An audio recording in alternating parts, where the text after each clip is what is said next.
our names.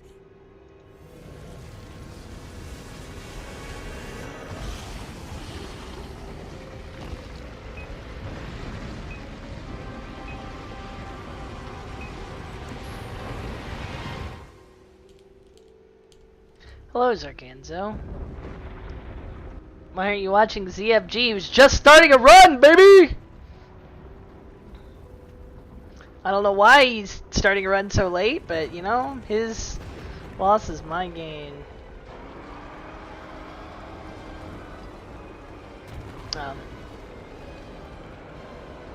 Well, I guarantee, listening to my stream, you won't hear anything. GSI for cycle. Because he'll skip all the dialogue. GSI has more interesting gameplay, but it's longer. That's my predict. I think I'd take GSI. But they both kind of suck. GSI would be great if it didn't have so many cutscenes. Bootleg Higurashi DBA? Tutorial. Okay, looks like this minigame's about to end. Nice.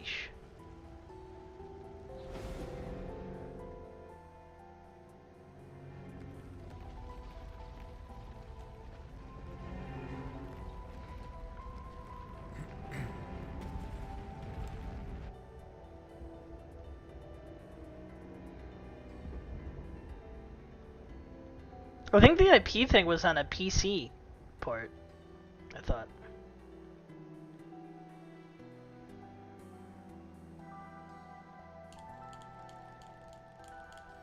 More chat available on stream than usual. Yeah, I had to put a new chat thing up because Drive finally fixed the problem with the emotes.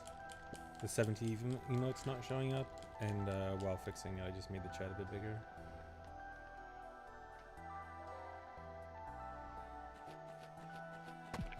Also, I found out that I realized I was reading some stuff, and the stupid display controls. I don't know where it is. I forgot where their controls are, but like playing in fixed tiny screen mode is actually optimal, by the way. I wanted to do another run because my last run was so bad. Oh, where is it? I mean, getting a good. It's optimal because look how much less. Look at how much less distance you have to travel with the mouse to do it. Isn't this a nightmare? I'm having a nightmare. I'm dying in real life just looking at this. Whatever. We have to go back.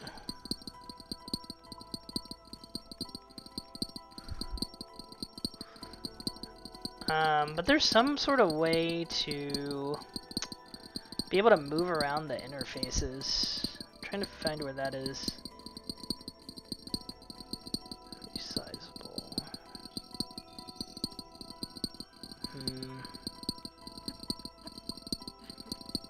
There's some way to move.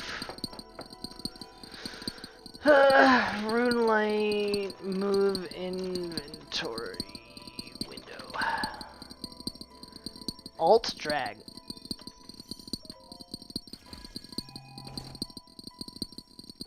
Oh my god. Oh my god. Oh my god. This changes everything.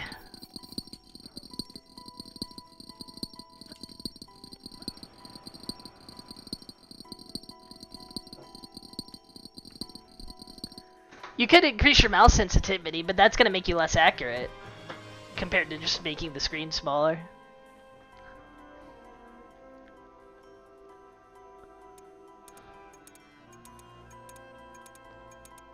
I wonder if there's a way to, like, maybe it'll snap if I put it back. This is not cheating. This is built-in functionality, baby. My god, how did I play without this, dude? Wilderness Altar Trip's gonna be so easy? This is actually, this here's a game changer.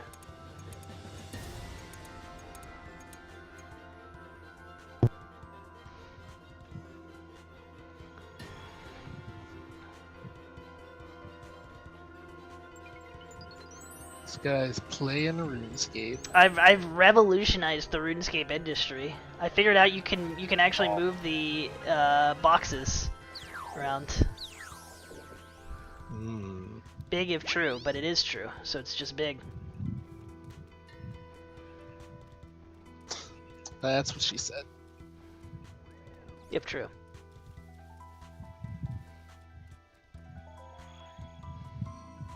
Just big. Top left guy will make a comeback. Also, when ZFG is streaming I'm right now, preparing Talon. against a relatively good run. I noticed So in your when I stream go title. back to OOT. Well, why it is he won't happen streaming? immediately, Why is it but loud to stream at when this hour? I begin to compare against an actually good run, then yes, I will do that. He streams when he wants, really. I don't understand. Yeah, you can follow What my you see, game. ZFG does as he pleases. It's funny. I need to tell Prinny about this revelation. What if Prinny already knew? There's no way he knew. You have to alt and drag it around. No one ever hits Oh, the okay. alt key. Yeah, no, that's not likely. I've never hit an alt key in my life. Yes, in game. I was literally talking about in game. I didn't think that I needed to specify in game, as that was clearly the context. Alright, I came into ZFG being mildly perturbed with someone. Perturbed? Yes.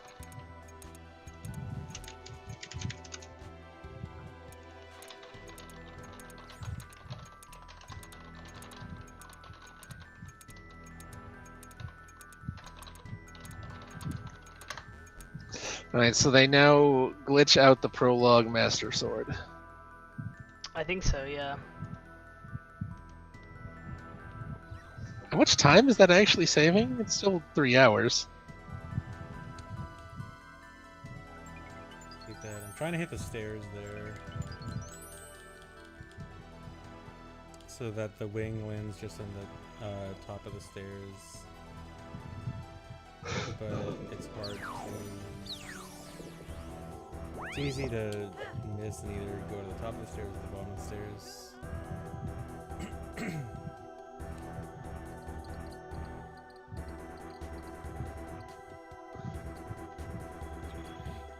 What if you got the last power first?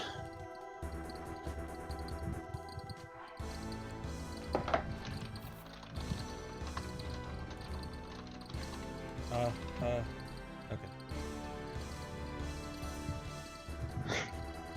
Oh wait, they don't go for the last one first.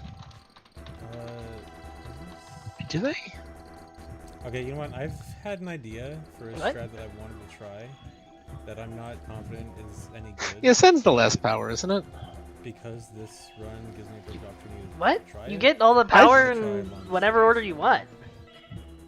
Well, no, but one of them is up at the top and you can't get it. Normally you can't get it until you teleport back up. Which you don't get the ability to I've do been until you theorizing like long touch the term door that after I getting could the other do 3. stick for this run, but it wouldn't make that much of a difference. I don't remember But I this. guess this is now my test run. Although I have to eat some, I guess. something like maybe that. Like that's you the option You too. don't have the, or maybe the 4th shrine doesn't have a That's power. dumb. You considered you're high? You're supposed to get to the door at the door that has an HP check, but not have not have 4 hearts yet.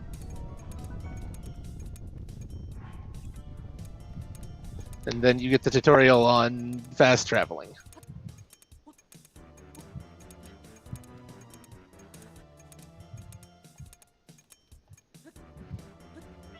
I don't remember this, therefore it didn't happen. Curious. Oh, so 8 out of 8 pre-pub day. Now I'll wait like a good bookworm, When does it actually come out? like late September. Oh, okay. Talon's going to read it right now. No, if most people are going to wait another month, I'm not going to start now.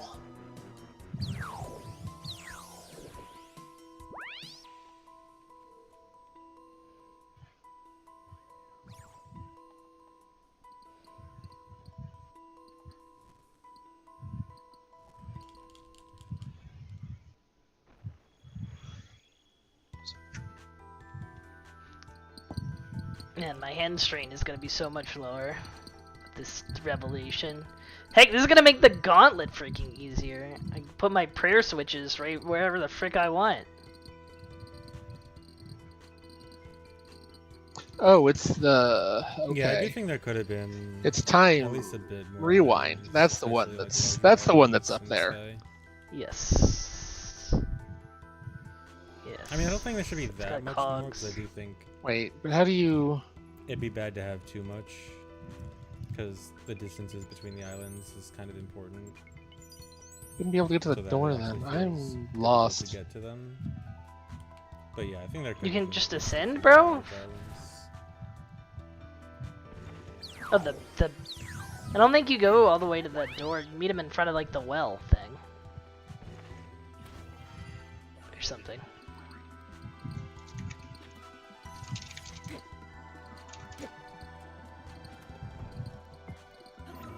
What?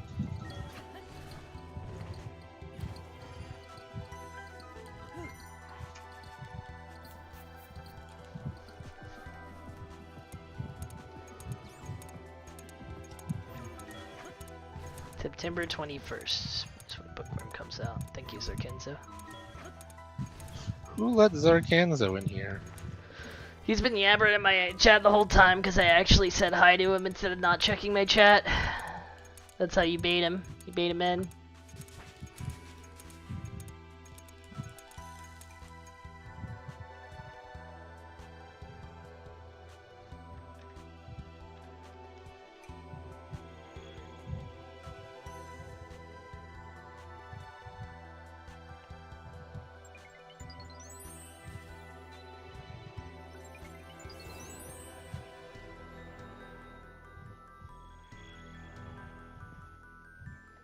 Oh, minigame's over.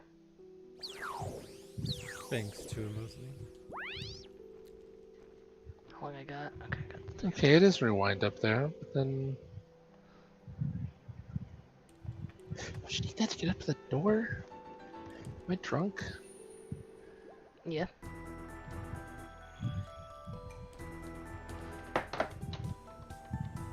The fact that you can alt drag this. Are these like snap spots? Yeah, okay. It does snap. That's nice. Oh, that's another snap. I see. It gives you a bunch of snap spots.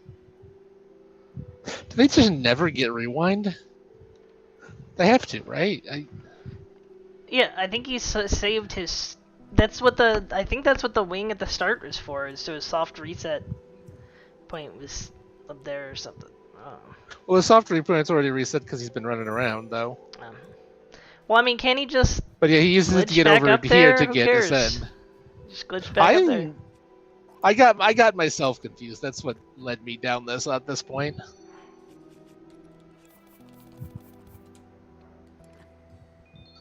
The soft reset point is so you can get up to wherever we just were. Ascend first. Cindy's nuts. Uh-oh. Okay. Just ascend them to the trash, maybe. Can't grab that frog. What if you were Come on. choo-choo looking menacing? I would push the FG back into that water. Who wouldn't?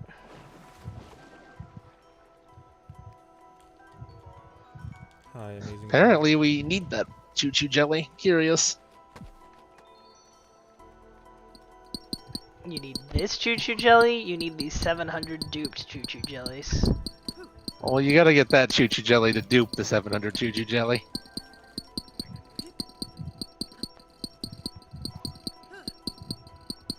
Anyway, Zarkanza's having quite the experience getting hear some mining ASMR with ZFG Zelda noises.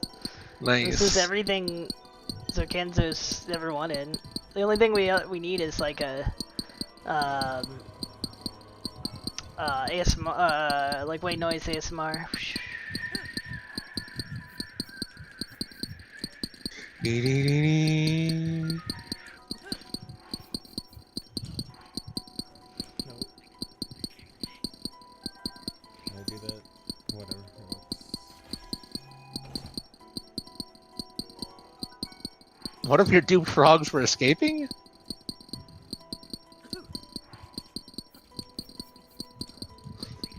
Hold on, we actually get a piece of clothing and put it on. That's illegal. Man, I hate Twitch chat. I'm glad I don't watch Twitch streams anymore. But like, people are just ZFG's chat, instead of doing anything related to the run, are just like, I personally believe that Breath of the Wild is objectively superior in every way. It's like, shut up, nerd. Who cares? They're both good. Who cares? Shut up, nerd. No one cares. No one wants your hot take on Guardians are actually the superior scary enemy. That's just a dumb take, honestly. Yeah, the shut up, nerd take.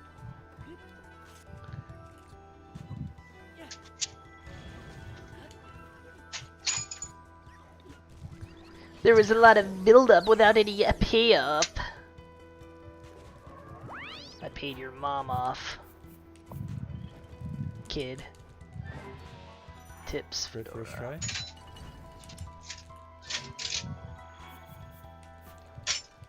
You know what I'm just gonna cook for? Making my speedy elixirs. Double crit. But the second one was just a health crit.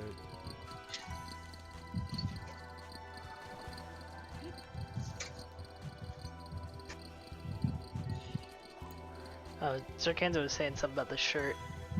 You get kicked out of Gerudo Town if you don't wear any shirt. Big if true.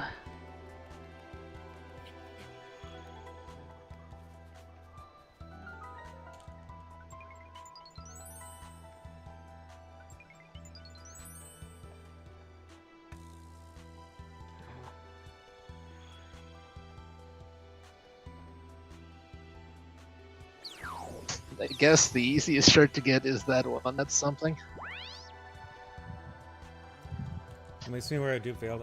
When I go for the dupe, I want to see very quickly before the pause screen goes away. I want to see that the items change position, and I want to see that it Just look further away. was very brief. When I failed that one dupe, I noticed that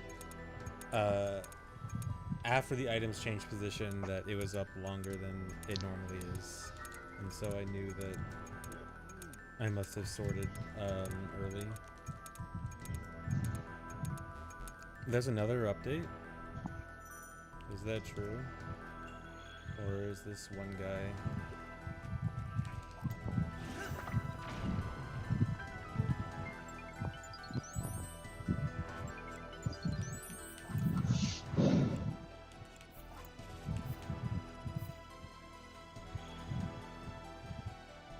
Can anyone else confirm?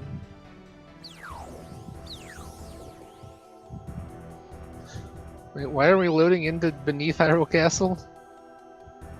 Why not? We gotta glitch our Master Sword. Oh, what? Okay. No, that wasn't fast enough. ZFG has acquired, message not found. That's my favorite variation Honestly, I of the Master wouldn't Sword, mind. personally. Another update, I think. Well, actually no, because 1.2 actually has some interesting, unique stuff. It'd be kind of sad if its unique stuff went away. Here's my sword.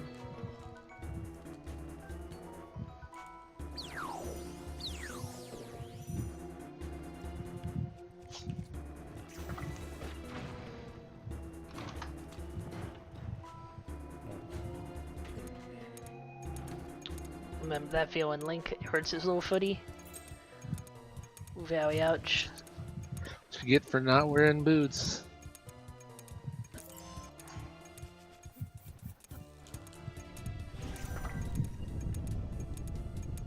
Honestly, I'm surprised they do this to get an early Master Sword instead of just grabbing it off of Zelda's head at the end, but I guess, Infinite durability. Sure. Oh, okay. It's was a bugged to be system update. stronger See, too. Okay. I thought something was odd that only one person was saying anything. Gotta watch out for system update versus game update. And that's why I was asking for corroboration from anyone else. I have learned to not trust one guy. ZFG just got one guide.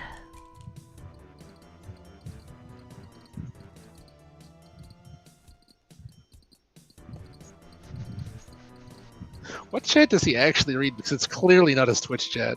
It was his Twitch chat. Yeah, I'm sure it wasn't intentional. His Twitch chat seems to be talking about anything but what he's talking about. No, I was really shocked and worried. I swear I didn't mean to lie about there being Oh, an update. okay. I was also got there's one like guide. somebody talking about Fate and other like stories. Like there's a whole other side Well, sure. conversation going on. Like I said, people have to argue at all points about which of the amazing AAA blow the industry out of the water Zelda games is objectively bad, and which one is the greatest ever made. Okay, that was pretty cool. That like belly flop maneuver while he's still going up. The old Link flop. Fine, air runes. I'm not happy about it, but we'll make some air runes. Oops. Thing.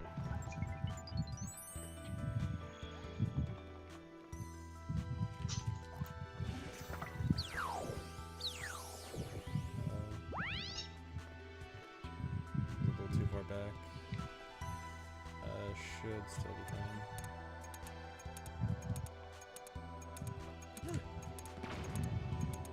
Yeah, just a little low. Oh, that was pretty sick. Movement tech in this game seems pretty sick. Bomb shields and wings. Eating yourself at walls so that you grapple them. Anybody else have freaking 8 billion cosmic runes and they can make 8 trillion battle staves? I have 0 cosmic runes. Yeah, that's why you're in the position you are. You'd live Not in a playing mansion. a bad game. You'd live in a mansion like me right now if you got rich on the battle stave economy. Hodl, Questionable. line goes up, etc. I definitely live in a mansion. I do not live in You live in a portal room. a normal house.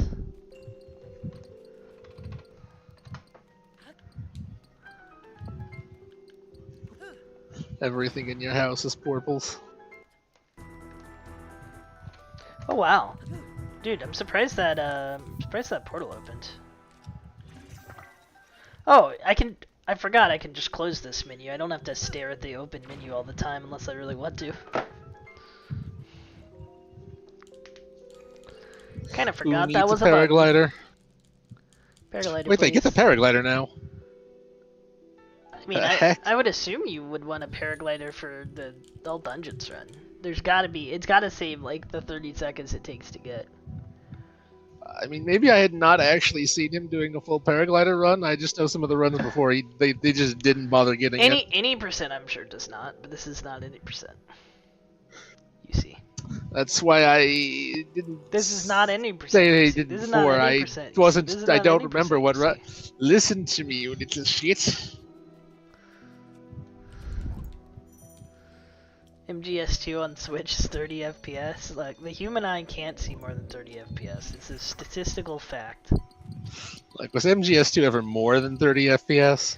Yes. This guy's not reading my chat 'cause he's busy watching ZFG. Unbelievable.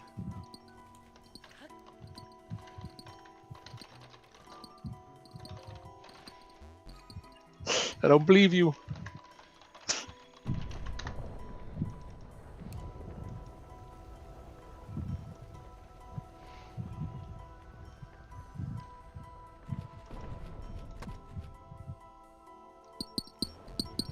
Oh.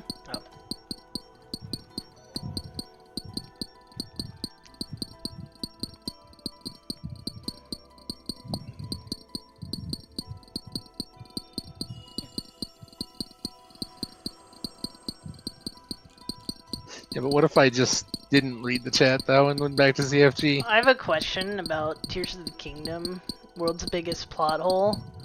How come the big Tear of Time was large? How did it get large again? They never show it getting large.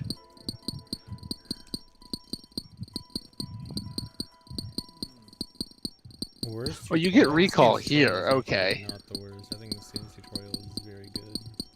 Sucks in a speedrun sense. How did it get large again? Answer me, As a Talon. typical tutorial, I think it's very good. I don't know how they're size changing. I don't know why it's big to begin with. Come on.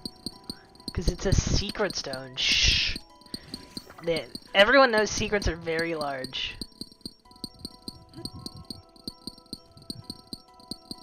You get very good guidance on what to do, but a lot of freedom on how you do it with a lot of tools to play with. I think it's very well done.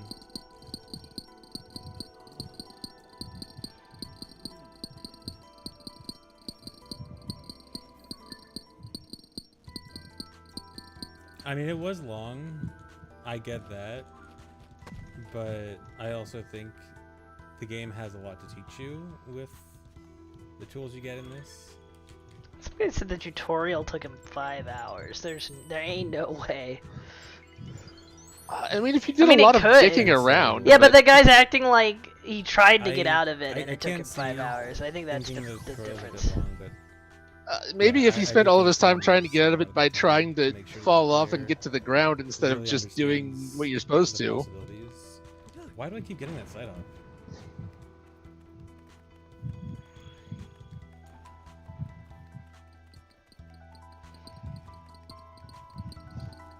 Like, obviously this speed run isn't representative of the normal playthrough, but he does it in like 30, 40 minutes. It's because I'm. Didn't he already leave? I need to jump before targeting. No? Yeah, he did. He 2 said that minutes 2 ag- minutes ago. Okay, we might Like, need to I say read it 2 minutes ago. Look, I'm guarding a rift, okay? I already read it 8 months ago.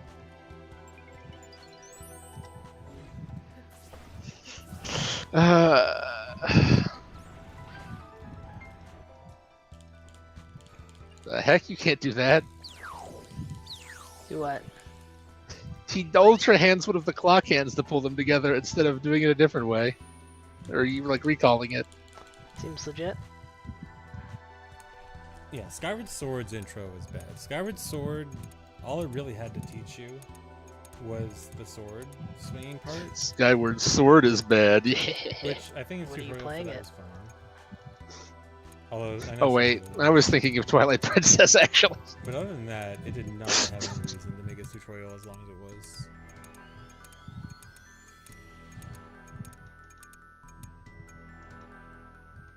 I just assumed Twilight Princess would also have a long Yeah, Skyward tutorial Sword, with a bunch of 3D I don't know. Skyward Sword easily has the worst intro.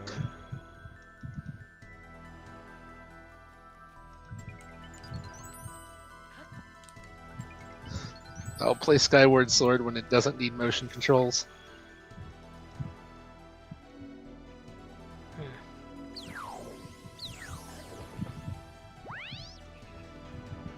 Because I do not have any motion controls. Guy has no control over his motion. Correct.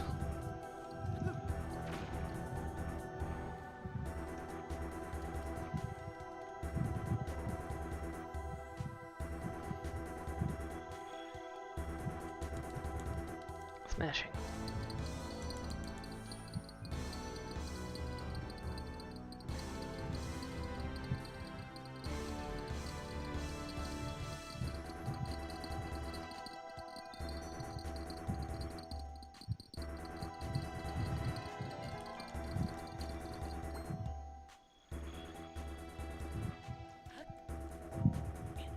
Thanks the resub, Tomato.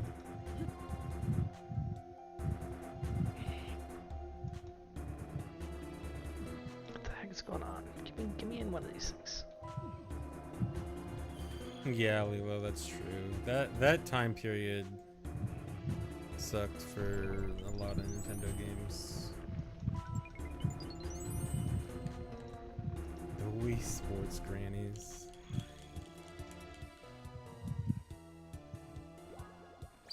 Okay, but City Folk? City Folk was literally just Wild World on Wii. Wait, no. I don't think City Folk pretty much. Can we just block City his Folk was not chat window entirely? that good. Apparently not. Hmm. Well, I mean, I guess Wild World was good, and I mean, theoretically, I guess if you didn't play Wild World, City Folk was good. But for me, I remember getting bored of City Folk kind of quickly.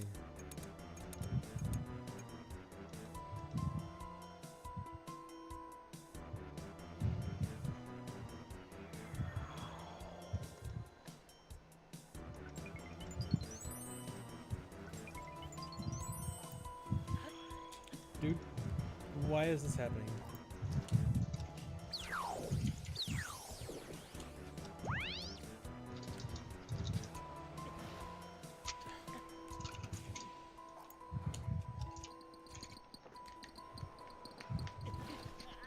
Why has this been happening?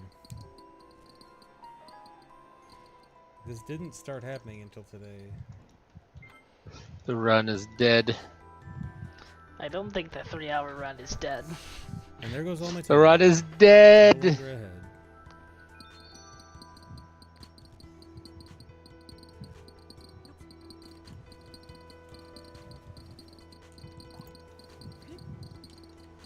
Now ZFG just give it up. The run is I dead. need to Figure out this jump more.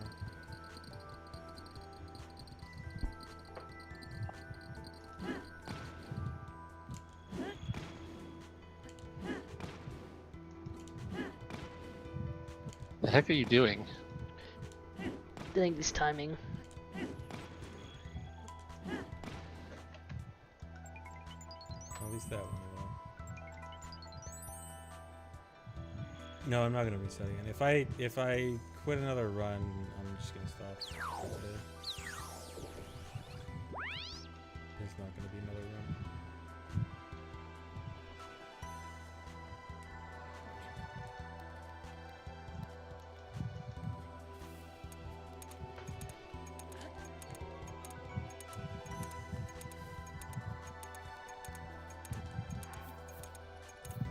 We got a ferry.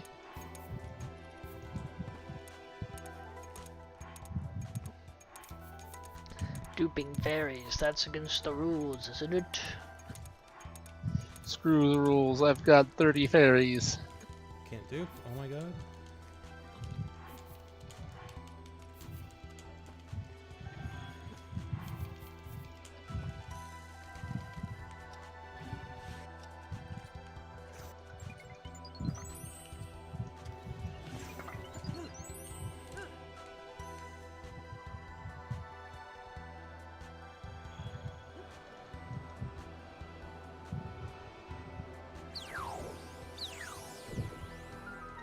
Well, actually, just for the sake of testing long stick, I probably should just try to keep this run going. Really for testing purposes, even if it goes bad.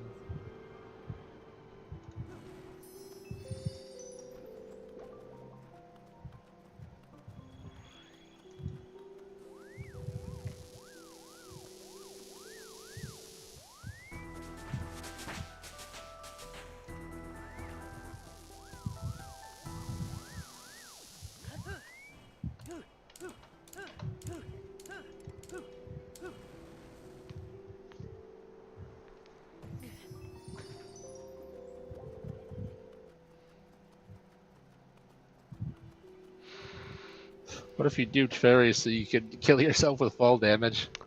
Auto build, please. ZFG says.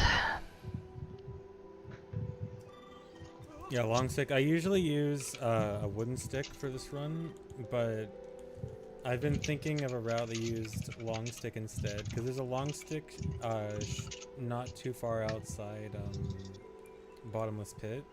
Normally you fly past it, but in this run my wing fell right onto it, and so I'm like, okay, I'm just gonna use this run to test, see if my long stick idea is any good.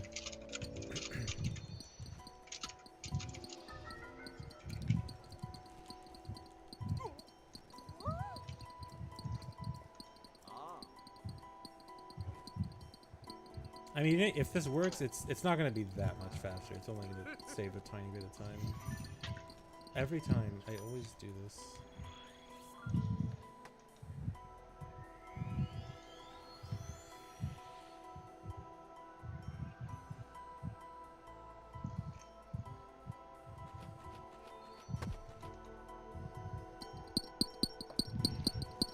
You gotta check the photo album.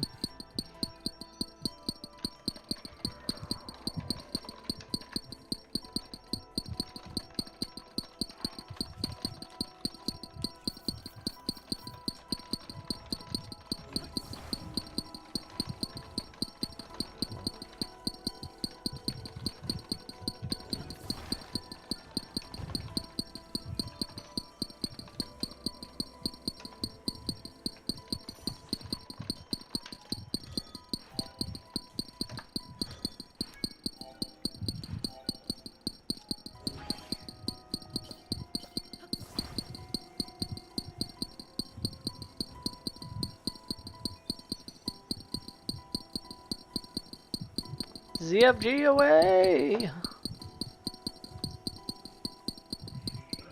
I can no longer be stopped. I am on glitched wings.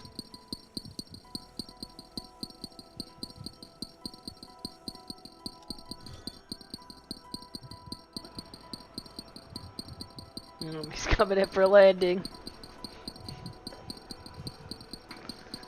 Dead. Bonk, fairy.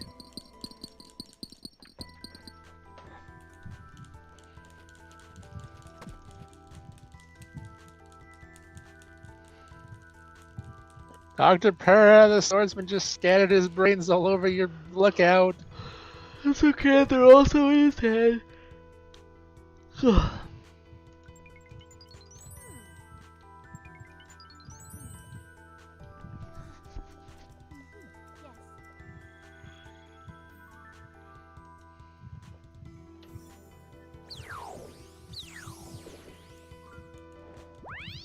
Did Ganondorf just raise the castle so that it wouldn't be on top of his head?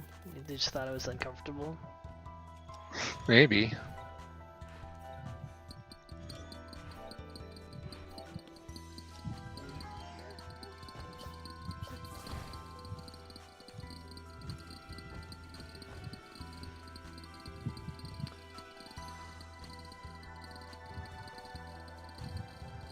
I like how you use the other wing to, I guess, stabilize yourself.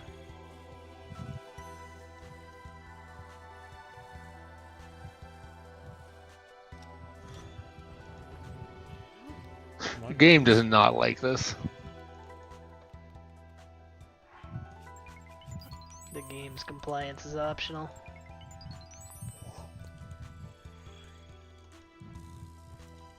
Oh, is my shield broken yet or not? No, it's not.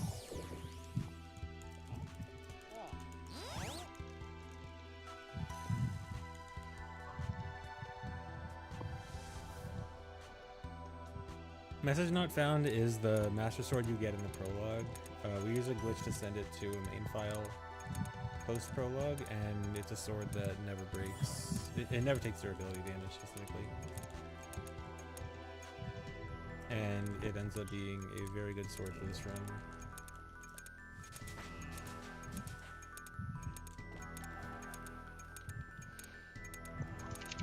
What if you got to Ganondorf and he said, Don't press I target. found your message.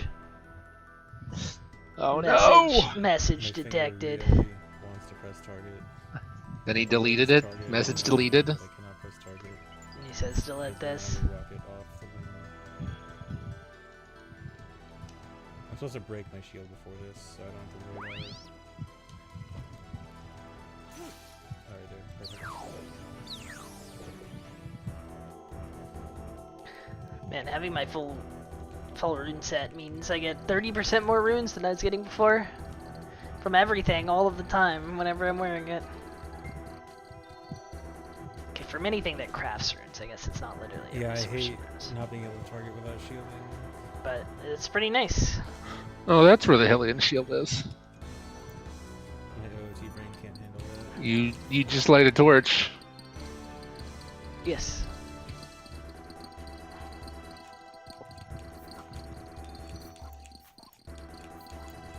I don't think I ever found this cave, to be honest.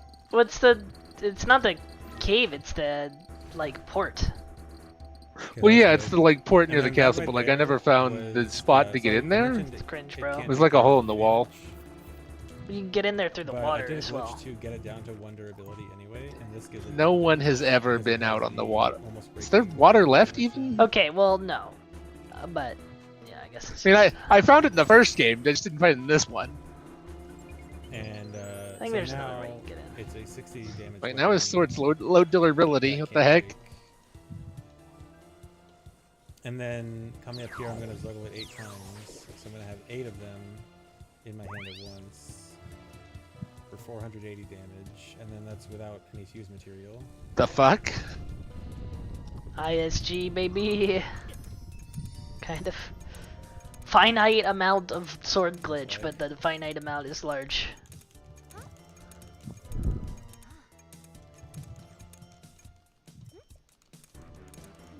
You can't have 8 unbreakable master swords. That's cheating. All tied together. CFG says, "Watch me cheat."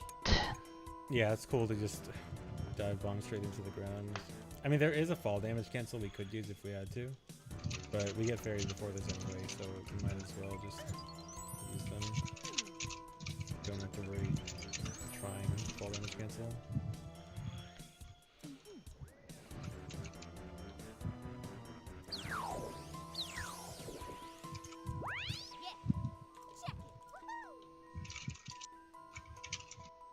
What if you were playing in English though? Yeah, the rocket not being used right away when targeting Cringe. does diffuse entanglement. It does use it immediately if you have it fuse entangled.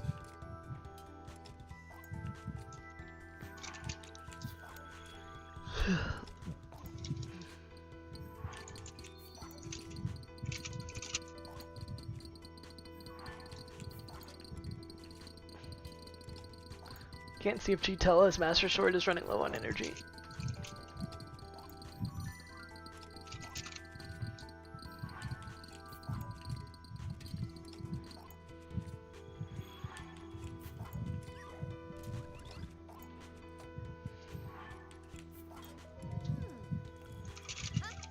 Alright, and the microwave is turned on.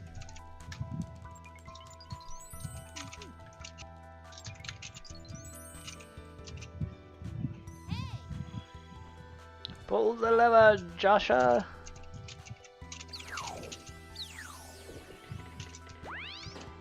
Testing long stick for this run because it's an idea I've had in the back of my head, and I accidentally landed right near where you would pick up the long stick in this run, so I just thought I'm gonna use this run for testing.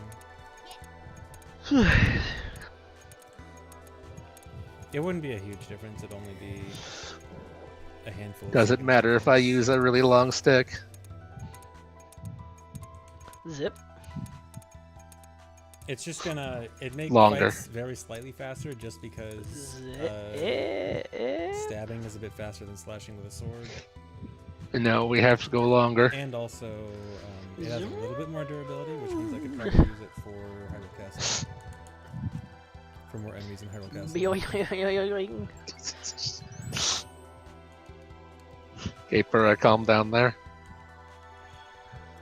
I saw somebody started making a mod, and one of the first mods is it's just like Purah in like a Chinese dress, not even naked Purah. Oh, that picture's been. Yeah, I've seen that. Yeah, it's made the rounds.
Yeah, if you haven't seen a Tears of the Kingdom speedrun yet, the glitches in this can get pretty weird. Yeah. And cool.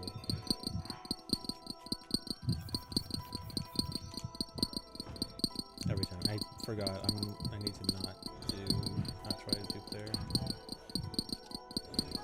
It never works because of Joshua. Can't believe Joshua says no duping. Press says, yikes, cringe, duping.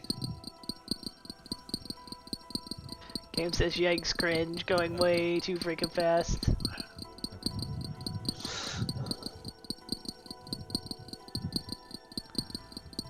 So why does he get the king scales before going to do Mineru stuff?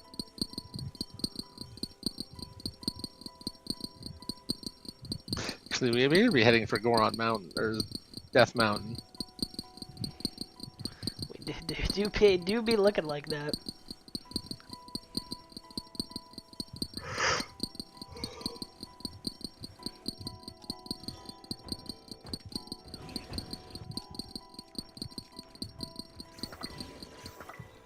The wing... Cool. The wing is in my way. Oh well, wasn't that big of a deal.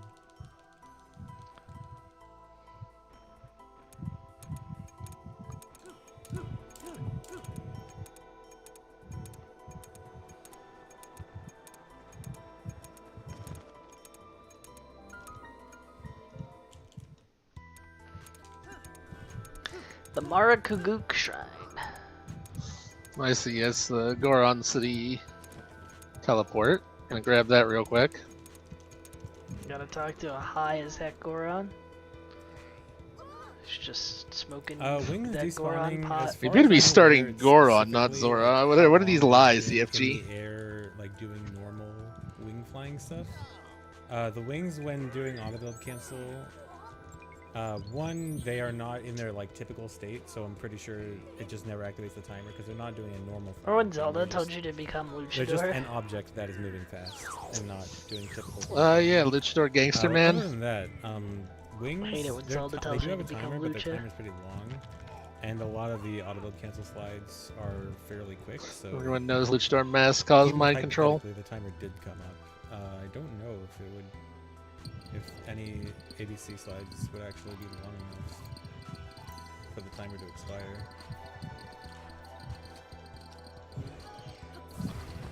Even the longest one in the run is under a minute and a half.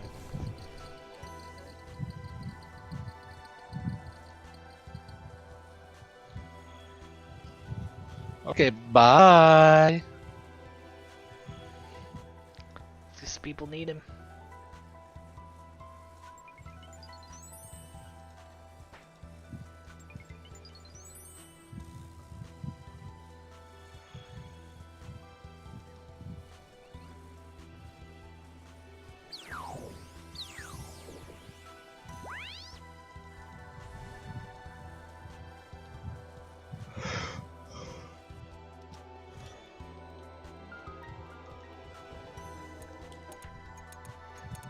If you're gonna do that, why don't you just fly up to the top and enter the freaking temple?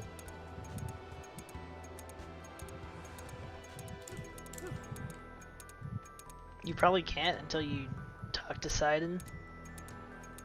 The heck? So you need the sage to be like, Link, suck on my balls.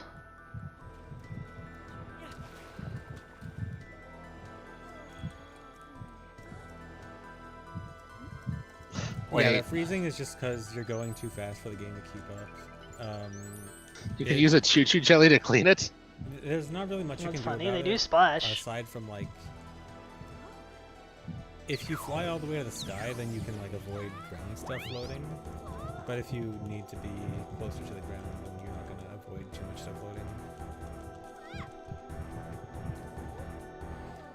But yeah, it doesn't affect the speed of the actual ABC slide.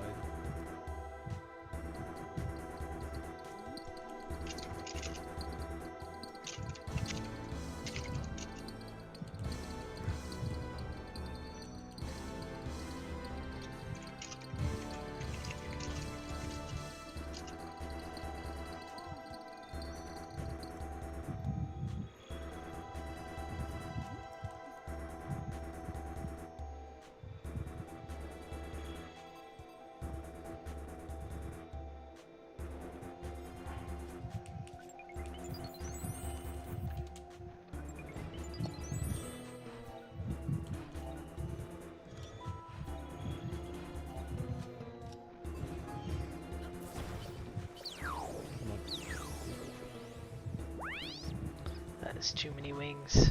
I hate how laggy it is here. Wasteful.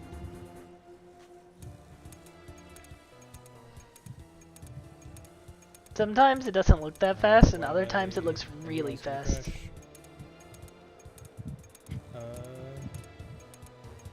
Come on. Okay.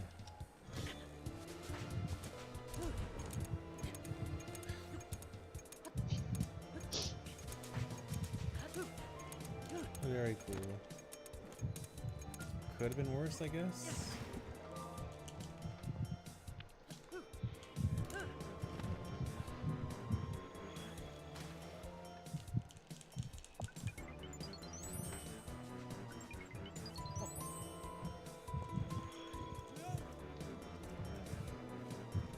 Yeah, it's still a legitimate run. I'm just doing some testing in the middle of it. Like the big stick thing, it shouldn't affect the run that much. I'm just testing to see how, like it'll only affect a few small parts. I'm just seeing if it's as good of an idea as I think it might be. But even if it's good, it'll save minor time. Like I don't think this will save more than 5 seconds maybe. Over the whole run, 10 at most optimistic. This will be very minor.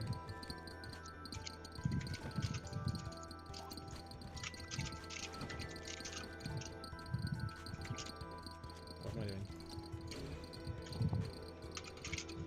Come on.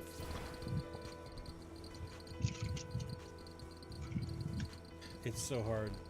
I need 3 hands to move that and rotate it while moving towards this guy.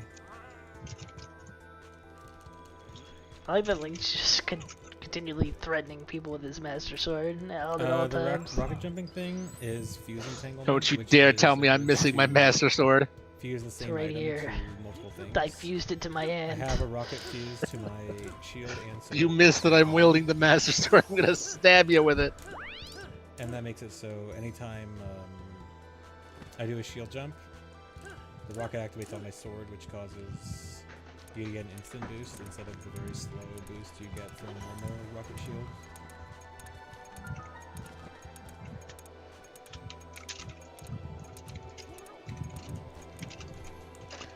How did CFG know working Zora was? Curious.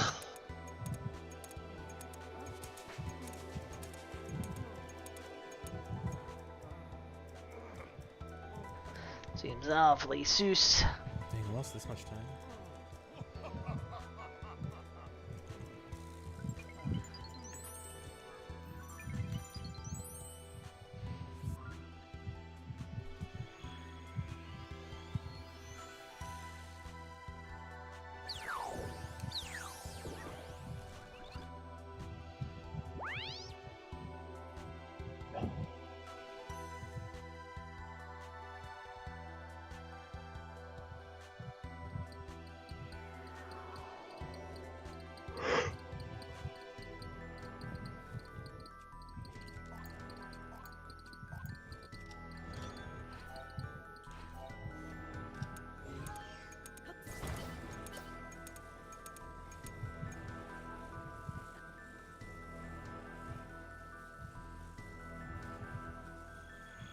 Link away!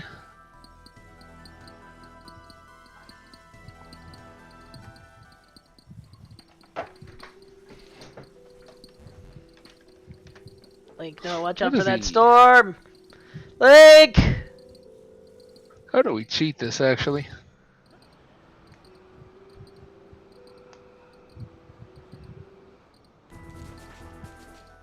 Oh god, that was a bit too low.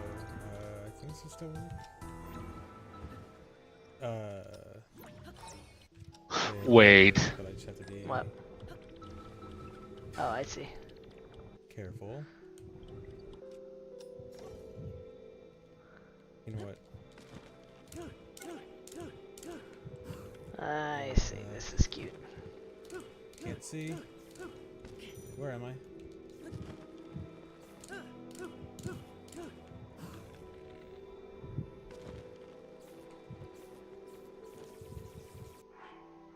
Please don't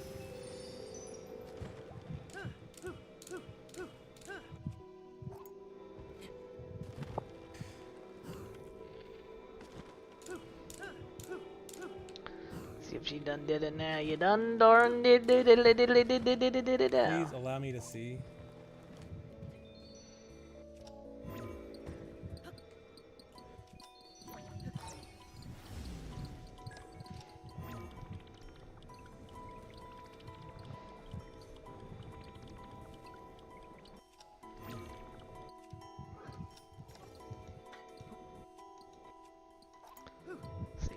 Dad plugged them did it now. You're never gonna be able to see. I have blinded him with science. Now he's got 2 wings.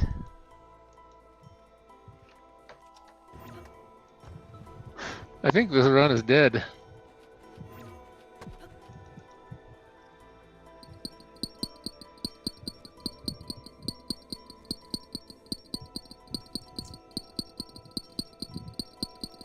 You know?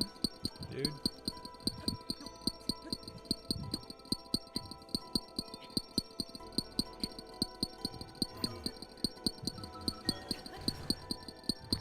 Life support. Yeah, this one's over.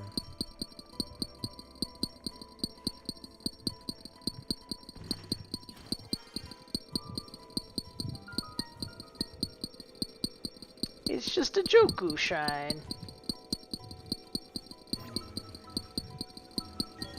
Guessing if he gets the trick right, it puts you in the mask room. Probably.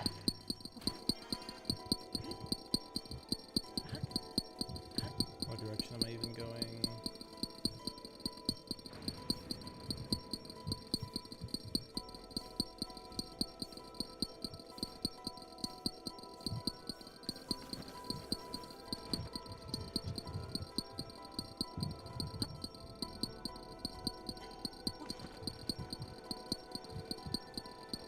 Not the way I wanted.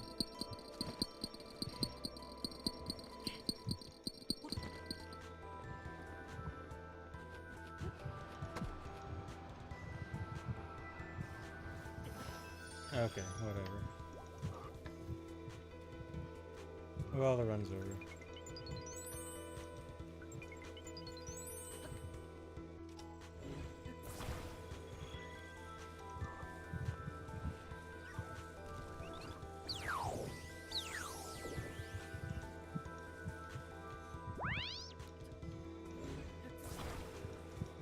Poor ZF Jed.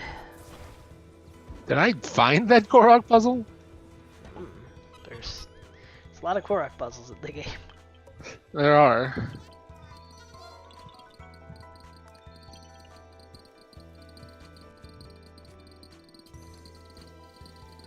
Am I near the Lionel? I think the Lionel's up there.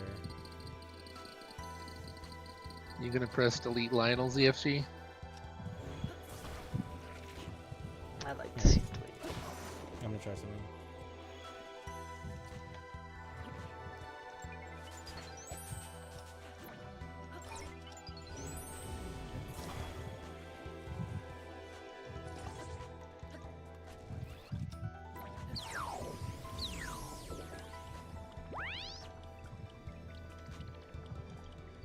Come on.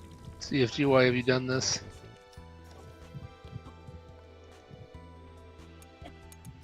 I assume recall launch should work with this thing. It might have been late.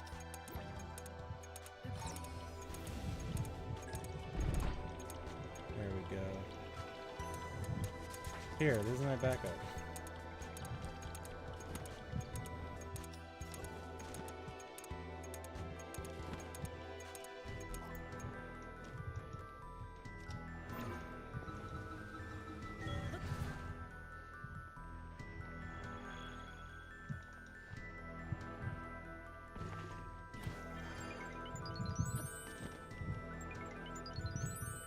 There we go.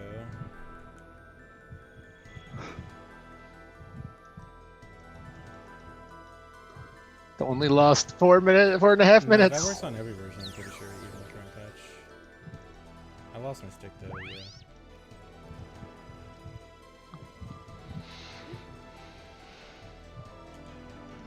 Has science gone too far?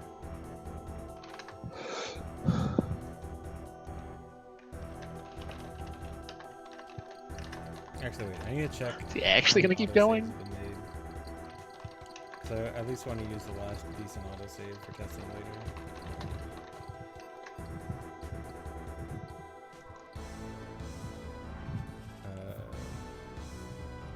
Okay. Still second last one. Okay, I'm just gonna go kill the Lionel, and then end. I knew it was too good to be true. Yeah.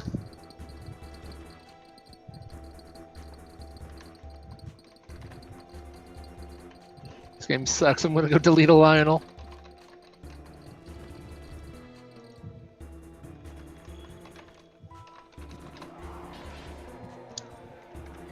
Oh. Better if I actually take out my sword.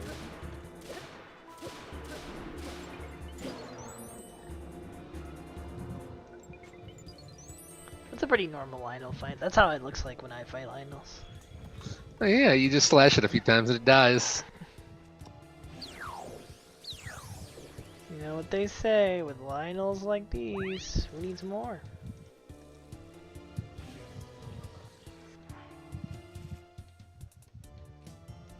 Just do this.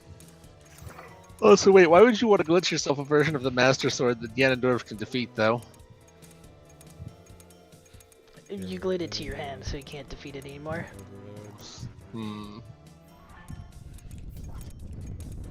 Make fun Also, of you this. taped 800 diffusion attachments to it. As CFG is demonstrating now.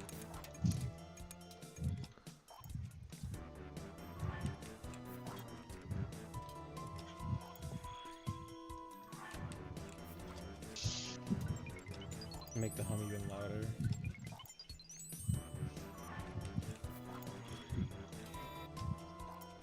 Okay, yeah, here.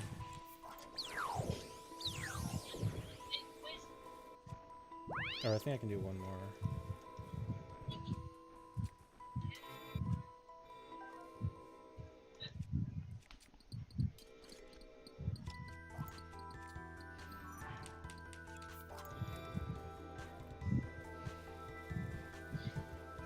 Okay, so this is as loud as the hum is gonna get.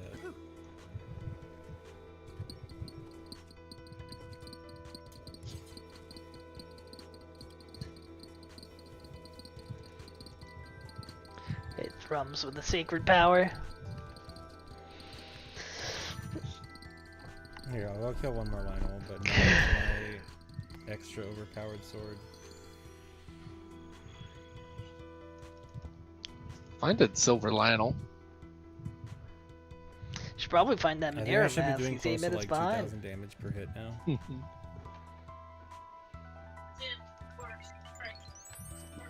That's good. No, that hum is What's from the good? Master Sword. It's a different hum. Mom's got a It's a cover nice again. flashing sword tooth. Hmm. What is she doing when it didn't work? Ready your riding lawnmower to work? No, she was stuck here for the day because she couldn't go anywhere. Oh.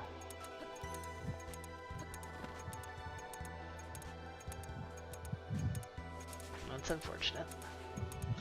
Hmm.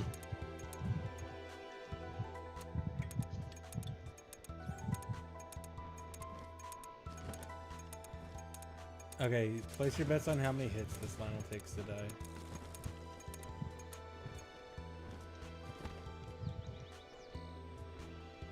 What color Lionel is it? 7.52. Another white? 2.5. Zebra. Go with 3. Okay, 5 hits. Oh wait, Took hold on. 5. I should actually redo that because oh wait. Okay, yeah. That's fine. Hold on. That wasn't at max power. Because I need to. So it takes the fuse, item of whatever your current equipped sword has, and so Link is T-posing. So I need to do this.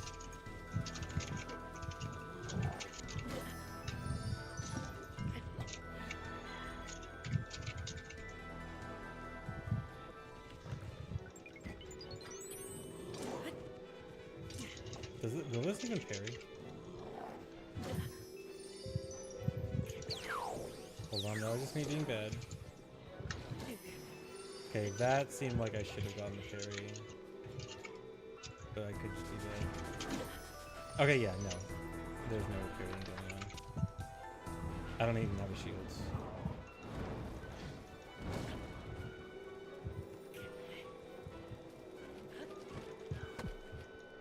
I can't use a bow either.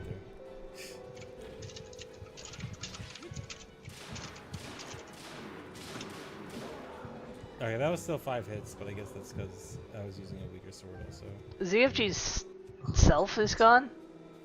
He has no hair or body.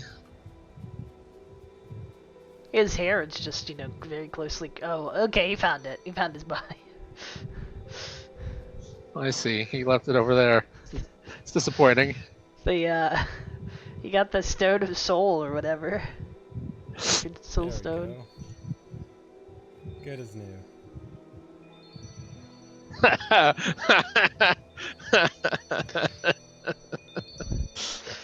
Okay, anyway. There's Thumbs nothing up for wrong today. here. Thanks for watching, guys. I'll see you later.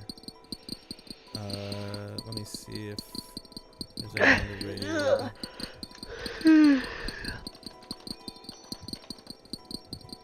Doesn't matter. Closing your stream now. It doesn't look like anyone's on. Anyone's speedrunning this. So I like how Sarkanza leaves after I put Okay, your I'm chat just in gonna go. normal mode so I Okay, can thanks for more watching, easily guys. read it. I'll see you Yeah, later. well, Bye-bye. you know, Sir Ken, so. Raindrop Dry is streaming a Hollow Cure Comfy Grind.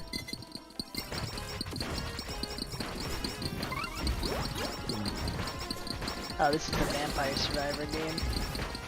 Oh, I see.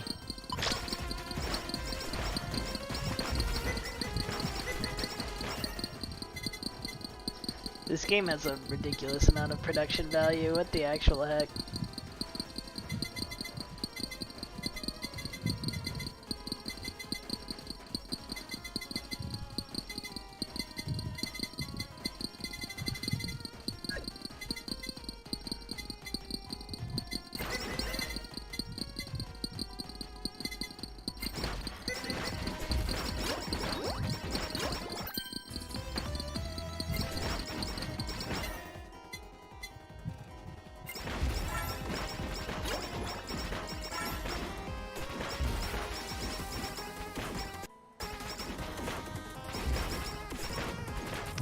There was a new review if you didn't already see.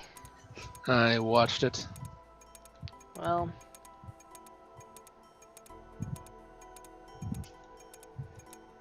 They're welcome to do Predator 2 next since they still got Colin.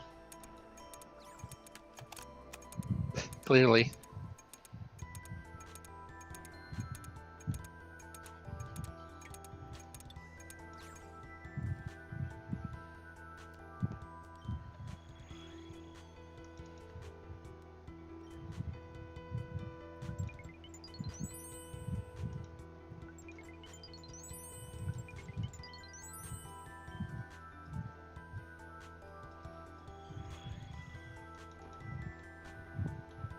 That's right, I brought this Pokemon event to life. Now, I'm sure you've seen plenty of other versions of this event, or others like it done via ROM packs or game mods or something. But what's so special about this is that it's done on an unmodified copy of Ruby using nothing but the Nintendo e-reader, 2 GBAs, and a link cable. Instead of ROM hacking Pokemon Ruby, I'm ROM hacking the Eon ticket, a card you swipe into the e-reader to get the event to go to Southern Island. I've already modified it a ton before in my videos about making DLC for Pokemon Ruby and Sapphire and localizing the Eon ticket to every language, so you can learn more about how it works in those videos. But I know what you're thinking. Lissy, how is this any different from the Celebi you've already done? Well, hold on to your butts because this is going to be a wild ride, and let me show you the goals I had for this Jirachi. There were 3 main things I wanted to do with this Jirachi. 1, I wanted it in Moss Deep, either attached to the White Rock or to the Space Center. 2, I wanted to make sure that it was a battle, because I don't think there's ever been a Jirachi battle where you can catch it. And 3, I wanted it to be fully legal, so it could transfer all the way up to modern Pokemon games where it's available. Let's start where I put it, which is the White Rock. So in the Gen 3 GBA games, most things that happen to you are coded in what's called a script. In the base game, this can be tied to almost anything: signs, NPCs, and even just X and Y coordinates on the map. And already we've hit our first snag. You see, the Eon ticket, when it sends itself over, can actually only assign itself to NPCs. It can't use X and Y coordinates, and it can't use signposts. And the White Rock? It's a signpost, not an NPC. This was especially frustrating because so many things are NPCs in this game. Pokeballs, hut trees, rock smash rocks, and more. They're all NPCs. Why would this rock not be one? So I decided to pivot to someone in the Space Center. I thought I could use one of Ruby's script commands that teleport you to another location to send you to the moon and start a battle. After some minor testing, teleporting you out of bounds in Meteor Falls looks very convincing as the surface of the moon. But again, we hit another problem almost immediately.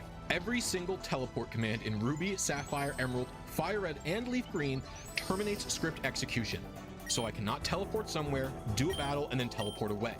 I just teleport, and then I get stuck, and no battle happens. Great. It seemed I was at two different dead ends. The White Rock was not usable, and I couldn't teleport to the moon. So was there any hope? Well, while I was looking at the script commands, I found one called Apply Movement. This command lets you move either an NPC or the player character based on bytes found at a specific location in RAM. With just a little bit of creativity, this would let me use the White Rock. It took a little bit of work to get this command to function, but eventually I figured it out with the help of my friend Riley, and I made a prototype event in the game's scripting language, so let's take a look at what I came up with. First, I have the girl next to the rock ask you if she wants a wish. If you say no, the event ends. Otherwise, it continues to the next part of the code. Here, the girl says she'll let you make a wish privately, and then checks your X and Y coordinates using the command getPlayerPosition. This writes your X and Y coords into some of the game's predefined variable locations. I then compare the X coordinate to 37, which is the X coordinate of the tile to the left of the woman. Then, based on which tile you're on, the script jumps to one of two different movement paths for you to move. Then, I move her out of the way using Apply Movement, and after that, I move the player into position next to the rock, where I have a small cutscene of Jirachi appearing. Then, I use Set Wild Battle to put a level 5 Jirachi in enemy RAM, play its cry, and start the battle. Keep in mind that this is just a prototype of the event. The whole thing is cool, but the Jirachi it produces isn't legal. And that's going to require a lot more custom code. So with that said, let's talk about the challenges of making a legal Jirachi. The first thing I have to do is pick which Jirachi I want to replicate. Most people would think I would want to produce a Wishmaker Jirachi from the US Coliseum bonus disc, because it's by far the most well-known Jirachi event that there is.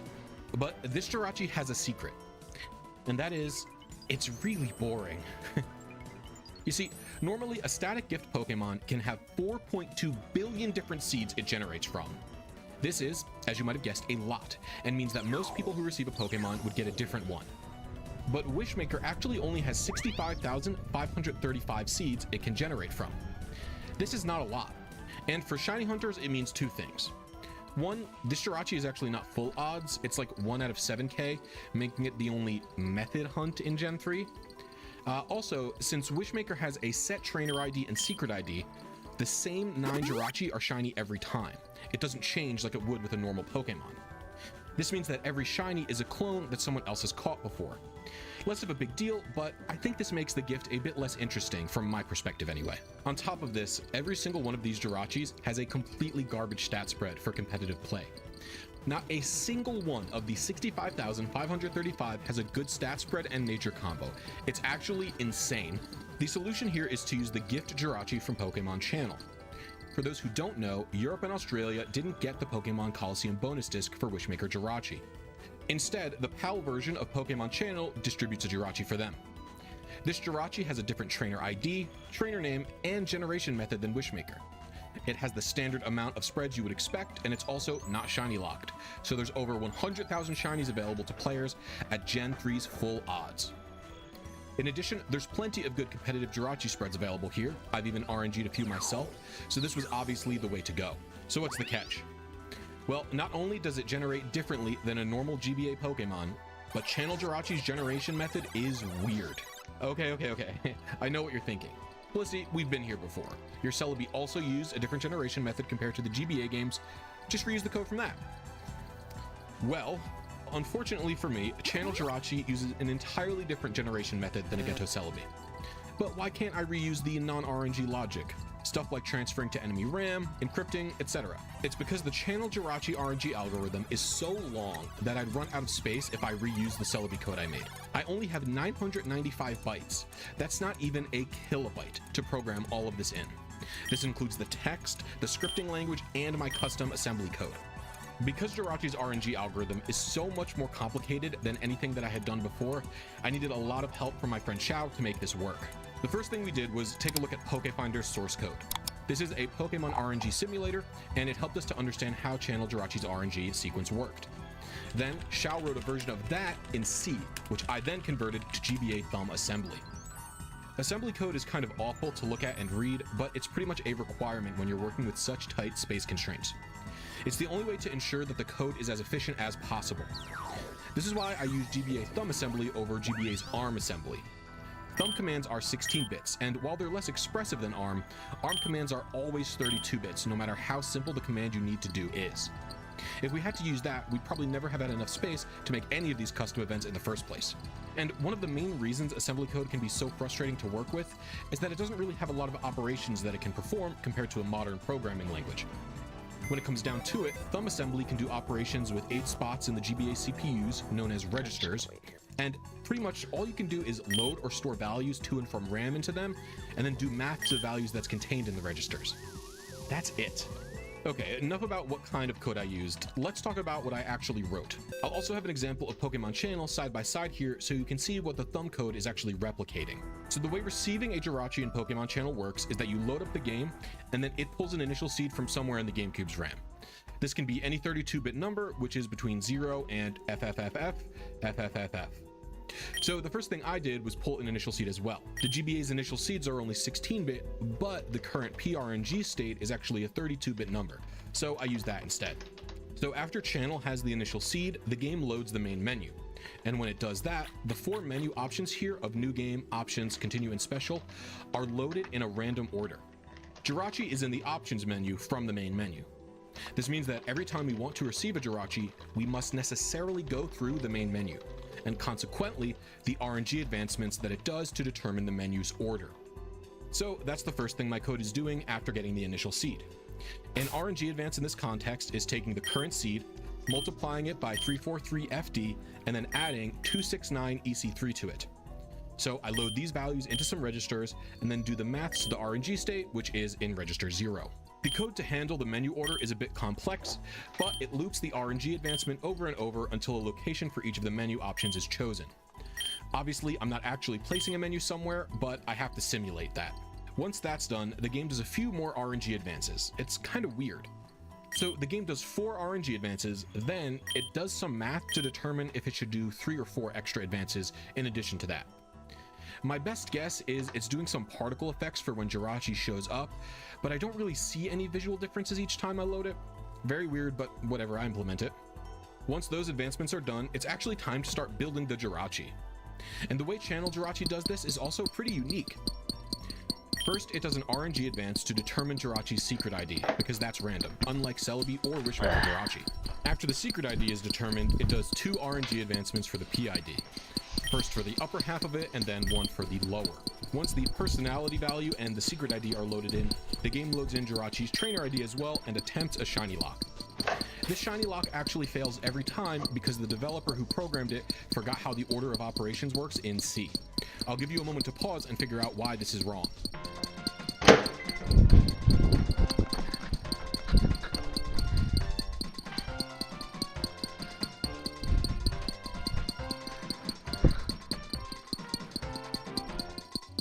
The reason this fails is because the less than 8 check actually has a priority over than the bitwise exclusive OR operator in C. The less than is a true or false check, which when read as a number becomes a 1 for true or a 0 for false. Then the rest of the operation completes as TID exclusive OR secret ID, exclusive OR PID high, and then exclusive OR 0 or 1 depending on how that true or false thing ended up. After the equation is completed, you're left with an if statement trying to interpret a number as true or false. And the way C does that is by treating a 0 as false and everything else is true. So almost every time Jirachi is generated, the PID is modified for literally no reason. And roughly the rarity of a square shiny in Sword and Shield, that's the amount of time the PID won't be modified in the instance that the entire operation results in a 0. At this point, we have to do a few more RNG calls. One to determine Jirachi's berry, one to determine the game origin, whether it's from Ruby or Sapphire. Yes, it determines that randomly instead of the games for some reason. One to determine the player gender. Again, it doesn't use your gender, it just picks one. And then you have to do 6 more after that, one for each of the IVs. At this point, we've got an entire Jirachi built. Now, this was kind of the same as Celebi up until this point, except that Jirachi was 260 bytes long, whereas Ageto Celebi's RNG algorithm was only 92. Cool. Yeah. No, cool. We've already maybe lost just a smidge of space. I think a smidge of space we've lost here. And I really don't think there's much more I could have done to compress this algorithm down, so that's quite a loss. No matter how much I cut down my event and script text, which are by far the biggest space wasters, there's no way I can make it within 1,000 bytes. This means I'm gonna have to rework a lot of the Celebi code I already had. So let's go over how I saved space in GBA Thumb assembly. Because memory is gonna be so tight, what I did was delete my entire planned event script for the most part, so I could properly route out my ASM code to see how much room I'd have left afterwards to fit the, flourishes and events and movement paths and things like that. So, including the RNG algorithm I already wrote, here's everything I need to put into RAM script. I need to store a fake Jirachi there.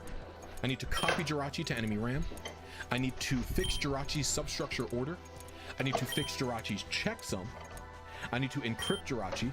I need to calculate its stats, and then I need to handle capturing it. The only thing on this list that has no chance of being shrunken down is the temporary Jirachi that we must store in RAM. This is an 80-byte Boxmon, so that's another 80 bytes off the list that we can't fix at all. Hilariously though, storing the Jirachi did lead me to an organization fixed. So it's time for a little tangent. If you recall from my last video, the way I stored all my custom assembly in the code was by using these macros, which repeatedly define a single byte over and over.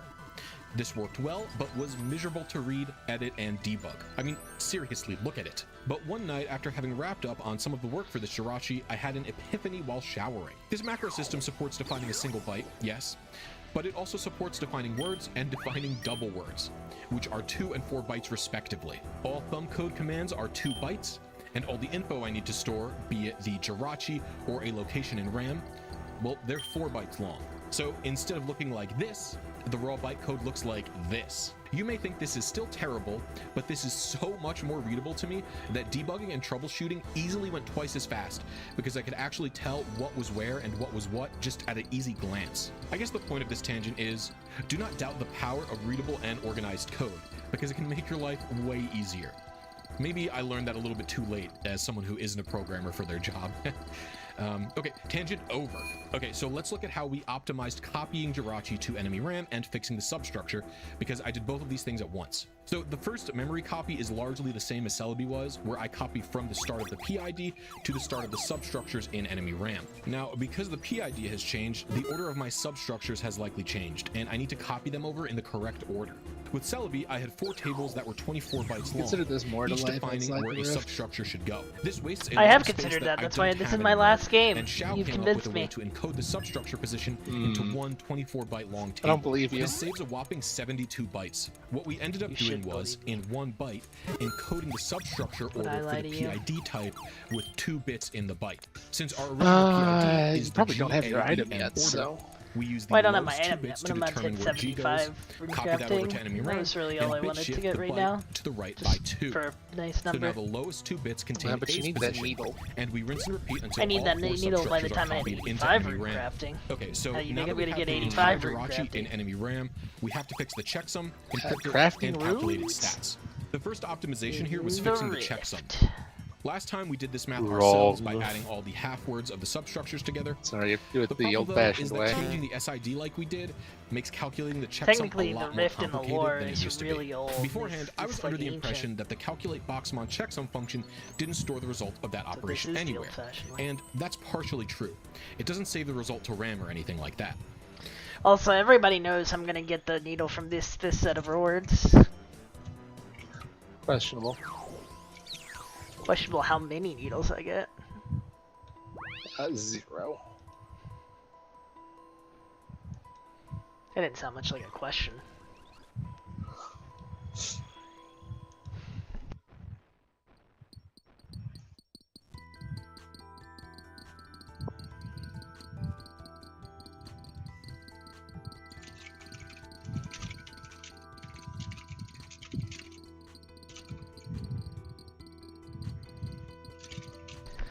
There we go. Got my hand warmer and everything. But So after snug. some tracing work, I found that Pie it does snug. just leave the result in register 0 Why until the would you game wanna leaves be the pie register for snug? something else. Now that I So know this, I I can could just write a do- program that calls that function for me and make sure that I preserve my last return point so register 0 does not get overwritten. And I can write the checksum value to enemy RAM myself.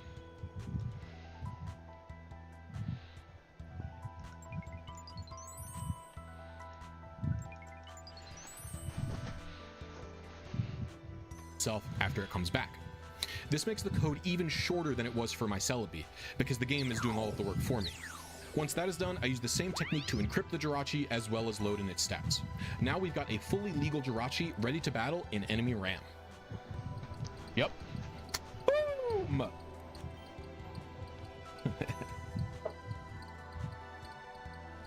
That feels good. That feels very good. I only got one thing wrong. My last major optimization was how I did my information storage. I have to keep things like the Kahlo and XD RNG multipliers, the location of the PRNG state, the location of my temporary Jirachi, and all of the in-game functions somewhere in RAM script. Beforehand, every time I did a custom ASM call, I'd store all that info in that specific program directly after it, and I did that every single time. This was a huge waste of space, especially because tons of the info was the same thing, repeated many times over. In Celebi's code, for example, you can see I store its location multiple times, its TID multiple times, and enemy RAM multiple times. Here, I minimized repeat info as much as possible, and I only had 3 storage areas. So here's the order of the program. First came Channel's RNG algorithm, and then directly after that was a storage table for all the info I would need during said algorithm. After that storage table, I had the temporary Jirachi, because I could pull the TID directly from it during the RNG algorithm instead of storing the TID elsewhere. Then, for the memory copy and fix stuff, I had them use one storage table, which contained all the values they would need. Since every single native function would be using the same location for Jirachi, enemy RAM, I didn't need to load it multiple times.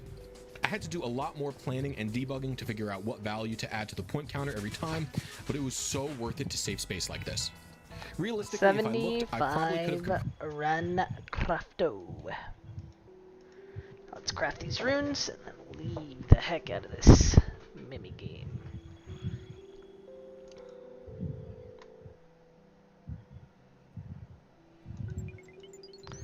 The nice thing is I get mini rewards from the next 2 levels of rune crafting too, because at 77 you can craft blood runes, and that's gonna be a big improvement. Alright, 30 rewards. Nice, got nice even reward count. Convenient. Ha! Another Abyssal Lantern.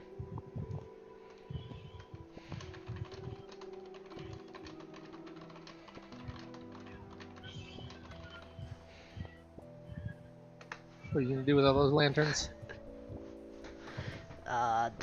Nothing.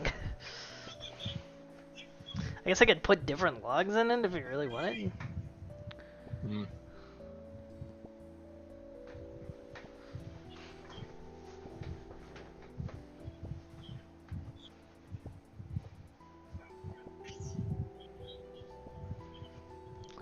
Can't you turn in Abyssal Lantern for more pearls?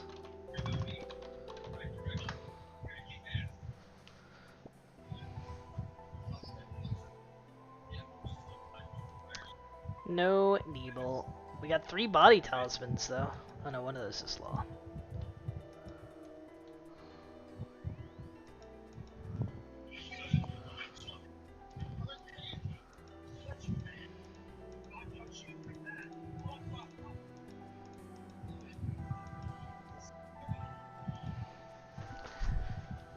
You can trade it back for 100 Abyssal Pearls.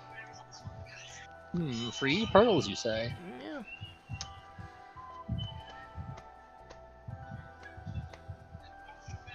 I guess I could buy a Ring of the Elements when I get to 400 pearls again.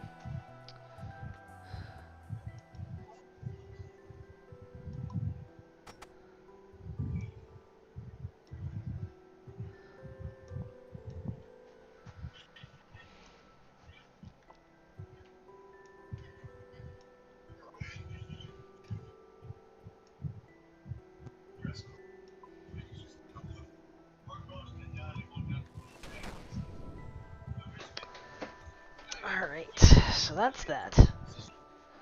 Now I can use Big Bag next time too.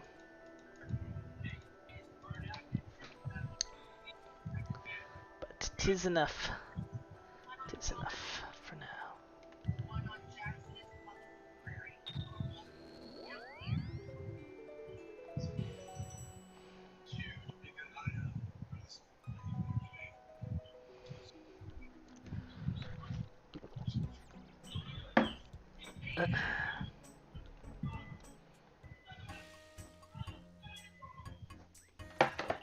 Guess I can put the window back in the corner. I don't think I'm gonna do any hard content for a little bit here.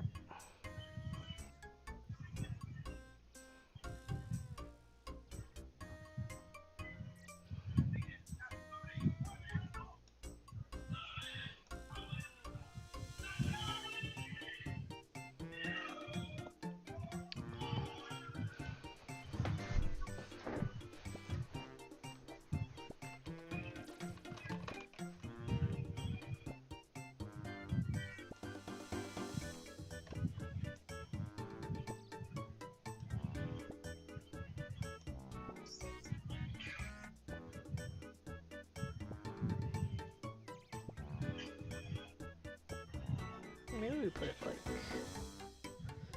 there. Maybe that's a good spot. I don't freaking know.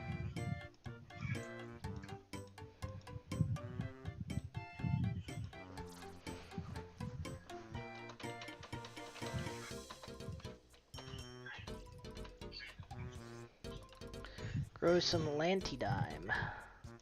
Baldur's Gate 2 Enhanced Edition.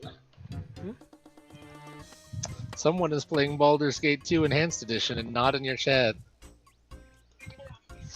Kenzo, he's not allowed to do other things. He has to be in my chat forever.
Press this even more than what I did, and I know for sure I didn't write the most space efficient code of all time, but I'm pretty happy with the results of it.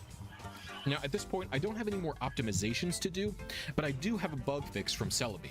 You see, in my Celebi event you can't nickname the Celebi because of how I handle the capturing.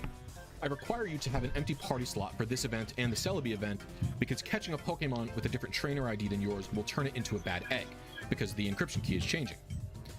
So how I did it then was, before the battle starts, I copy the Pokemon from enemy RAM back over the temp one we originally had. Then, after the battle, I check if the amount of party Pokemon you have has changed.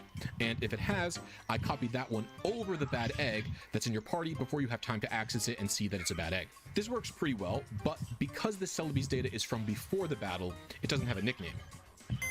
I fixed this for Jirachi pretty easily by just doing 2 copies after the battle instead.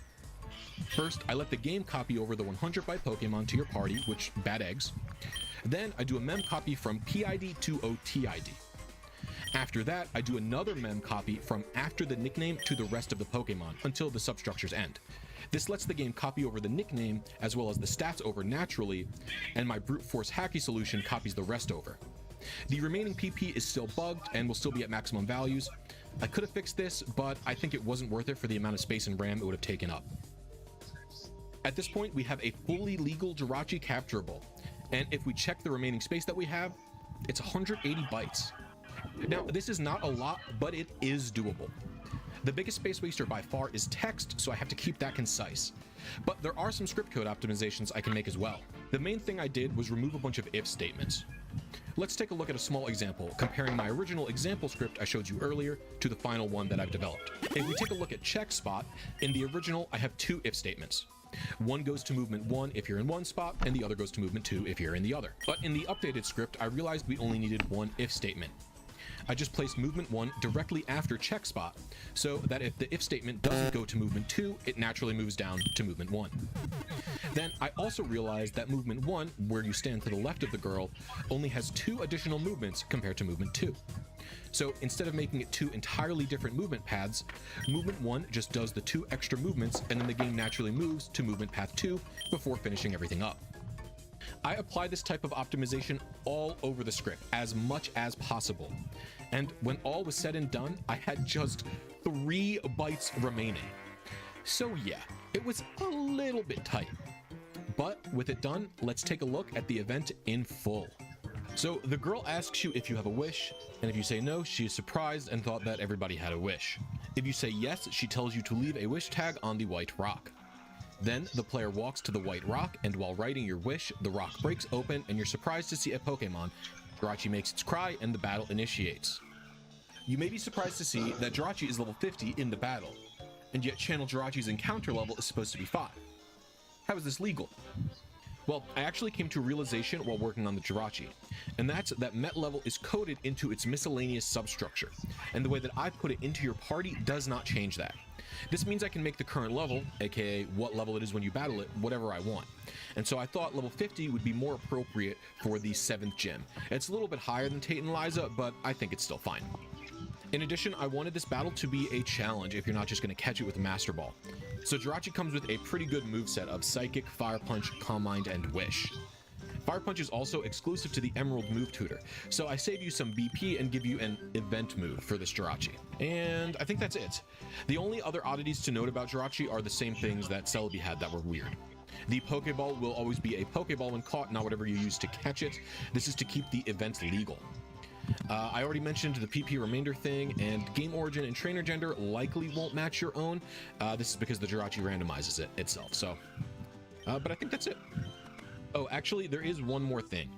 So if you nickname this Jirachi and then you check in PKHex, PKHex will actually tell you it's illegal because of the nickname. This is untrue, and the Jirachi is totally legal. However, the odds of you soft resetting for a trainer ID secret ID combo that's an exact match for any event is very low. And while it is possible to RNG manip such a combo, the PKHex devs thought it would be better to flag this as illegal to prevent people from being tricked by bad hacks. So don't think you did anything wrong by nicknaming it, it's just user protection on PKHex's end for the less informed. In addition, I didn't program anything wrong either, so there's no worry with that. Alright, with the showcase done, let's talk about how to get this into your... The number one question I got asked in my last DLC video was, is this only for English games? And yeah, at the time the events were, but because so many of you asked, here you are. I programmed all of my events in every single Gen 3 language. Jirachi is already available, you could go download it right now in any language, and I already finished Celebi as well. The other events I'm slowly chipping away at, but I view them as less important since they're just recreations of Emerald events that you can easily get to with glitches in that game. This means the only e-card support for EU Pokemon games is from me, and so I'll go over the quick details on how this works for all of my EU viewers. For the EU games, you'll need a United States or Australian e-reader, and for the Japanese games, you'll need an e-card reader plus. In addition, for the text on the EU games, the e-reader does not have many of the special characters required, so the text may look a little bit funky. We did the best with what we had though. If you want to find out more about how I got the e-reader to communicate with all these European games, check out my video on localizing the Eon ticket. I went into detail there. As for making my events work in other languages, the main thing I had to do was find different RAM addresses. So the first things I went after were the locations for the functions, like encrypt boxmon. The way I found those was by going into MGBA and copying the raw byte.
Let's see. What do I want to do next? What do I want to do next, eh? Fishing trolley. There's no fishing trolley. Sorry, I can't do that. Oh, I think there is a fishing trolley actually. It's not called a trolley, so no, there isn't. No fishing trolley. Sorry, you failed. Go on the boat right now. It's not a trolley. It's not him.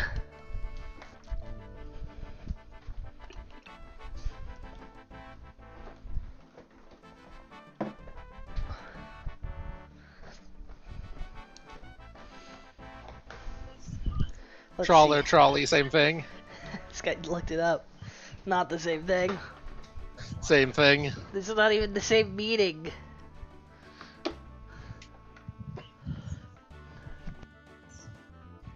Get on the boat now.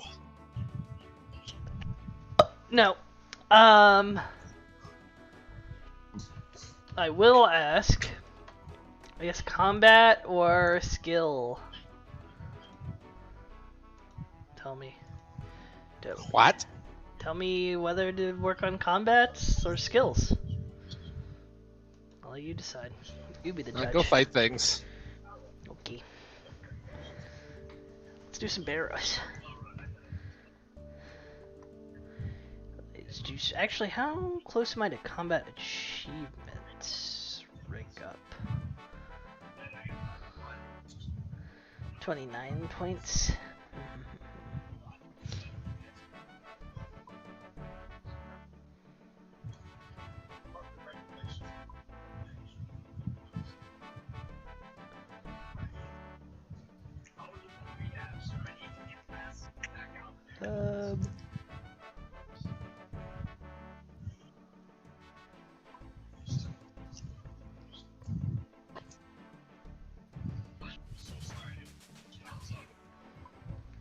Oh yeah, I did get a Giant's key.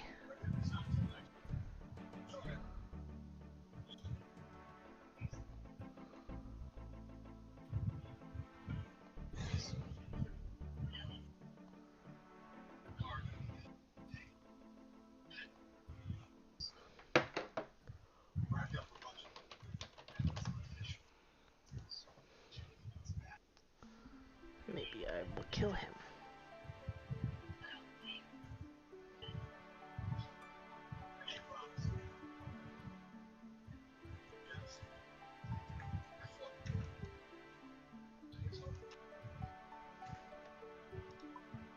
What if I killed a giant? Be a giant murderer. Good.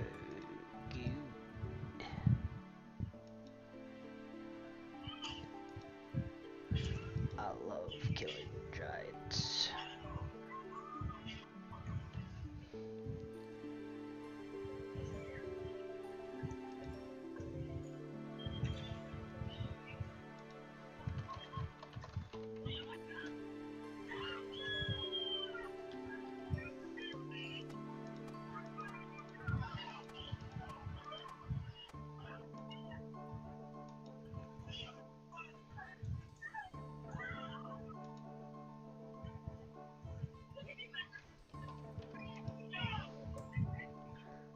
Do we not have any magic hats? I'll just wear my stupid Slayer hat then.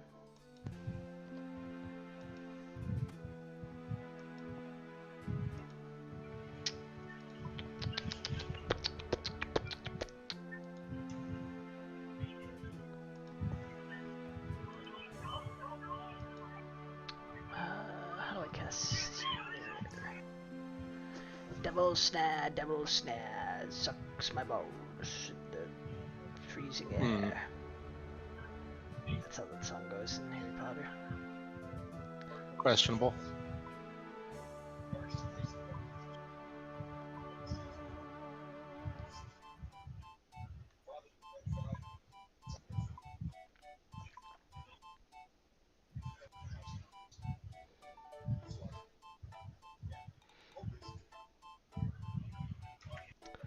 Alright, water and nature.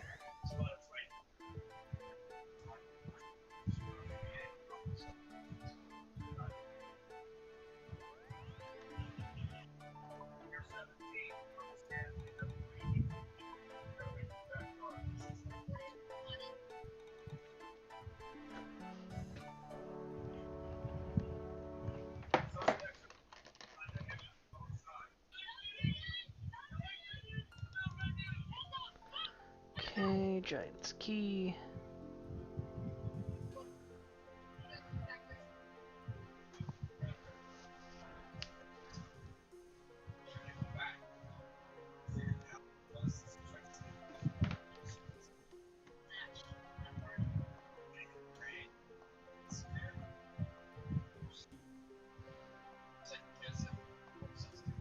How do I get to him again?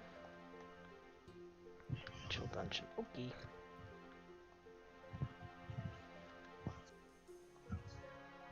I'm not gonna bring any food. You know what? I need a key. My other key.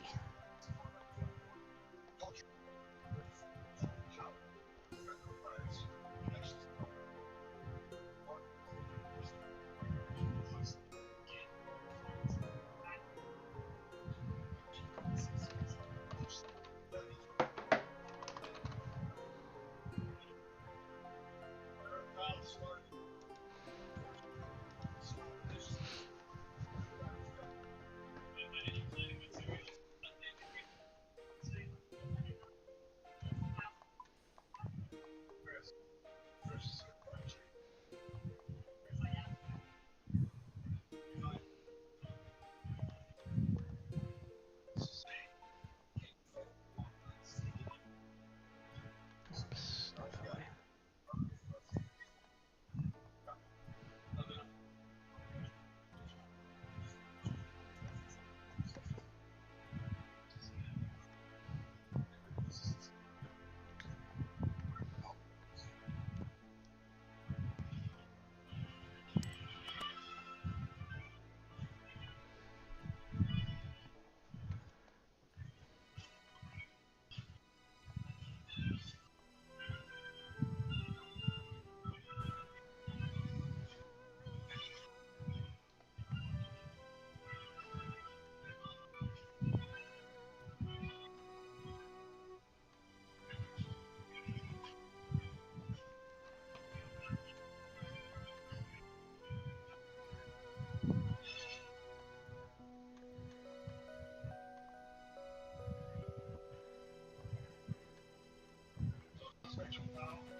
Look and tingle.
Sure looks like a whole lot of not fighting enemies going on here. I literally just killed the boss, idiot. Either watch or shut up. Sure looks like a whole lot of not fighting enemies right now. Just killed the boss. Did you though? Yes, I have his head in my inventory right now. Look at it.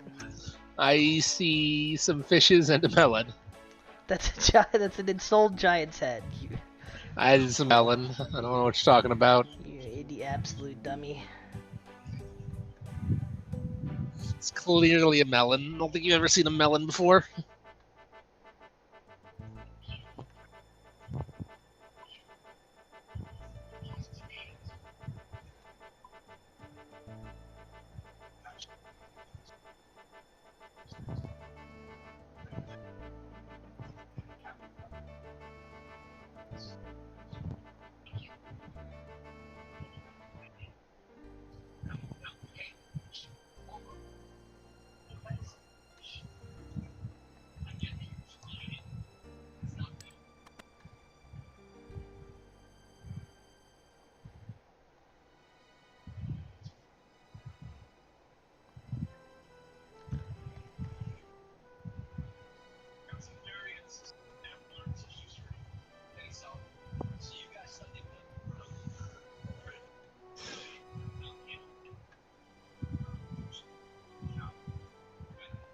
Shoo, shoo, move away.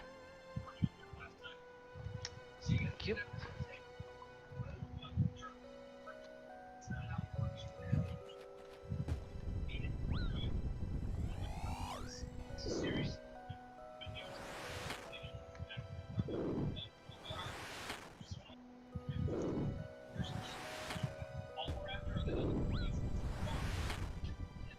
Sorry, I said combat, not waving your stick at it. This is what combat looks like. Questionable.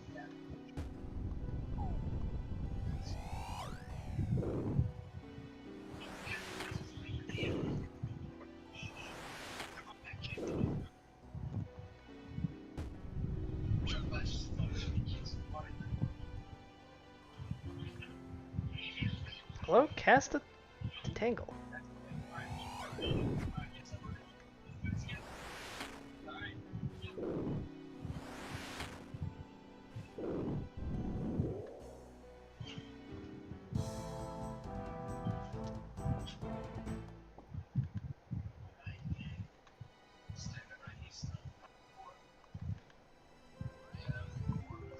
There's 3 combat achievement points.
Let's try this.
Nice, that's the scary guys now.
I wanna fight that giant big boy.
Faithless Cryptron. Easy game.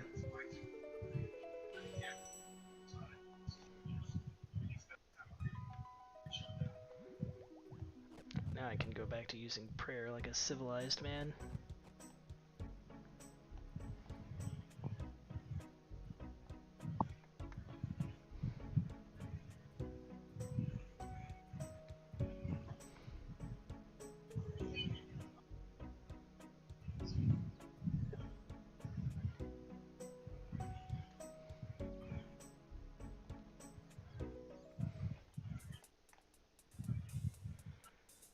I want to grab my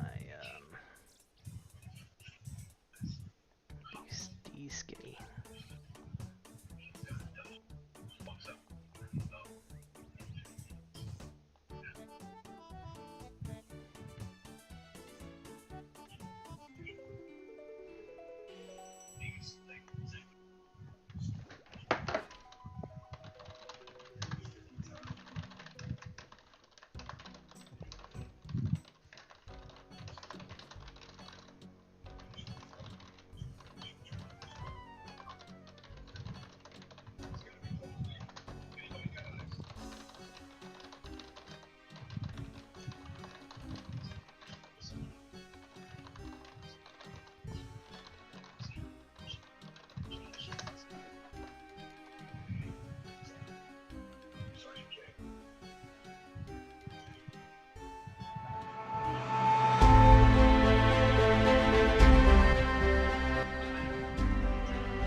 Hello and good morning.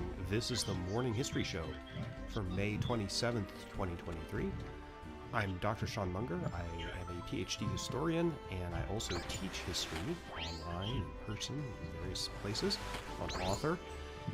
Today's stories involve a medieval church found under tidal flats in Germany, an Indian gun that the British really want to hang on to, and a really fascinating story about early medieval art treasures from Germany that were looted during and right after World War II. That story, I put it in the thumbnail, but that one's at the end.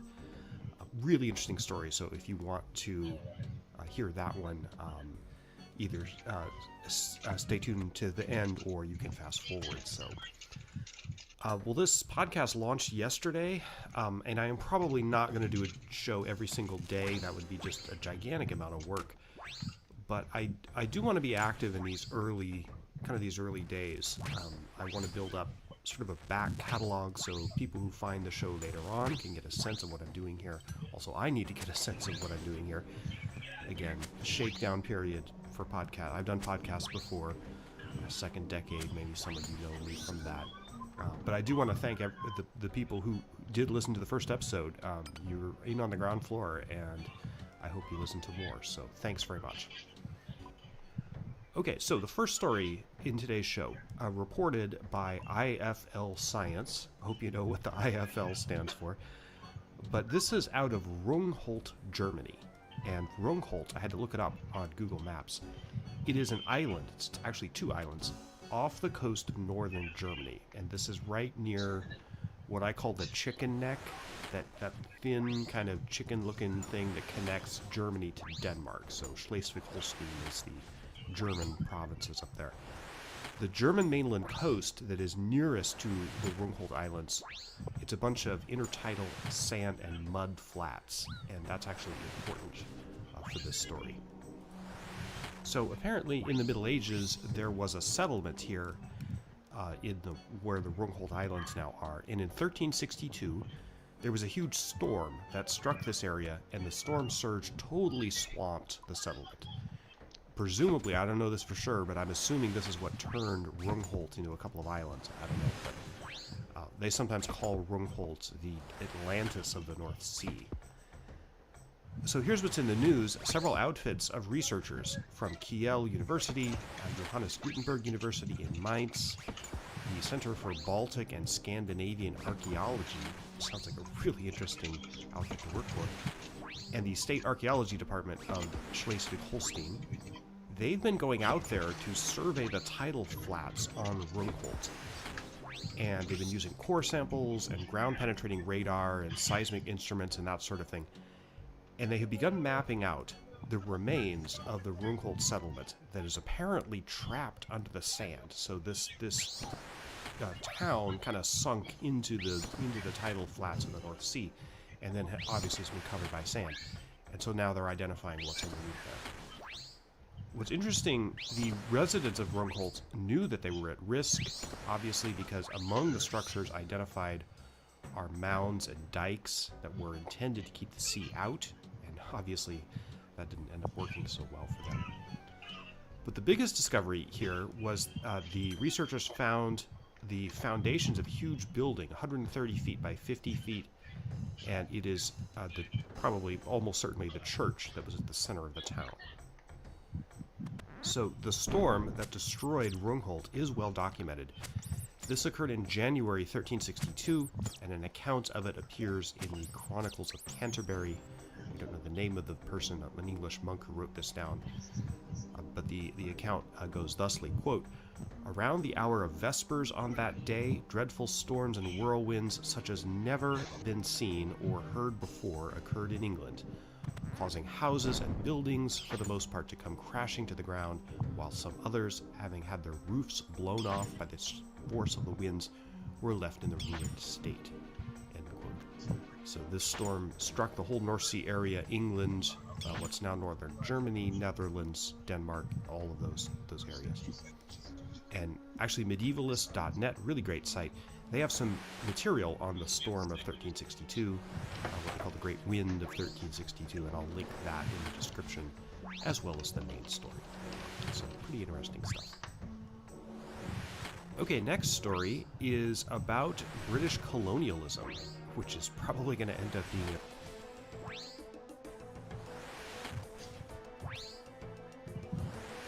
Porygon 2 was the long-awaited sequel to Porygon 1. This Pokemon debuted in Generation 2, where it had a solid niche in the OU format, as a bulky normal type with access to Recover and a good special attack stat. In the transition from Generation 2 to 3, Porygon 2 gained the ability Trace. Thanks to this new ability, Porygon 2 would provide a specific role in Gen 3 OU that nothing else could. Entire team archetypes can be built around Porygon 2 and the unique utility that it provides. Let's take a look at the important job Porygon 2 has in Gen 3 OU. But first, please remember to like this video and subscribe to the channel in order to help us track down the Paradox future form of Spoink and wanted Pokemon criminal, Iron Fellow. Iron Fellow may have had more involvement in the recent delay of Pokemon Home compatibility for Gen 9 than we initially thought. 62.4% of you watching right now are not subscribed and are therefore completely fine with the fact that this dangerous criminal is at large. Thank you.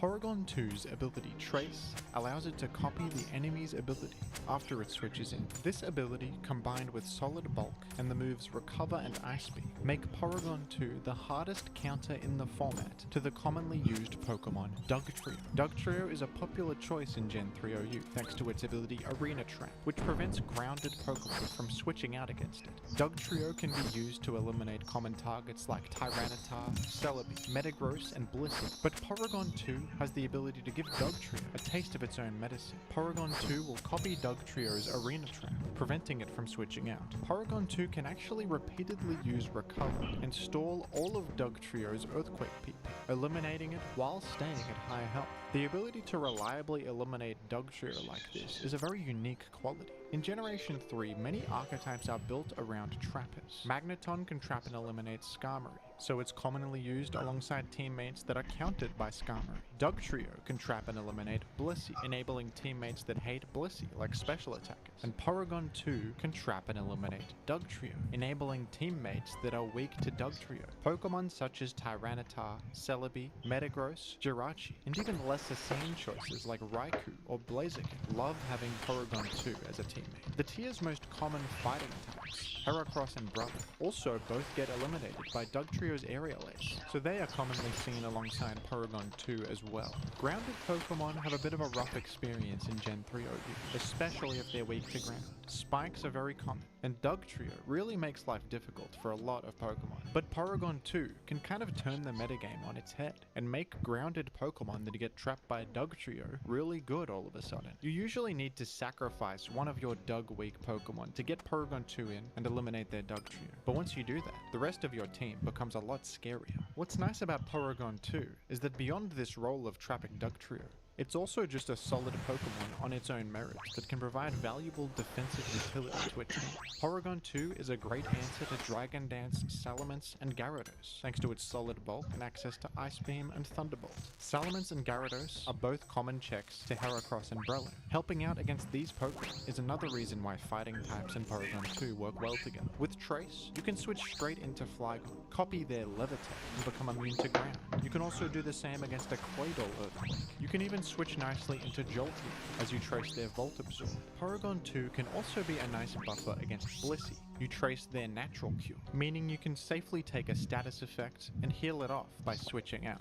If you're using Toxic, you can force out the Blissey and maybe even make some progress against whatever comes in. Porygon 2's good bulk and fantastic move pool also just lets it tank hits from a lot of common stuff and find unique ways to be useful. Porygon 2 was ranked in OU in Gen 3 for a long time, but it only recently fell down to UUBL. Despite all of these great qualities that it has, it's a pretty tough Pokemon to build with. Many players prefer to handle Dugtrio in different ways by punishing its choice locks with Pokemon such as Skarmory and Salamence. Porygon 2 can be fantastic on the right team, but it's not a self-sufficient Pokemon like many others are in OU.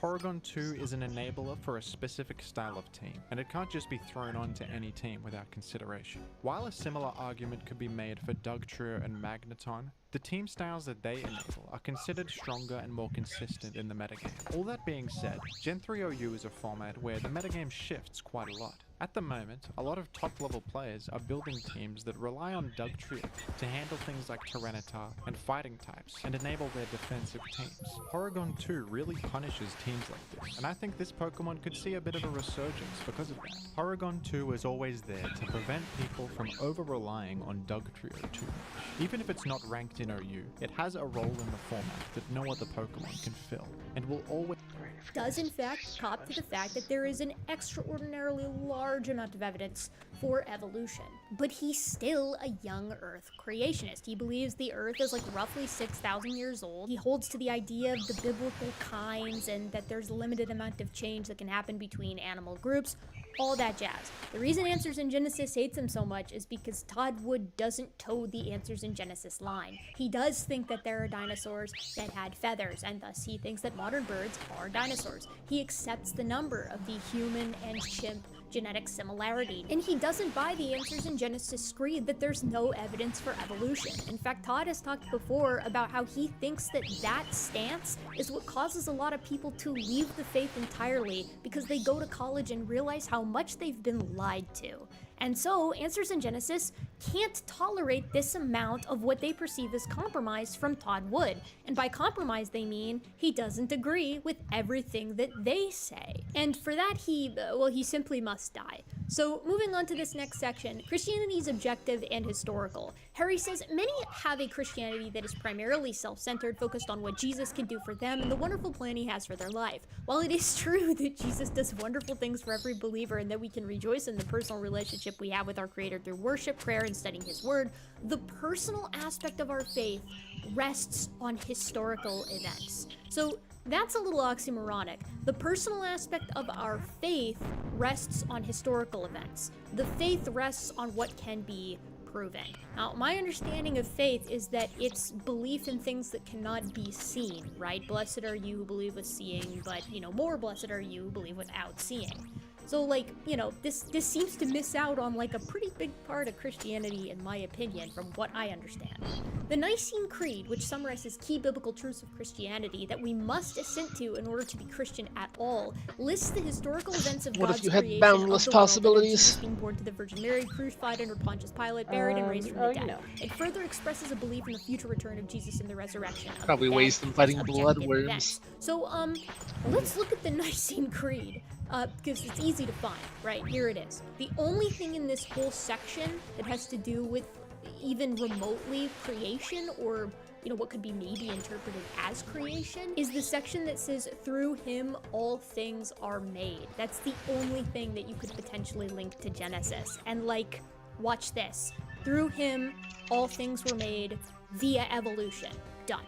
Harry goes on to talk more about how faith requires an objective foundation to it, and again, that seems a little oxymoronic to me, and then he proceeds to list from the Bible a bunch of subjective experiences that people had that allowed them to come to the faith, including Paul and his journey from becoming Saul, going from Saul to Paul, because he saw God on the road to Damascus. So I don't know that that's doing a great job of convincing me, at least, that subjective experience isn't hugely influential in whether one has or doesn't have a faith.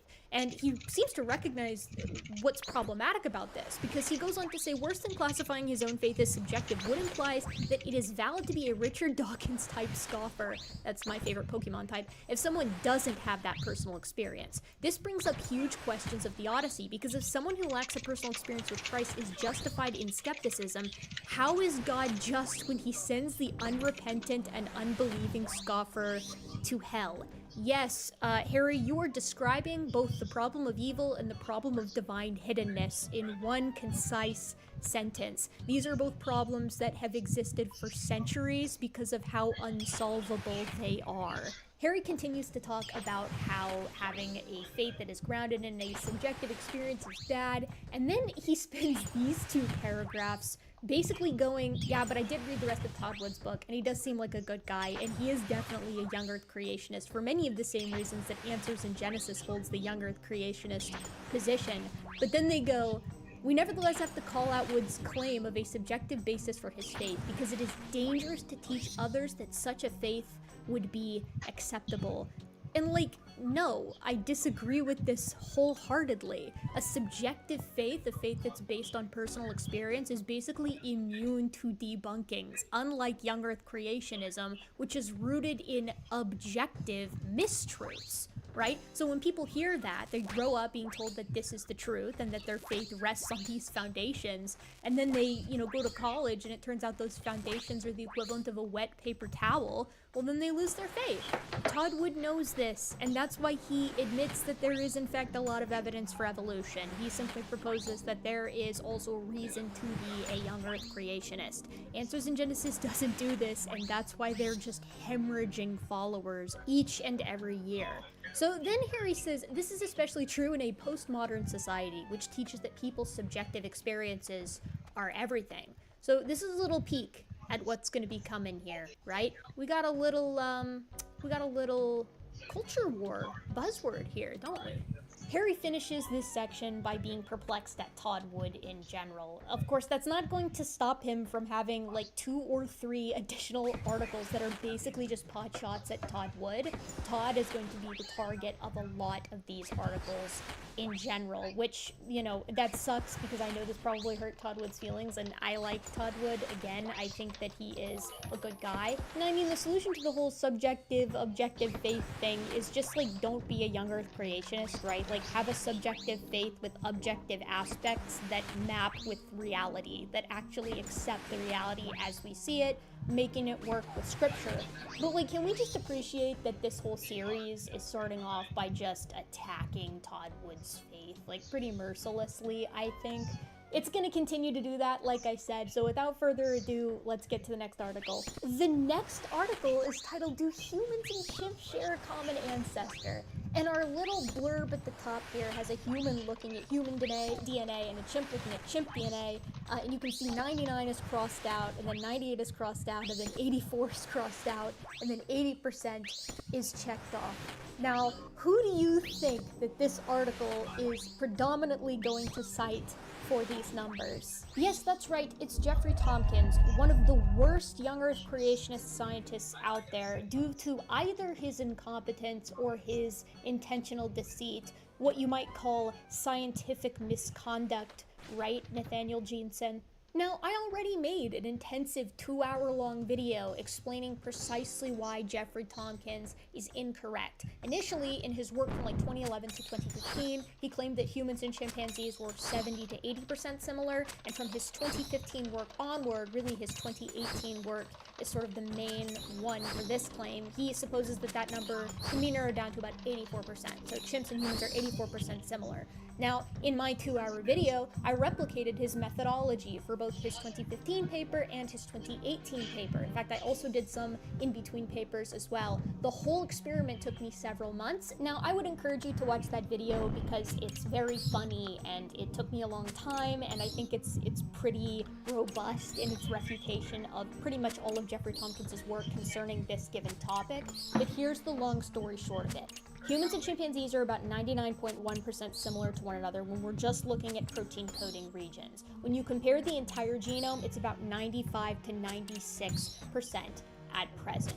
Jeffrey Tompkins claims up until 2015 that that number, like I said, is like 70 to 80% similar, and that methodology is flawed because it utilizes an ungapped parameter when it compares two given genomes. If you want the full down and dirty details as to what ungapped is as a parameter and why it's inappropriate, again, see that video. But let me just tell you what I did, right? Because what Jeffrey Tompkins does is he does an ungapped comparison of humans and chimpanzees and nothing else. He has no controls. So I utilized some controls and ran his tests for him. Chimpanzees and bonobos are around 85% similar to one another using his methods, as are two different cow breeds, Bos indicus and Bos taurus, as is a lion and a lynx. All of these things, young Earth creationists would say, are members of the same kind and are intrinsically related.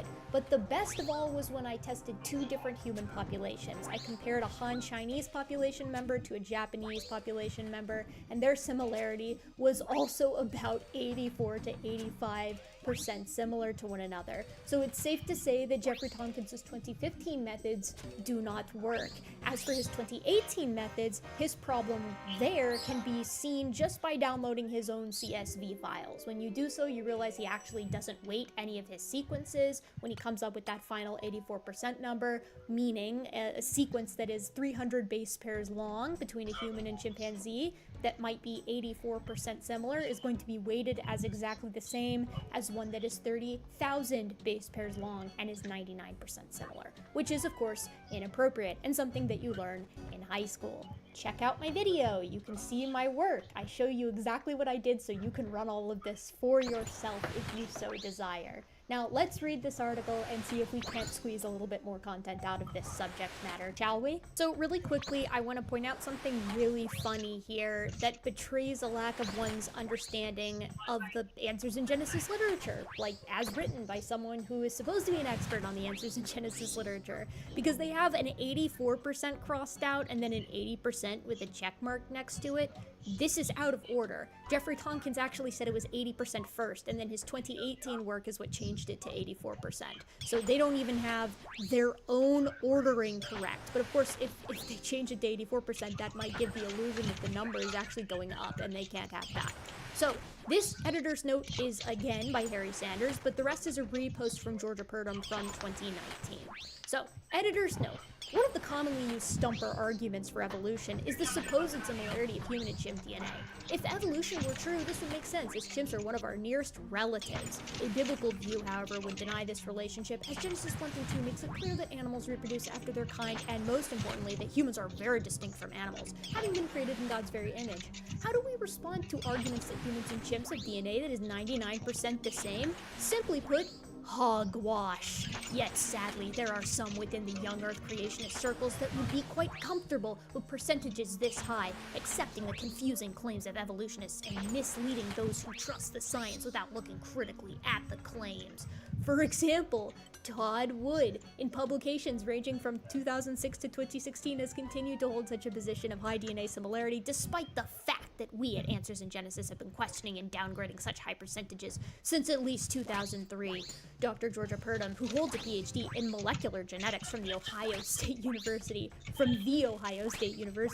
wrote the following piece for Answers magazine in 2018. In it, she again dispels the commonly held claim that explains why we as believers need not only reject such blatantly misleading figures, but also speak out against their use, even by perhaps well-meaning Christians. Parroting high figures such as anywhere in the 90th percentiles only plays into the hands of those wishing to explain life, particularly human life, which is immensely special in a Christian worldview, as senseless but arguably lucky occurrences in a universe of death and chaos. So again, this article basically just parrots Jeffrey Tompkins' methods, and I know from personal experience, from personally testing them myself over the course of several months, that his methods are bunk. They can't even accurately display the similarity between two given humans, let alone organisms of different species, and that goes for his 2015 methods. His 2018 methods, he simply doesn't weight the data, right? And that's like a rudimentary mistake that he simply will not cop to, evidently, despite the fact that it can be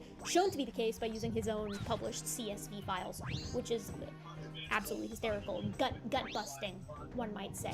But there are a few things that I want to correct here. So first, what they complain about is that they see the 98 to 99% number all over the place. I don't. I often see the 95 to 96%, which is an accurate representation of the current genomic similarity between humans and chimps.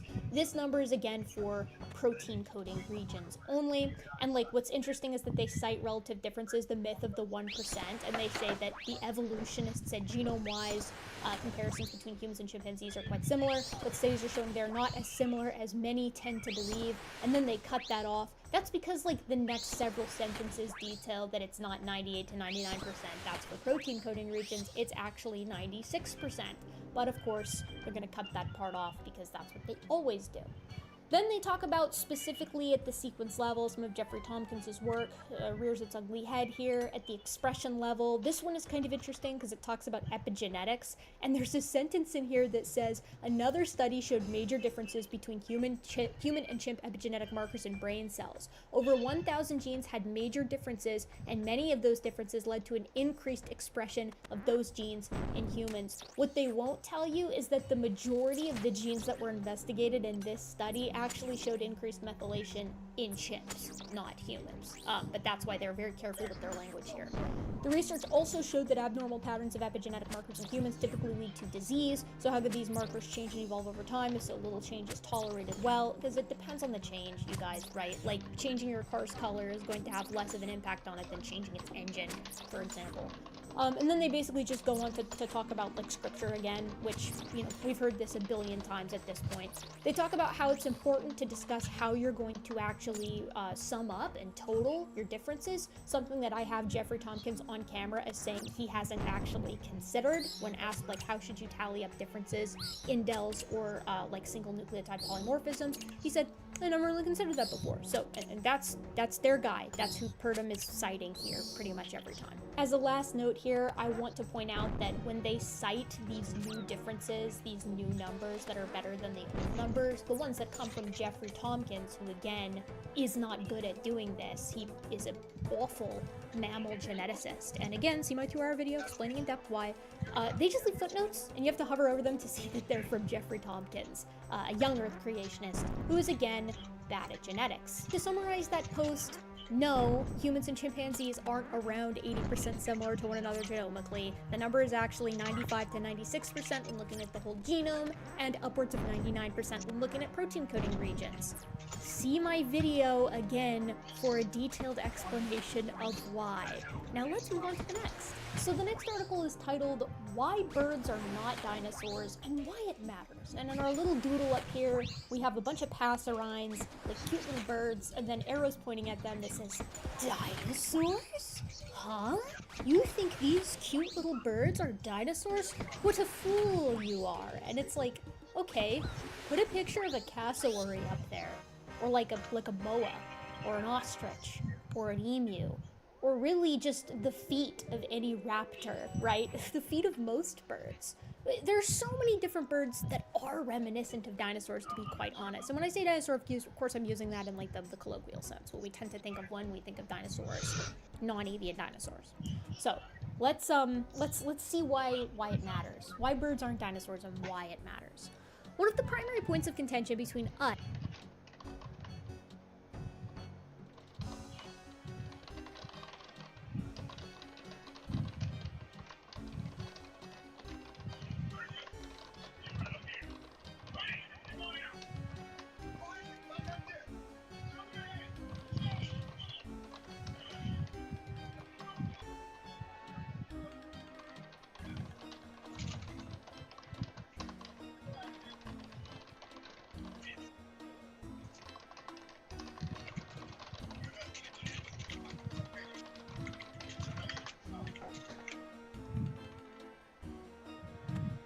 and young Earth evolution is the question of whether birds are dinosaurs. Many within what we call the YEE subcommunity amongst the young Earth creationist camp have made the claim that dinosaurs had feathers and or that modern birds are dinosaurs in some sense. But is this claim valid?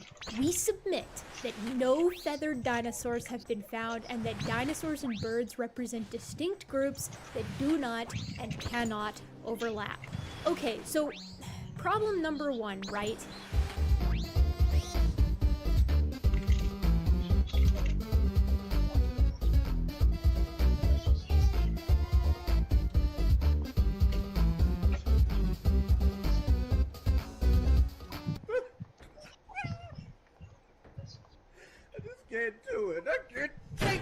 So, like, birds evolved from theropod dinosaurs, and due to the law of monophyly, they are thus still dinosaurs, in the same way that we evolved from mammals, but are still mammals. But not only that, you can also see the emergence of the suite of characteristics that we use to define modern birds emerged slowly through the geologic column in dinosaur, or what we would ostensibly consider dinosaur, progenitor species. We can see the bones become more and more hollow, the emergence of feathers, the loss of teeth, the healing of the sacrum, the fusing of the pelvis, the reorientation of the digits in the feet. So you might be wondering what AIG makes of these animals that occupy transitional species, right? And the answer is, according to Gabriella Haynes, their current paleontologist who's dealing with this question, who's gonna get cited in this blog post, well, if it has feathers, it's a bird.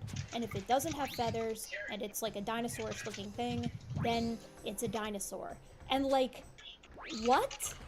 First of all, you're not going to convince me that anybody who is a young Earth creationist is going to consider Bapiosaurus or Caudipteryx to be birds, but I'm getting ahead of myself. The target of today's potshot is Matt McLean, who's a professor at the Masters University, and they quote him here as saying, similarly, we can recognize birds as very similar to dinosaurs. In fact, we could even say birds are a type of dinosaur without implying their evolution. We are just saying that birds are more similar to dinosaurs than they are to any other creatures. Okay, so this is a young Earth creationist, Matt McLean, saying this. He's saying, okay, look, we already group organisms, and if we're using the same standards to group organisms and applying that to birds and dinosaurs, then birds are dinosaurs. That's all he's saying here. While he is careful to say that he doesn't mean birds evolved from dinosaurs, there are huge problems with this statement. The most obvious one is from scripture itself. So, we're going to be having a scriptural objection here. There are a few non-scriptural arguments in here, and I'm going to touch on those first, get them out of the way, because they're pretty quick. So the first one has to do with statistical baraminology. This is like a statistical method that young Earth creationists use to try to determine what kinds are, like where the barriers are between the baramins, if you will. I don't really care about that, and it doesn't really have any bearing on evolutionary theory, so I'm just going to kind of set that aside.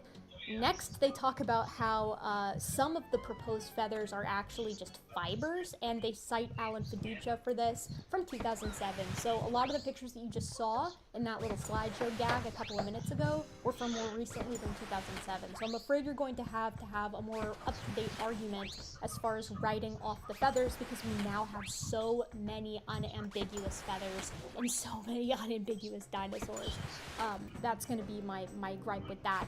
And then lastly, he discusses the nature of just assuming the relationship between dinosaurs and birds because it's within an evolutionary classification system.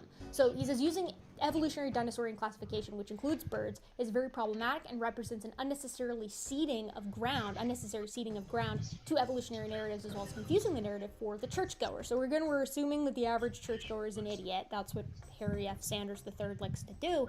But also evolutionary dinosaurian classification A. So that same classification scheme that lands birds as dinosaurs is what lands like dogs as mammals, right? So like you're going to have to throw all of like Linnaean classification out, and also modern phylogenetics too, if you want to get rid of birds being dinosaurs, right? That's just how it's going to be. He also discusses how a lot of the things that do have unambiguous feathers aren't dinosaurs. Again, I direct you to like Bapiosaurus and Caudipteryx, which I've never seen answers in Genesis really cover. And then he finished off the article by saying dinosaurs had no feathers, and claiming they did actually requires a reliance on evolutionary interpretations of fossils that should not be accepted by creationists. Like, every fossil out there is interpreted by evolutionists, if you will, so you can't really just pick and choose which ones you want to take and which ones you want to leave. It's all the same science. It's all the same methodology.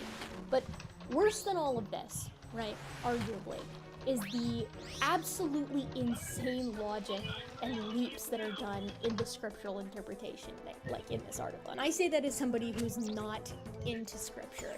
Even I can see the problems. So you'll notice that a big part of determining like what is a bird and what is a dinosaur and what counts as a feather involves having definitions for those three things. And this article does not give us any definitions for any of those, right? We don't get anything that is actually grounded in empiricism. What we get instead is a definition grounded in scripture, meaning dinosaurs are defined as land-dwelling animals. That means they were made on day 6 of creation. Almost all birds are flying creatures to some degree, and they all have wings. Therefore, they most likely were all made on day 5. By saying or agreeing with the evolutionary claim that birds are dinosaurs or are most similar to dinosaurs, Dr. McLean is mixing groups made on different days of creation. Further, he is lumping groups that Adam would have been able to distinguish. Oh my god. So let's take a pause here, okay? Whales are ocean-dwelling animals. That means they were made on day 5 of creation. Almost all mammals are land-dwelling creatures to some degree, and they all have legs. Therefore, they were most likely all made on day 6. By saying or agreeing with the evolutionary claim that whales are mammals or are most similar to mammals, Dr. McLean is mixing groups made on different days of creation. Further, he is lumping groups that Adam would have been able to distinguish. Do you see how insane that sounds? Let's do it again. Bats are flying animals. That means they were made on day 5 of creation. Almost all mammals are ground-dwelling animals to some degree, and they all have legs. Therefore, they were most likely made on day 6. By saying or agreeing with the evolutionary claim that bats are mammals or are most similar to mammals, Dr. McLean is mixing groups made on different days of creation. Further, he is lumping groups that Adam would have been. What if you did Barrows runs? I'm a Barrows man. How many Barrows runs have I done? Too many. Probably not enough. Only 19. I've only got one piece in 19. What is the actual drop chance? I don't know. The drop chance is... What the frick is it? I don't understand how to calculate this at all.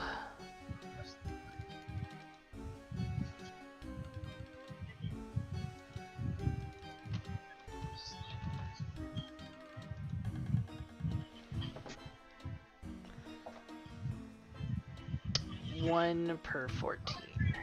Able to That's distinguish. Insane. Here, The let's odds are do it weird again. because Let's there's do it like 5 again. armor sets. Dragonflies are flying animals. That means they were made on day 5 of creation. Almost all arthropods are ground animals to some degree, creeping things, because they have legs. Therefore, they were most likely all made on day 6. By saying or agreeing with the evolutionary claim that dragonflies are arthropods or are most similar to arthropods, Dr. McLean is mixing groups made on different days of creation. Further, he is lumping groups that Adam would have been able to distinguish. You could do this with so many different groups of animals. It is nonsensical and crazy. And the only reason that they are choosing to die on this hill is because of how many predictions were made before the fact that we would end up finding transitional forms. Further, more transitional forms that link theropod dinosaurs to Archaeopteryx and Archaeopteryx to modern birds. They cannot have birds being dinosaurs because to them, that is such a huge cultural admission that they would be too embarrassed. And Harry F. Sanders even goes on to say this. Another significant problem with arguing that birds are dinosaurs is the cultural context of the claim. So yeah, the logic in the scriptural portion is awful, and the logic in the biology and paleontology section is awful. We know that birds are dinosaurs. This is confirmed morphologically, and we can see the transition occur in the geologic column through the fossil record. And like, this is just gonna be one that they're gonna have to get, like I said, like dragged white-knuckling the rocks into accepting. I mean, they're going to have to accept that birds are dinosaurs eventually. And I hope Ken Ham is dead by the time that happens, because if he isn't, that's going to be what kills him. I really need to do a video on the evolution of birds from theropod dinosaurs, because there's just so much fascinating stuff going on there. The whole paleontological record is fantastic with regard to these feathered dinosaurs and transitional species representing these super odd morphologies, some of which appear very linear and some of which are taking flight and feathers into these super odd directions. But then there's also current experimental work that supports this transition. You can turn crocodile scales into proto-feathers, like experimentally, which is weird, and you can do the same thing with the scales on chicken legs. I mean, developmentally, a feather is just a mutated scale, which is just a mutated skin cell, right? So anyways, we'll get to that eventually. For now, let's move on to the next blog post. So the next one is titled Can Creationists Accept Evolution? And it says evolution is antithetical to scripture even within a young earth paradigm. And like all I really have to say to this is, you guys, you already do this. Again, you already do this constantly. On the Ark Encounter, in the Creation Museum, in all of your articles and blog posts, you're doing it yourself up here in this little drawing that you've done, where you've got the wolf and the coyote as a part of the dog kind, and then they're evolving into these other derivatives, right? I mean, it's wrong, of course, right? Like, coyotes and wolves share a common ancestor. Coyotes, wolves, and African wild dogs share a common ancestor, and then all three of them, plus the domestic dog, also share a common ancestor. And then, of course, all the dog breeds share a common ancestor. What's weird about this is they've got this thing that says less information, right? Like, the wolf genome is not the largest canine genome, right? It's not a wolf that evolves into everything else via, genetic entropy or whatever it is that they propose. So that's all wrong. It's all weird. Joel Duff goes into it in great depth. I suggest his video if you want to know more about why this particular image is kind of absurd. But as far as this blog post goes, can creationists accept evolution? Yes, they can and they do. My sources are Answers in Genesis, Institute for Creation Research, and Creation.com, all of which accept both common descent, as in organisms have a common ancestor that they then diversify out from. They accept natural selection, and they accept mutation. So yes, they do accept evolution. They just change the definition so that they don't feel bad about it. Next. Okay, so you guys can probably tell that this video is taking me several days to make, because now it's morning and my voice is very deeper than normal, I guess I should say. but that's because I'm being thorough, and doing all of this in one sitting would take me like 8 hours. So let's begin with our next article. Is there ambiguity in creation? And we have, for our doodle, a picture of Earth with a tag that says 6 days old, and then a picture of Earth like inside a thought bubble that says, in God's mind, 4.5 billion years old. So this is pretty high concept stuff, I would say. So, it says, the idea that God created a young Earth that looked old has insurmountable problems. Now, on the face of it, I agree with this, because if everything just kind of looks like it's very ancient and that evolution happened, but in actuality Earth is 6,000 years old and evolution didn't happen, that seems pretty internally inconsistent with regard to God's character. And, you have to take these kinds of things into account when you're looking at it from the perspective of a young Earth creationist who holds to inerrancy. So today's victim is going to be Ken Coulson, who works at Loma Linda University and believes that God created life on Earth by a process he has labeled supernatural formative process. Coulson is offering a new mature creation apologetic that basically says God has only ever used natural processes to create, but during creation week he sped up those processes. Coulson uses post-creation miracles to understand the processes at work during creation week. So let's just get this out of the way, right? Again, Answers in Genesis also does this, because they do the whole accelerated nuclear decay thing to explain the ancient ages that we get from radiometrically dated rocks. They just put it in the flood, right? So let's move on. Is there a problem with young Earth creation? The answer to that is yes. At the outset of the book, Coulson lays down his concern regarding YEC, or the YEC movement. So this is a quote from Ken Coulson here. I have become increasingly aware of some glaring problems with mainstream young Earth creationism that stem from what I believe is an overly suspicious approach to conventional science. Absolute banger of a sentence right there. Agreed.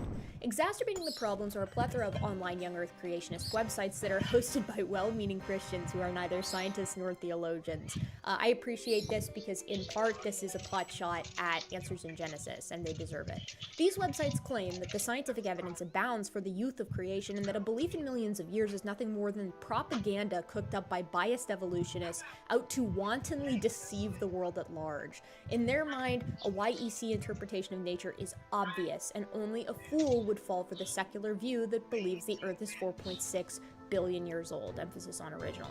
This entire paragraph, just let him cook.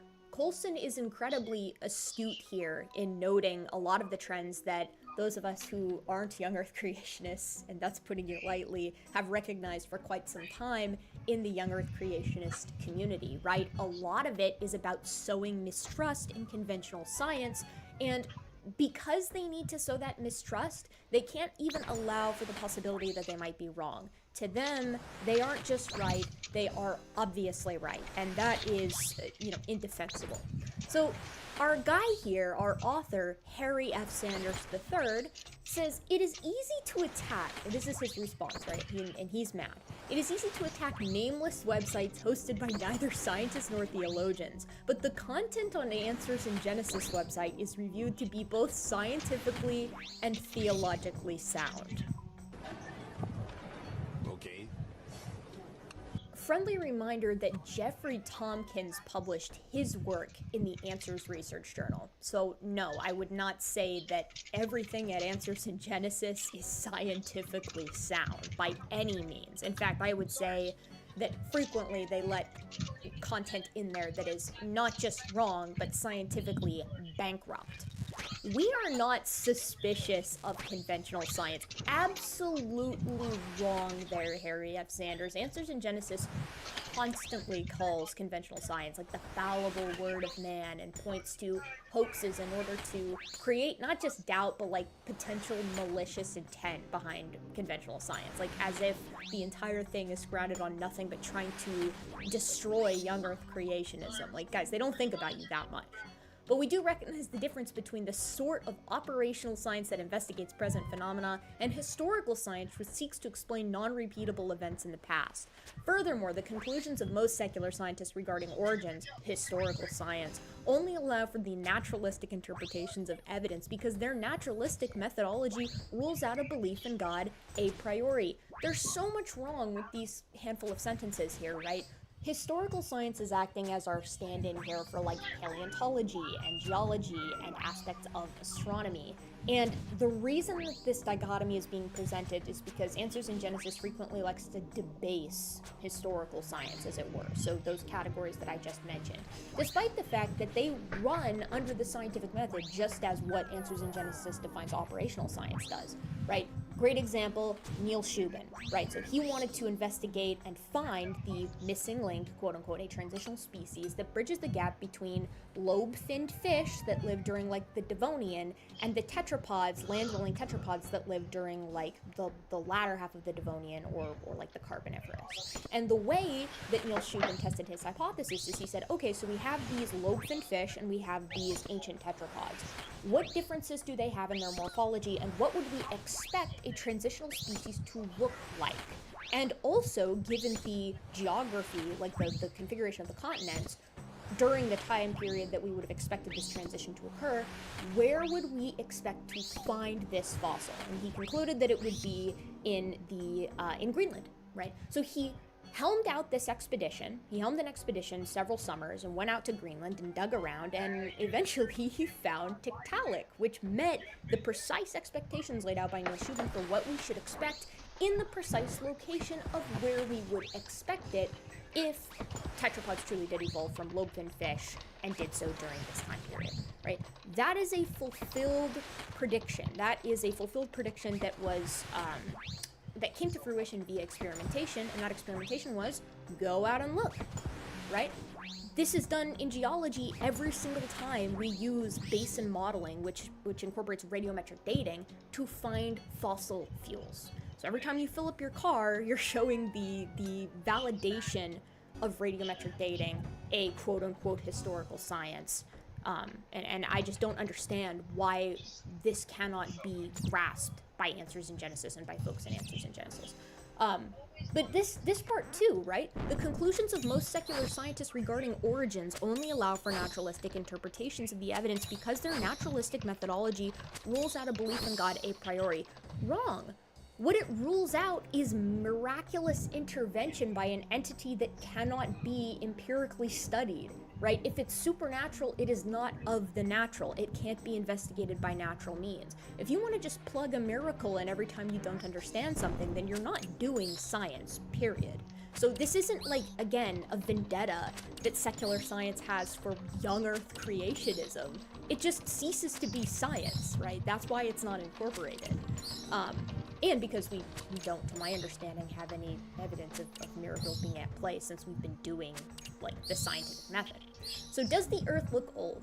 Part of Coulson's solution to remedy this issue first acknowledges that evidence does exist supporting the antiquity of the Earth, emphasis on original. Given Coulson's claim to be a YEC, this statement will be surprising to many YECs. Is it? Because, again, young Earth creationists also accept this, right? The RATE team, which was Radioisotopes in the Age of the Earth, this is a team of young Earth creationists who set out to show, basically, that radiometric dating was flawed, or that there might be more at play, came away with one of their conclusions being, the rocks look really old. Their answer to it was, accelerated nuclear decay happened. But no one is denying that the radiometric dates say the rock is old, right? No one's denying that. I don't know why Harry F. Sanders is saying, like, is speaking as if Answers in Genesis is not guilty of this. How can a YEC believe that there is evidence for the antiquity of the Earth? Coulson comes to this conclusion by considering geophysical processes that presently sustain our planet. So this is Coulson's reasoning. Again, Coulson is a young Earth creationist. By estimating the current volume of Earth's continental rock, then extrapolating back the current rate at which these rocks are being formed, one can easily approximate a time frame of Earth's formation in the millions and or billions of years. Yes, this is how, like, Charles Lyell, the father of geology, and then Hutton before him, were able to come up with an ancient age of the Earth and their principles of geology. They were the ones who were first like, okay, right, things happen at a certain rate today, sedimentation, erosion, things like that. We have structures that are very complicated that we can observe today. If things happen in the past the same way they do today, the Earth must be very old to explain the existence of these current features. That's all he said, right? And the creationists lost their mind over it. Coulson is recognizing the same thing here, and Answers in Genesis does as well, at least in the context of radiometric dating. So there's another awesome quote from Coulson where he says this: a big number like 4.6 billion years is irrelevant to any discussion of the age of the Earth because, quite simply, it is not about age. Current processes are all that is required to perceive this planet was not formed in a single day, week, year, or even 1,000 years. It is the measurable processes at work within the Earth that, when extrapolated backwards, logically require millions or billions of years to form a mature planet. The Earth does seem to have a long history associated with it, as does the universe. And Harry says to this, without the lens of Scripture, which clearly shows that God created the Earth in 6 days, and in an order in opposition to evolutionary models, Coulson believes that these current processes only lead to an evolutionary view of Earth's history. So, yes, 100%. Coulson is, again, very astute in pointing this out, because you guys, right, has anybody ever wondered why nobody who doesn't start with young Earth creationism comes to that conclusion? Why is it that you have to start with being a young Earth creationist to find data, quote unquote, that supports it? Why does nobody independently come to this conclusion and then become a young Earth creationist because of the data?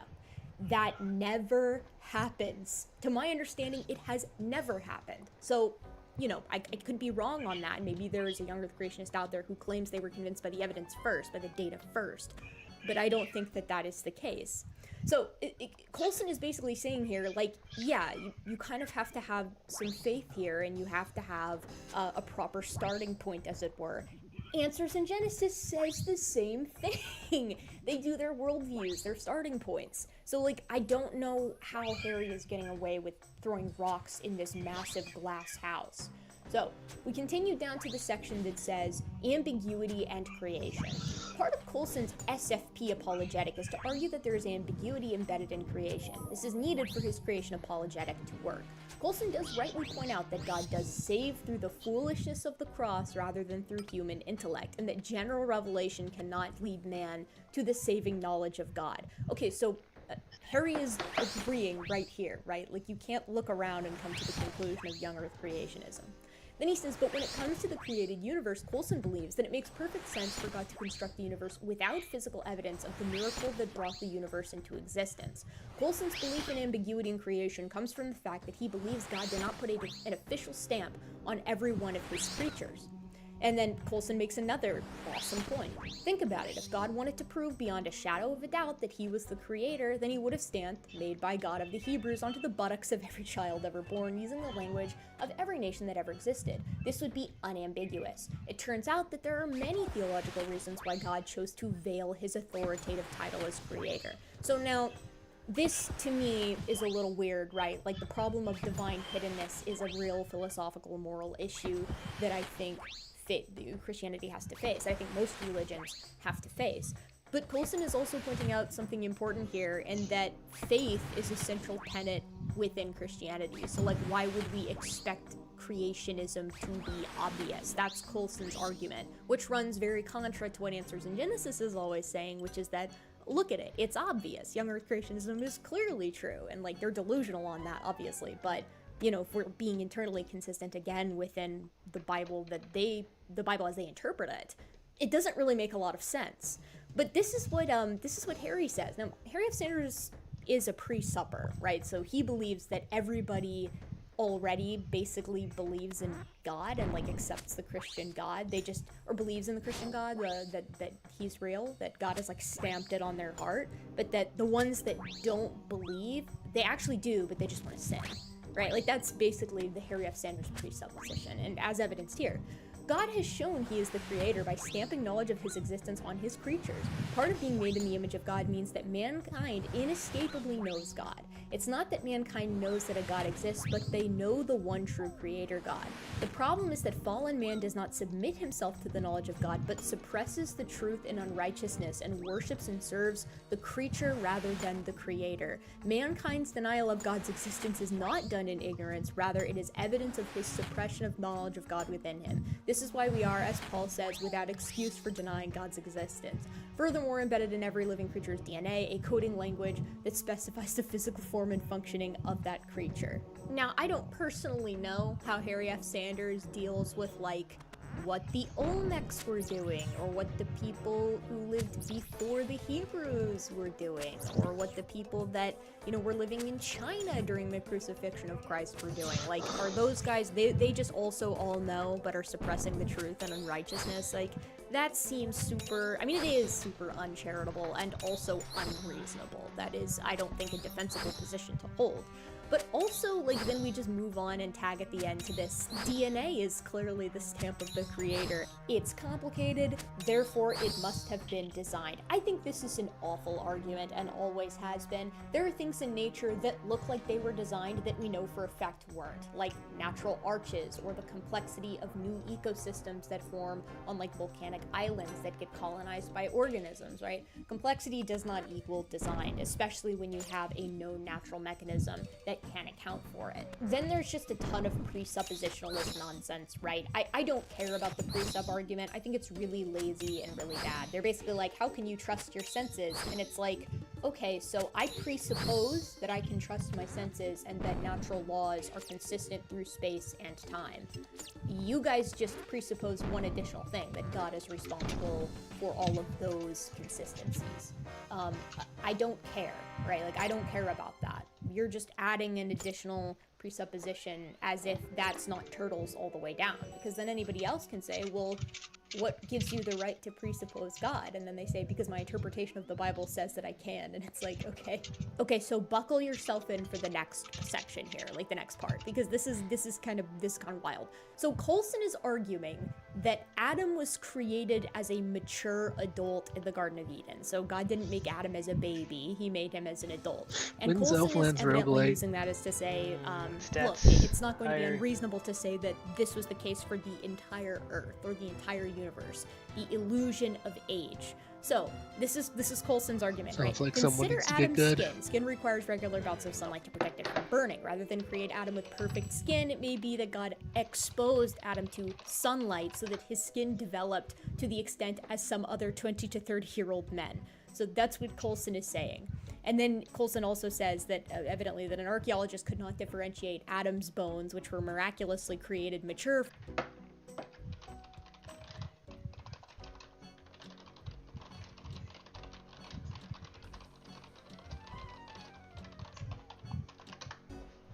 from from those of other ancient humans who developed from fertilization and grew to be in their 20s and 30s.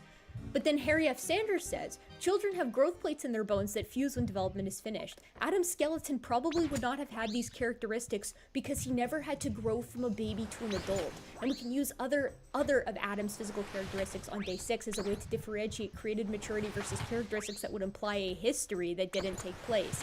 Adam would have had an adult male physique, but would not have had scars on his knees from scraping them during childhood, or a navel, or an attached, because he wouldn't have had an umbilical cord all day. This is fan fiction arguments. This is like the arguments that you would find in the fanfic.net world. Like 2 people arguing about minutia that just are fiction, right?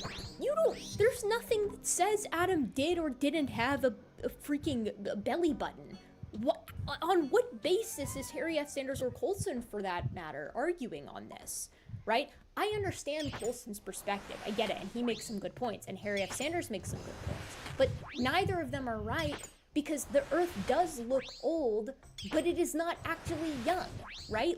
There isn't created maturity, but at the same time, that's not because of something that God did, right? It's because the Earth is old.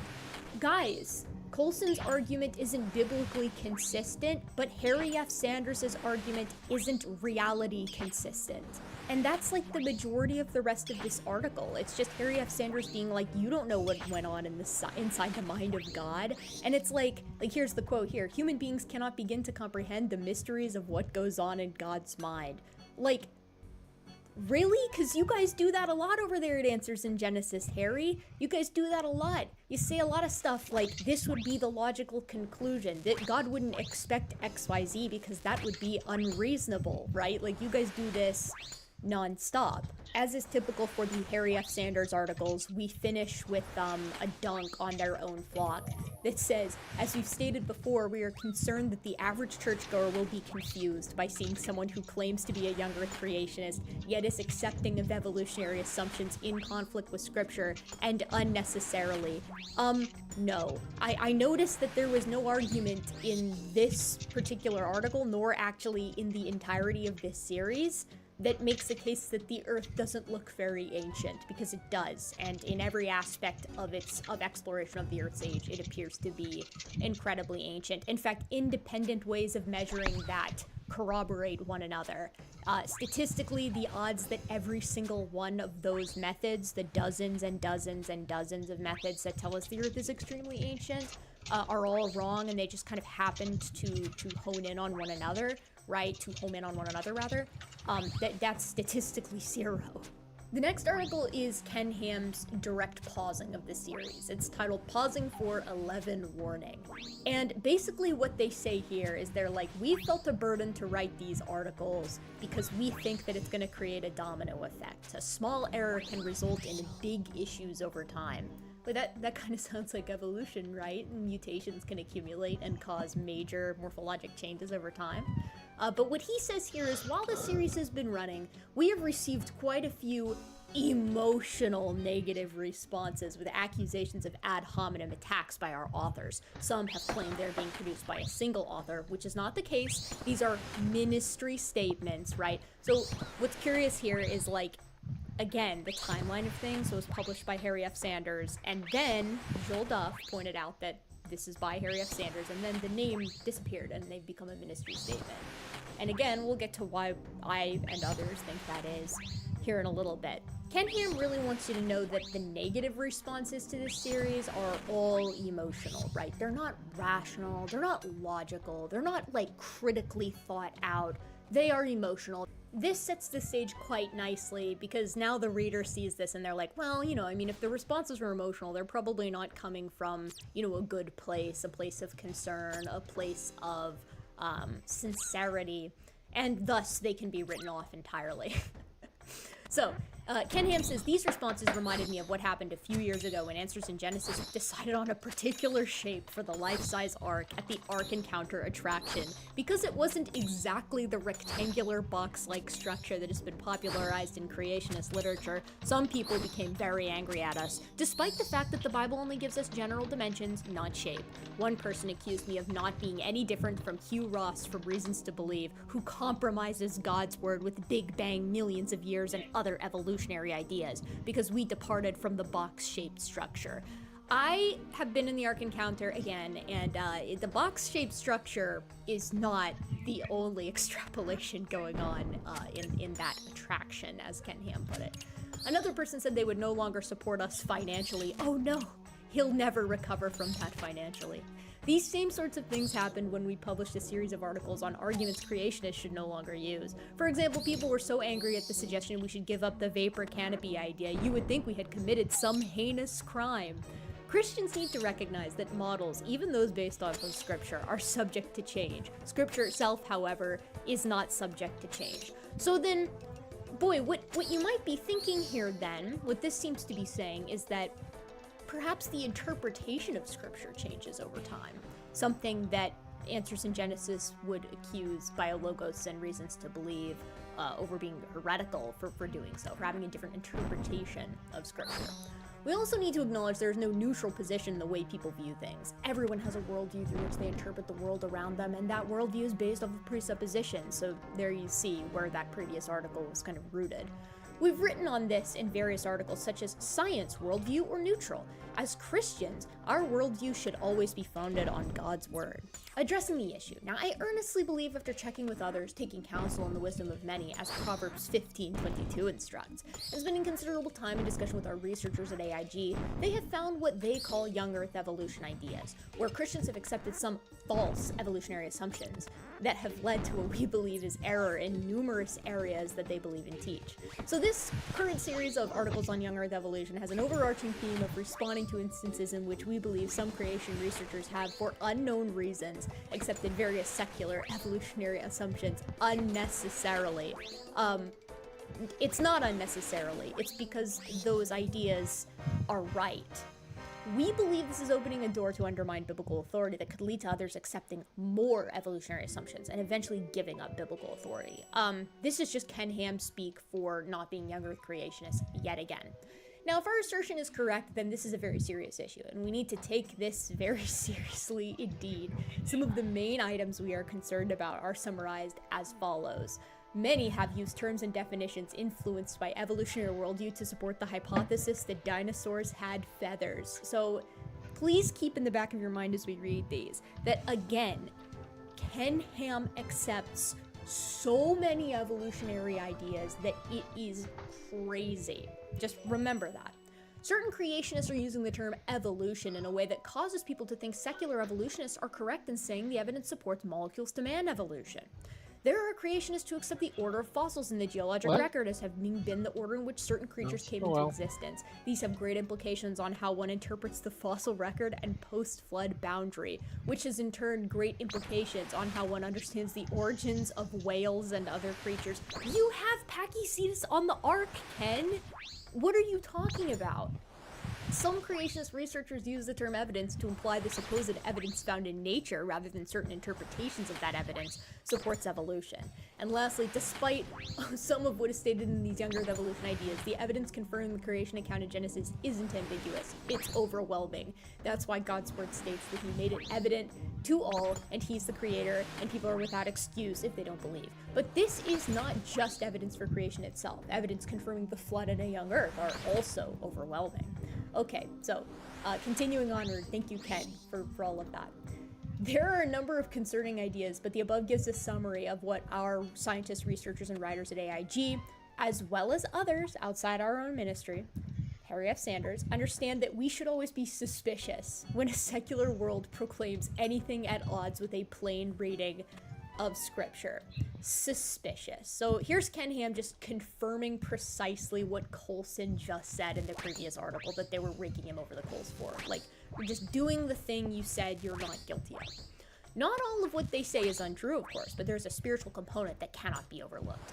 No secular scientist, no matter how qualified or gentle or sincere they seem to be, is neutral, though they may truly believe they are and try to be. Okay. The fact is, God's word says that man's heart is deceitful, and we are warned that the devil blinds the eyes of all those who are not Christians. Even scientists who are Christians have sinful natures that can master them and result in wrong actions or beliefs. So, like, you just can see the nefarious intent that Ken Ham assigns to the scientific community. This is precisely, again, what Coulson was talking about. Another factor related to our sin nature is someone having a PhD from a famous university doesn't exempt them from having their beliefs examined carefully. It's pretty bold of them. It's pretty bold of them to kind of it's pretty bold of them to kind of subtly cast shade at bragging about their university, someone bragging about where they got their degree from, when Jeanson is like the quintessential example of this. And the fact that someone is a friend or a great professor doesn't mean their views shouldn't be challenged. Not one of us is infallible in what we believe and say. All of us need to be prepared to have our ideas challenged, and Christians need to be Bereans and judge everything everyone says against the ultimate authority of Scripture. Again, against the ultimate authority of what Ken Ham believes Scripture to say. A private issue.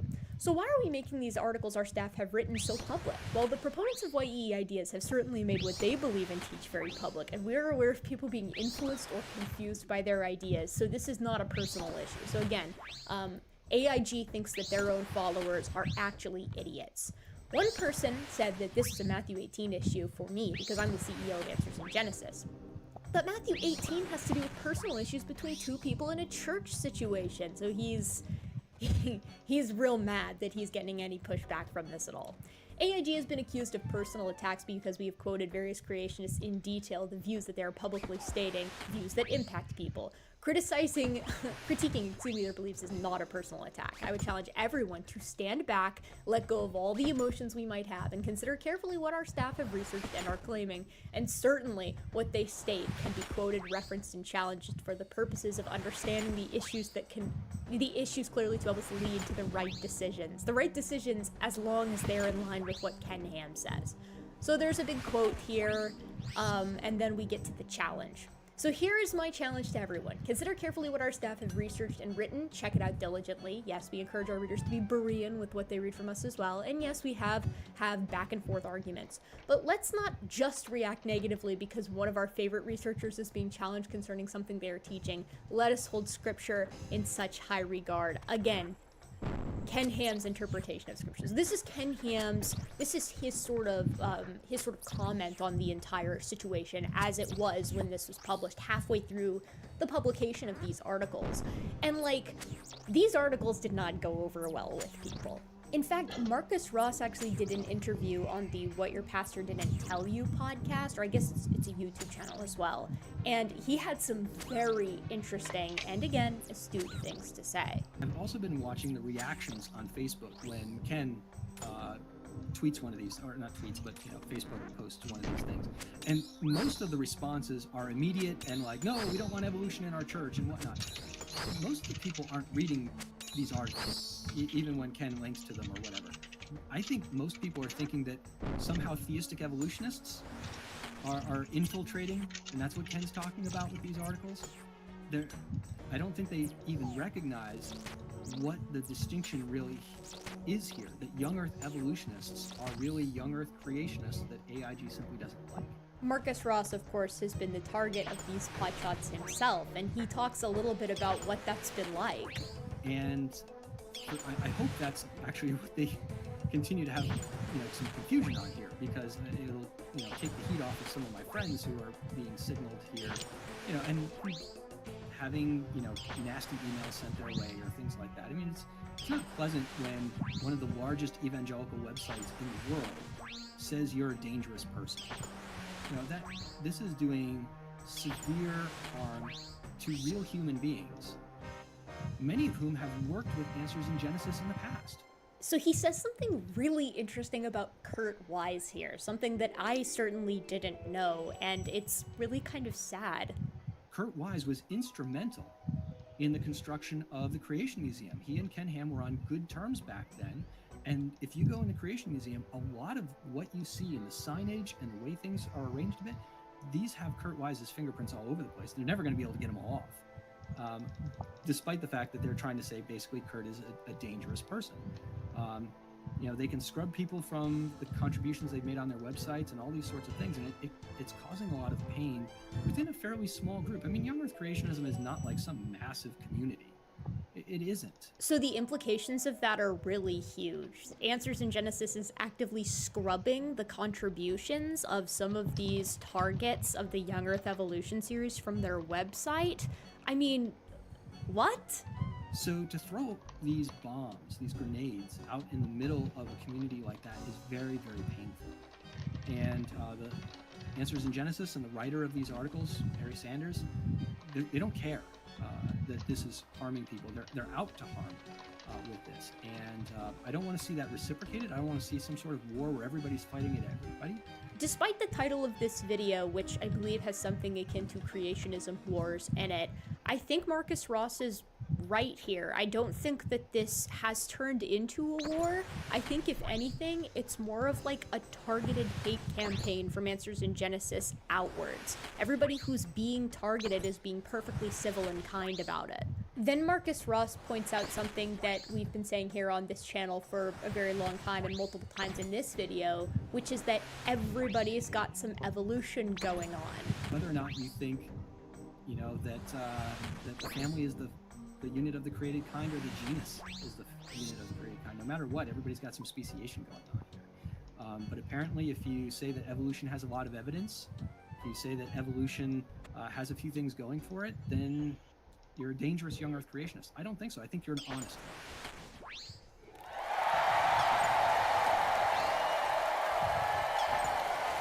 Evidently, the only criteria for being a target of Answers in Genesis is being supremely based and epic.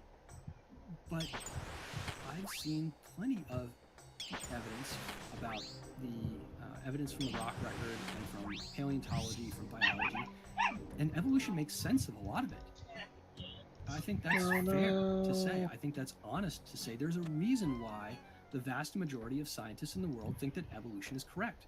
They think it makes sense of the evidence. And just when you think the guy couldn't get any cooler or more reasonable in this conversation, he hits you with this.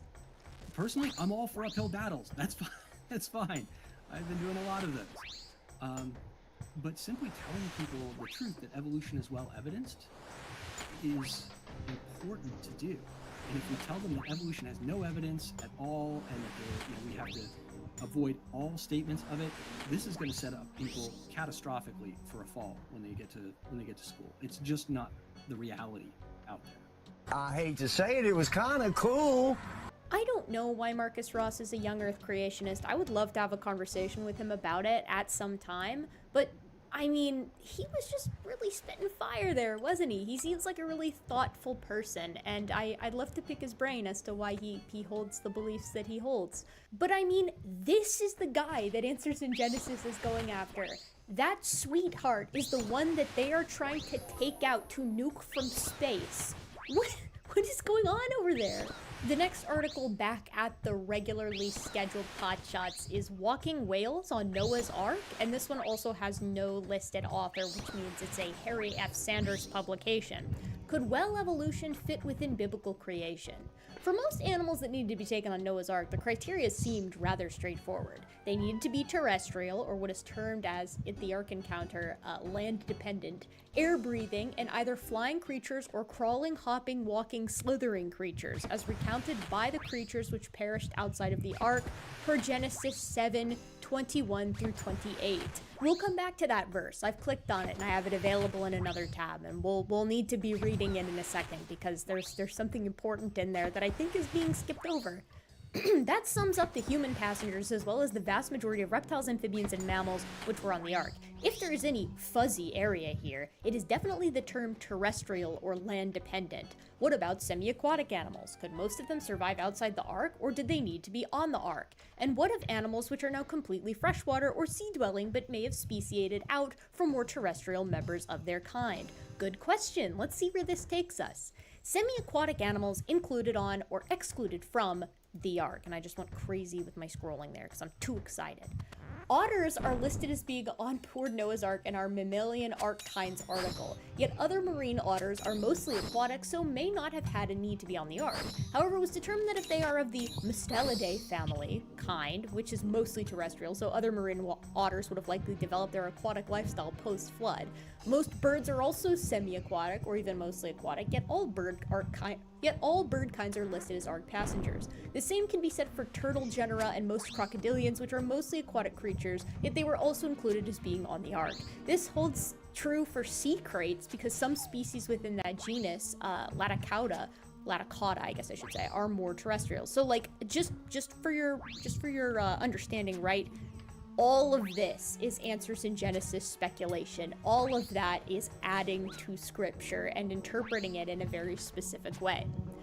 Many other semi-aquatic animals, however, are not listed as being Ark occupants because they either only come on land to lay eggs, like sea turtles, or give birth, mate, and occasionally bask, seals, sea lions, and walruses. So they didn't include pinnipeds. These are things that come on land a lot, and they're just gonna be in the water for like a straight year.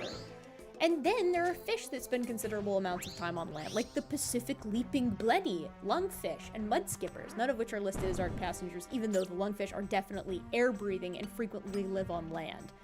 So how does the discussion of semi-aquatic animals apply to whales, which are fully aquatic? Well, for starters, they are air-breathing mammals.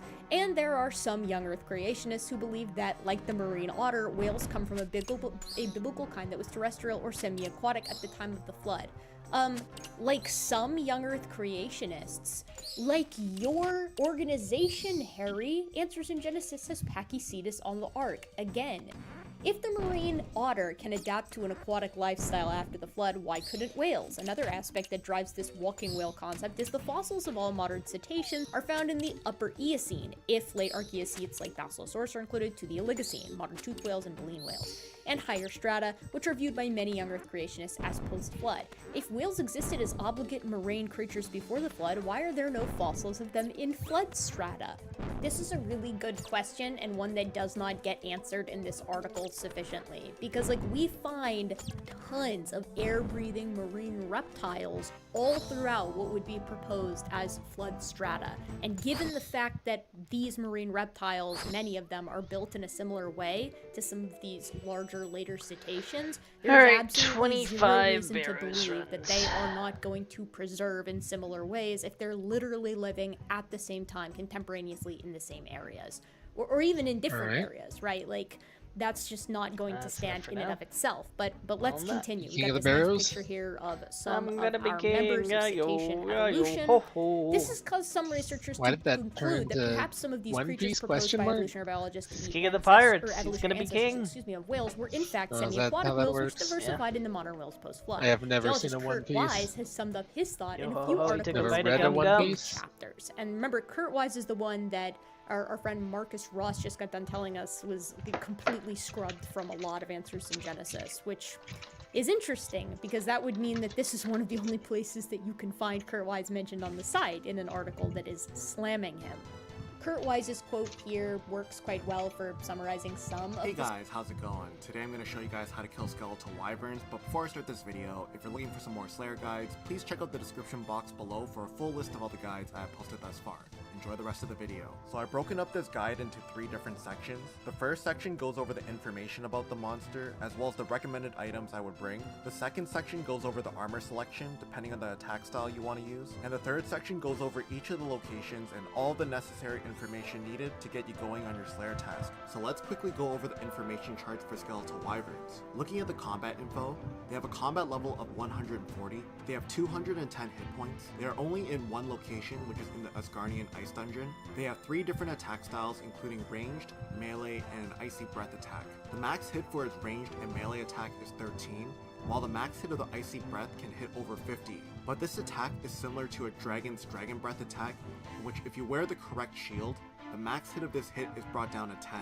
The one difference in this attack is that it has the ability to freeze you for a few seconds. If you safe spot the wyverns with either ranged or magic, or if you have an ancient wyvern shield while meleeing them, both of these options will grant you immunity against the freezing effect, and you'll be able to attack them without ever being frozen. Anyways, these monsters are aggressive, and their main weaknesses are slash attacks, crush attacks and Dragonbane weapons such as the Dragon Hunter Lance and the Dragon Hunter Crossbow. Looking at the Slayer info, they require level 72 Slayer in order to damage them, they give 210 Slayer XP per kill, and they can only be assigned by 4 different Slayer Masters. Looking at the combat stats, they're relatively high with level 125 attack, 116 strength, 120 defense, 125 magic, and 120 ranged. Now going down a couple rows to its defensive stats, you can see that its defensive bonuses are pretty high for all attack styles, and it's noticeably higher for stab and ranged attacks. In terms of choosing which attack style you want to use, if you have a higher combat level with good armor and weapons, I would go with a melee setup because it's generally faster and much more easier than using ranged or magic. If you have a lower combat level, I would consider using a ranged or magic setup to safe spot the wyverns, as it is possible to take no damage from them whatsoever, and your kills will generally be more efficient than trying to use melee and tanking the wyvern hits. And here's a list of the recommended items that I would bring to make the Slayer task more efficient. Each of these items has different uses and perks, and by no means are these items required to complete your Slayer task. But if you're interested in learning more about these items, I posted all of their Wikipedia pages in the description box below. So now we will go over the armor setups, and feel free to use the timestamps on the screen now to skip to your desired armor setup. So let's first go over a melee setup, and I recommend that you have at least level 75, and that can be accessed by using the steps to the right of the entrance. If Skeletal Wyverns is your Slayer task, I would highly recommend using the upper level, as it is not only less crowded for players using melee, but if you are planning on using ranged or magic to safe spot, the upper level has a fantastic place to safe spot them. The second room you can kill Skeletal Wyverns in is the bottom level, in which any player can use, regardless if they are on a Slayer task or not. I highly suggest that before you close this video that you watch the example kill portion of the Slayer task, the Glory Teleport. I highly recommend using the upper level, as it is not only less crowded for players using melee, but if you are planning on using ranged or magic to safe spot, the upper level has a fantastic place to safe spot them. The second room you can kill Skeletal Wyverns in is the bottom level, in which any player can use, regardless if they are on a Slayer task or not. I highly suggest that before you close this video that you watch the example kill portion of this guide so you can see how I kill and safe spot the wyverns with all the different attack styles. So here are my example inventory setups for each attack style. You can copy it completely, or you can change it depending on your needs. Same with the quick prayer settings. Here will be the settings that I would choose, but if you need to change them, feel free to do so. So here are the examples of how to kill Skeletal Wyverns, and I've placed timestamps on the screen to skip to which attack style you want to use, along with which room you want to kill them in. I'll start off by showing you guys how to run to the Icy Cavern entrance first for those who have never killed wyverns before, and you can also skip forward if you already know how to do this.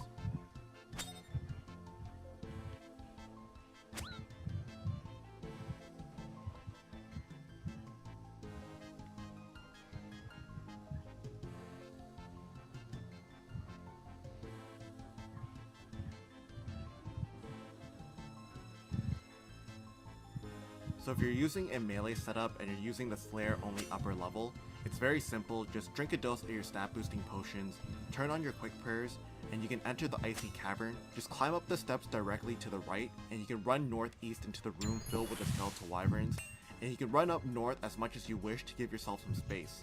Just make sure to turn on your auto retaliate, and if you have a slash or crush dominant weapon, to make sure you have the slash or crush attack style chosen. And it's very simple, you don't really have to do anything, just watch your health and prayer points when they get low.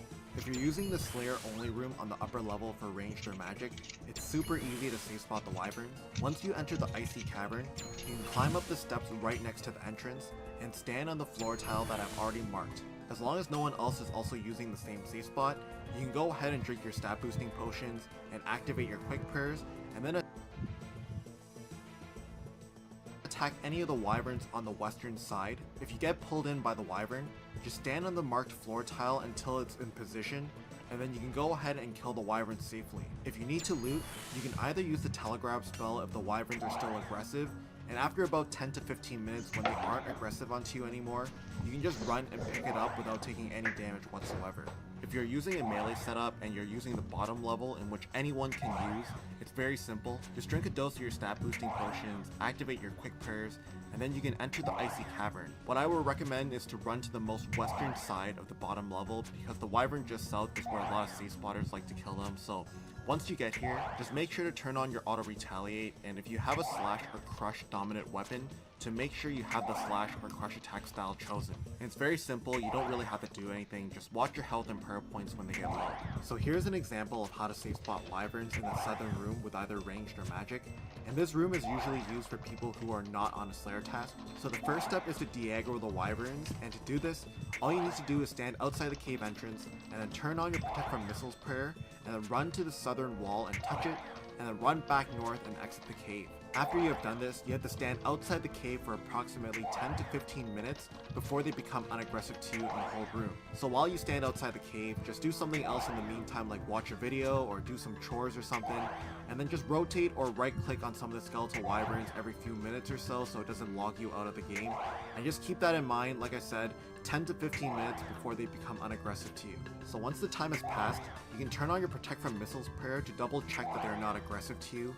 If they aren't attacking you as you enter the room, then you're ready to safe spot them, and you can turn off your protect from missiles prayer. So there are 4 wyverns in the southern room, and they are approximately 1 in each of the 4 corners, but they do wander around quite a bit, so they might be out of position. The main goal is to get the support for cetacean evolution. He talks about vestigial legs and hips that exist in modern whales. He talks about that there are not just vestigial, like morphologic throwbacks, but also genetic throwbacks, past structures that appear spontaneously, and a small percentage of offspring in the present. So like some cetaceans today are actually born with like rear flippers, which this is an ancestral characteristic. Most of them don't.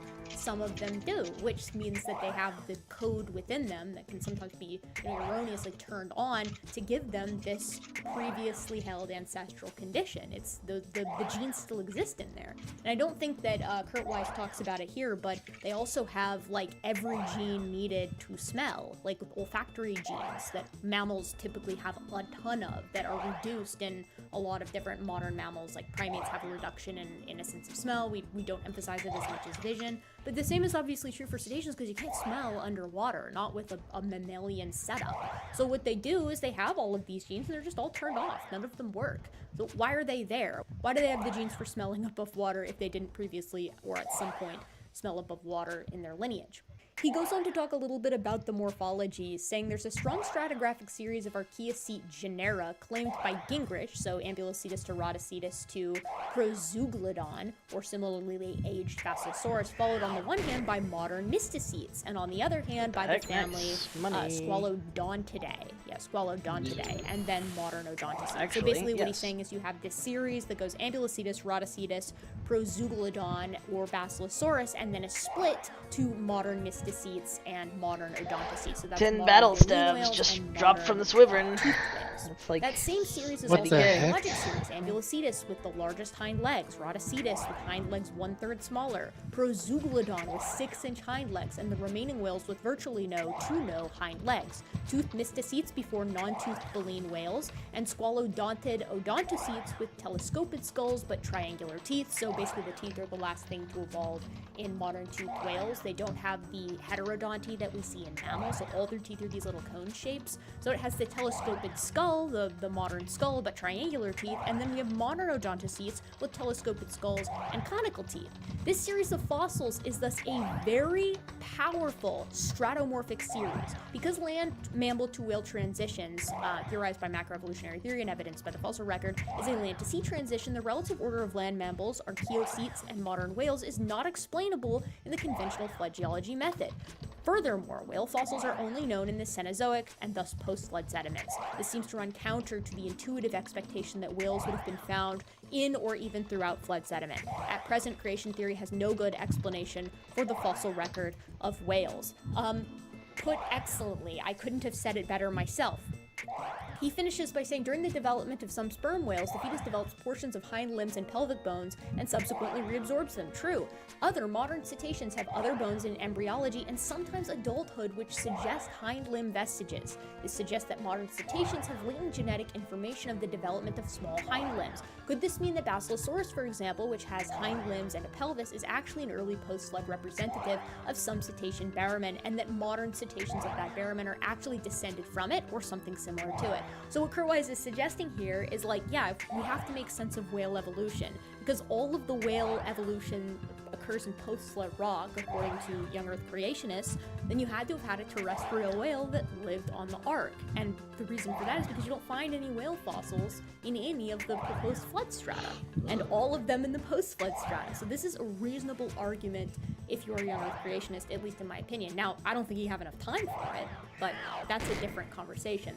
The reason it's not reasonable even in Kurt Wise's situation here is another conversation entirely, but it's like really, really like problematic, if you will, for creationists who think that whales were just in the water as a different kind during the flood. And another reason for that is because of the heat problem, right? So in response to that excellent argument, very well written, I think, we see from Harry Sanders examining the wise and otherwise arguments. Vestigial hind limbs. Let's begin by examining the vestigial limbs found on whales and dolphins. It has certainly been documented in the scientific literature, as well as anecdotal accounts from fishermen, that on rare occasions, small rear flippers have been found on dolphins and small bones have been found in the backs of some whales. Counting both the scientific and anecdotal accounts, starting with Roy Chapman Andrews, he basically goes through it. He says, we find a century of observed cases. For all of this time, we have 10 cases. One case involved a herd of 450 blue, white, or striped dolphins, and basically he's just saying it's not very common. That's what he's saying. All of the other accounts of vestigial hind limbs are similar singletons, but some have been documented in photographs showing bones in right whales, sperm whales, and humpback whales. Most of these bones are ridiculously small, often just several centimeters, and bear no resemblance to femurs and tibia, so that's actually to femora, that's the plural of femurs, and tibia, although evolutionary biologists frequently make that claim. Using the example of the 450 dolphins above, why was only one found with vestigial hind limbs? Because it's rare, Harry. Like, okay, to be clear, you guys, you shouldn't have any whales that have these vestigial hind limbs. Whale, vestigial hind limbs. You shouldn't have any of them. If the genes don't exist for them to actually form these hind limbs, 0 whales should have them. Not one in however many, none of them. And yet, they do show up, right? Here's a great example. Fetal whales have hind limb buds, and here's an example of an actual hind limb flipper representation in a dolphin. And here's another one, right? Like, you can't just say because it's uncommon it doesn't mean anything. It has to have an explanation. They have the genes to make this exact body plan because they exist as a vestige, as a genetic vestige from a time period when they did have them. Like Dorudon here, where these guys are out here looking like actual Dorudon. So let's continue. Oh, and I actually want to show you guys the vestigial limb buds dolphin, because I think it's really cool. They actually grow these tiny little limb buds during development, and then they lose them. Right? They reabsorb the limb buds because their genetic architecture is like, okay, we're building the normal mammal body plan, and then it's like, oh, wait, no, we're cetaceans, get rid of them. You only get this kind of development if you've got a past of having had that former body plan. Right? This is all genetic. It's all documented genetically, which is, really cool. It's ontogeny recapitulates phylogeny, if you will. So that's basically his entire argument, except he says the scarceness of the bones indicates they're much more likely the result of mutation than a genetic throwback. We occasionally see 5-legged pigs and cows, yet these are never, nor should they be claimed as the vestigial limbs of an alleged 6-legged porcine or bovine ancestor. Rather than a proof of an evolutionary lineage, they're proof we live in a cursed world. Okay, Harry, but the problem is that it's not a single flipper on one side or the other. It's a symmetric mutation that just so happens to look exactly like an ancient, more basal cetacean that all have the knees of an artiodactyl. Okay, so that's the problem. Or excuse me, it's not the knees. It's actually the ankle, the astragalus. It's not a knee. It's an ankle. So, the fossil record of true whales. Dr. Wise does bring up a cogent point in that there are no true whale fossils found before the late Eocene, which is viewed as, by many creation geologists as post-flood. The argument goes that since we have good fossil representation of marine mammals like plesiosaurs and mosasaurs from the flood, why not whales if they existed as obligate marine mammals and presumably inhabited the same ecological zones, deep water environments? One explanation is very straightforward. Whales have blubber, whereas most marine reptiles do not, which means whales and dolphins would have been more likely to float upon dying and not be buried. thus making it more likely that they were scavenged and not fossilized. Wrongo. Whales float for a day or two and then they sink. This is a phenomenon that is well known and called a whale fall. So here's a source that I've got for this. Once a whale dies, it may float at or near the ocean surface for a few days due to gas buildup, but eventually the carcass sinks, carried by ocean currents, often landing in the deep sea. These whale falls are rare, but more often seen along the migratory routes of living whales, right? Because whales are the largest ocean animals with big fat stores, their bodies can take quite a while to wholly decompose, a process that is slower in the deep seas, colder water, and greater physical pressure created by the waters above. These fallen whales provide deep sea ecosystems with concentrated food sources that can last for quite a while and feed deep sea microbes of larger scavengers like crabs, octopus, eels, and more. So that's not going to work as an explanation, I would say. Second, the flood would have created highly turbulent and toxic conditions in the oceans due to underwater volcanoes' turbulent and mud-laden waters. All sea life with gills would have been much more likely to succumb to water toxicity or have gills covered in sediment and asphyxiate. Whales could always surface and breathe in oxygen, making them more likely to survive the flood. No heat problem. Done. Marine reptiles, which also breathe air, could likely not stay submerged for very long. The average time between breaths for sea snakes, for example, is 20 to 30 minutes. Whales, on the other hand, can routinely go for 90 minutes. One dive was recorded at 222 minutes. This is the difference in Harry F. Sanders' mind between why marine reptiles fossilized by the hundred and whales did not. Because modern tiny sea snakes can only hold their breath for 20 to 30 minutes. Hopefully you can see what kind of reach this is. In the biblical arguments section, I kid you not, Harry F. Sanders says that it's not, like, safe to argue that whales evolved from terrestrial ancestors because you could use that same argument to say that lungfish evolved from some kind of aquatic predecessor, which he thinks sounds familiar, as in it's too evolutionary. That's the reason. That's the biblical reason, because it sounds too evolutionary. Why not lungfish as ark occupants? I think we can all see that they are still fish, despite their adaptability to semi-aquatic or drought conditions. There's an entire irreducible complexity argument on tail flukes and the melon organ, and like, it just doesn't hold any water for the same reason that no irreducible complexity argument holds water. I'm gonna do a video on whale evolution at some point as well and really dig our fangs into that, our long canines into it. Now, in this section, walking whales, we can round things off. Whales were created on day 5 of the creation week as fully aquatic creatures. This is a hardline stance Harry is taking. They were commanded to fill the seas and did not evolve or speciate out from terrestrial or semi-aquatic animals before or after the flood. The level of change goes beyond interbaraminic and generation speciation. It would require a complete body plan overhaul and several adaptations arriving at exactly the same time for the creature to survive. Arthropods do this all the time, and you should see the arthropod kinds that creationists allow for. And evolution, or YEE, hyperfast speciation, would have to do this twice because of the vast differences in baleen and toothed whales. As in evolutionary timeframes, there are only tens of millions of years to go from terrestrial to semi-aquatic to obligate aquatic creatures, which by evolutionary standards is lightning fast. But more disturbing in this line of thought from a creation perspective is that it overemphasizes the evolutionary whale ancestors in the fossil record, or lack for one Mysticeti and Odontoceti prior to the late Eocene. As noted above, there are plausible models for the lack of whale fossils from before the late Eocene and early Oligocene. No, there aren't, as we explained very briefly. Another issue with whales walking off the ark is it implies that God's categories of land and sea creatures can be easily and readily blurred, and that God's good design of land creatures was not good enough for them to stay land creatures.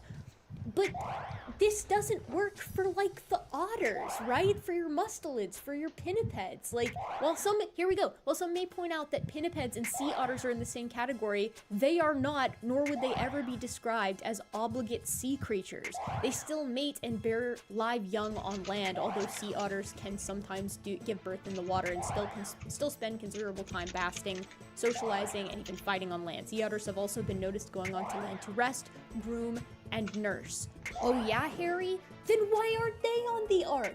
3 of the families within this order were previously placed in a separate order, Pinnipedia, true seals, fur seals, and sea lions, as well as walruses, spend nearly all their lives in the water. For this reason, there is no need to have them on the Ark. This leaves 12 families that need to be accounted for. You cannot have both of these, Harry. You cannot say that all of the pinnipeds spend nearly all of their lives in the water, so they didn't need to be taken on the Ark, but at the same time have not undergone enough change to have been considered moved from the land kinds to the sea kinds. See, like, now I'm falling into it. I sound like I'm writing a fanfic.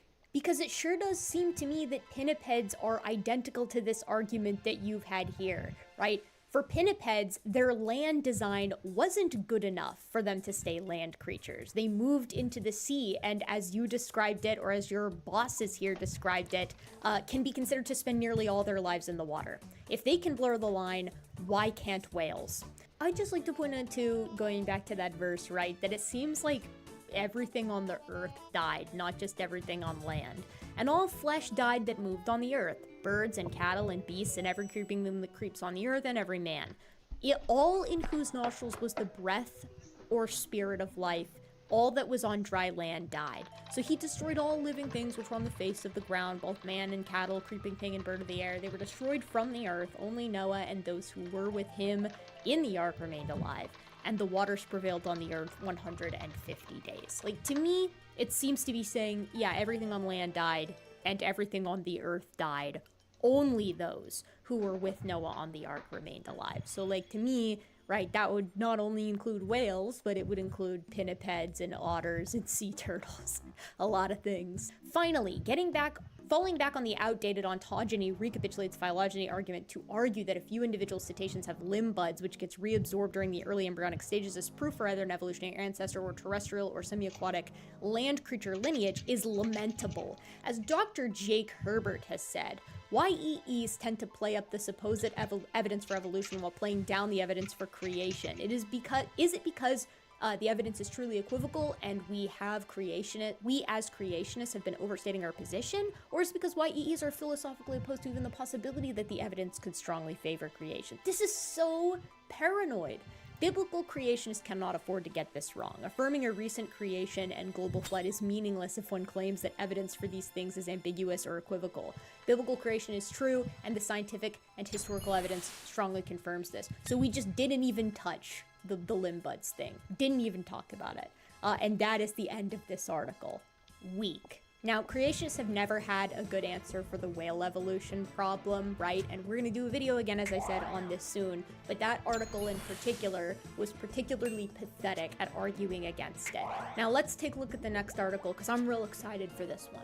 Okay, next is the article, Are There Multiple Human Species? And we have this doodle where it's got, like, Adam and Eve as little stick figures, then Australopithecus sediba, Neanderthals, and modern humans. So the whole species concept thing is going to be something that me and the author agree on a little bit. I don't think species are real biological units that can be consistently sussed out through space and time. So the biological species concept is what most people typically think of when they think of species. If they can interbreed, they're the same species, and if they can't, then they're not. But that doesn't really work, right? Lions and tigers are distinct species. They can produce offspring that are sometimes fertile. American paddlefish and Russian sturgeon can reproduce and produce like fertile offspring. Every now and again, a horse and a donkey can produce a fertile mule. So what do you do when reproductive isolation isn't complete? I have a whole video on what I think about species. Then you got like the evolutionary species concept, which is what's typically used through time, because obviously you can't tell what can and can't interbreed in the fossil record. So you basically have to have two different definitions of species. That also complicates things. But the truth of the matter is, if you had every species that ever existed, every organism all the way back to the last universal common ancestor, you would be incapable of drawing lines where one species ends and the other begins. It would be a color gradient, right? You wouldn't be capable of doing it. So in that way, I don't think species are real biological entities. I think they're very useful concepts, and I think that they help us understand what we're talking about as humans, and I think they help us with communication within biology. So in that sense, they are quite useful. But Harry F. Sanders has a different beef, so let's talk about that. So first we have the whole Darwin was a racist thing. That's pretty classic. Then we have defining terms. Before moving forward, it is important to ask two questions. What is a human and what is a species? These are both hard questions for Harry F. Sanders to answer, for creationists to answer and examine, as well as for conventional science. What is a human? I would say there are two definitions of human. There's the colloquial use, which means Homo sapiens, and then there's what is human, as in what counts as a member of genus Homo. Then there's what is a species. It depends on if we're talking about living animals, in which case the biological species concept is pretty useful, or if we're talking about the fossil record, in which case the evolutionary species concept is pretty useful. The problem of defining species is so complex that historian of science John S. Wilkins has written that there are n+1 definitions of species in a room of biologists. However, there's a weak consensus around the general definition of species using biological species concept. That is typically, that's what he's saying, most people use this. Ernst Mayr liked it, blah, blah, blah, blah, blah.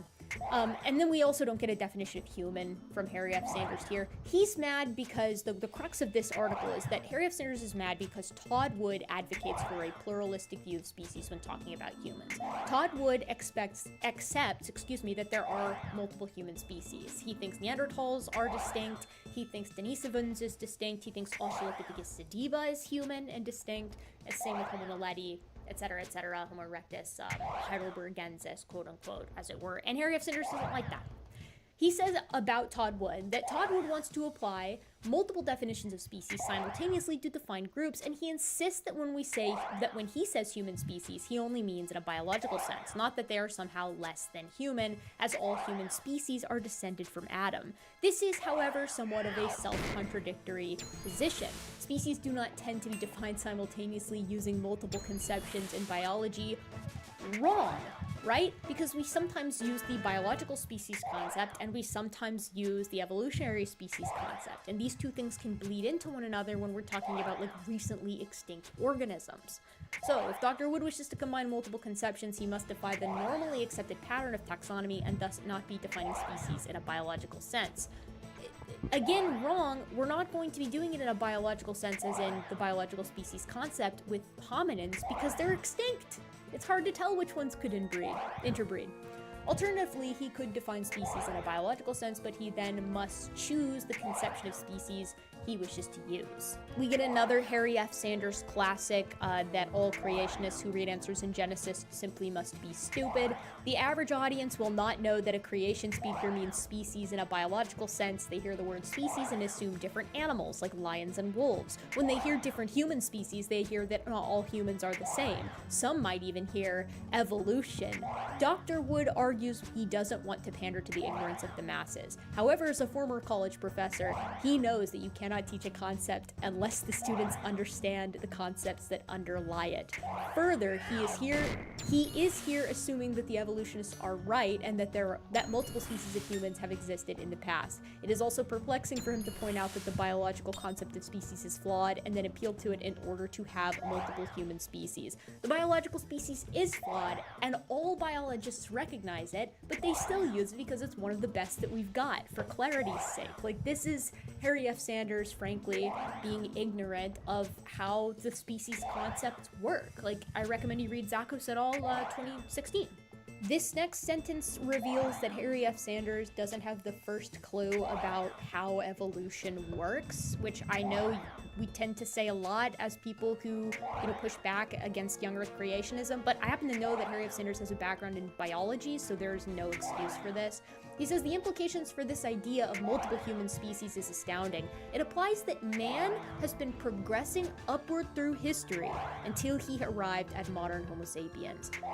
That's crazy. No one has held that idea in biological anthropology in decades. No one today thinks that there is any kind of march of progress towards the pinnacle of life, that being humans, modern humans. In fact, the more we learn about hominins, especially those that lived in the recent past, the more we find out that there's more than one way to be human, and each of them was ridiculously successful in their own way.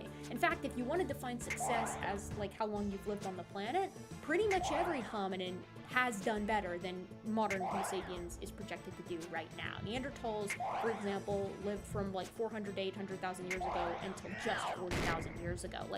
easily 500,000 years. Homo erectus lived for 2 million years as a species, right? This is just this idea of like human exceptionalism has not been the norm in any kind of evolutionary study for quite some time.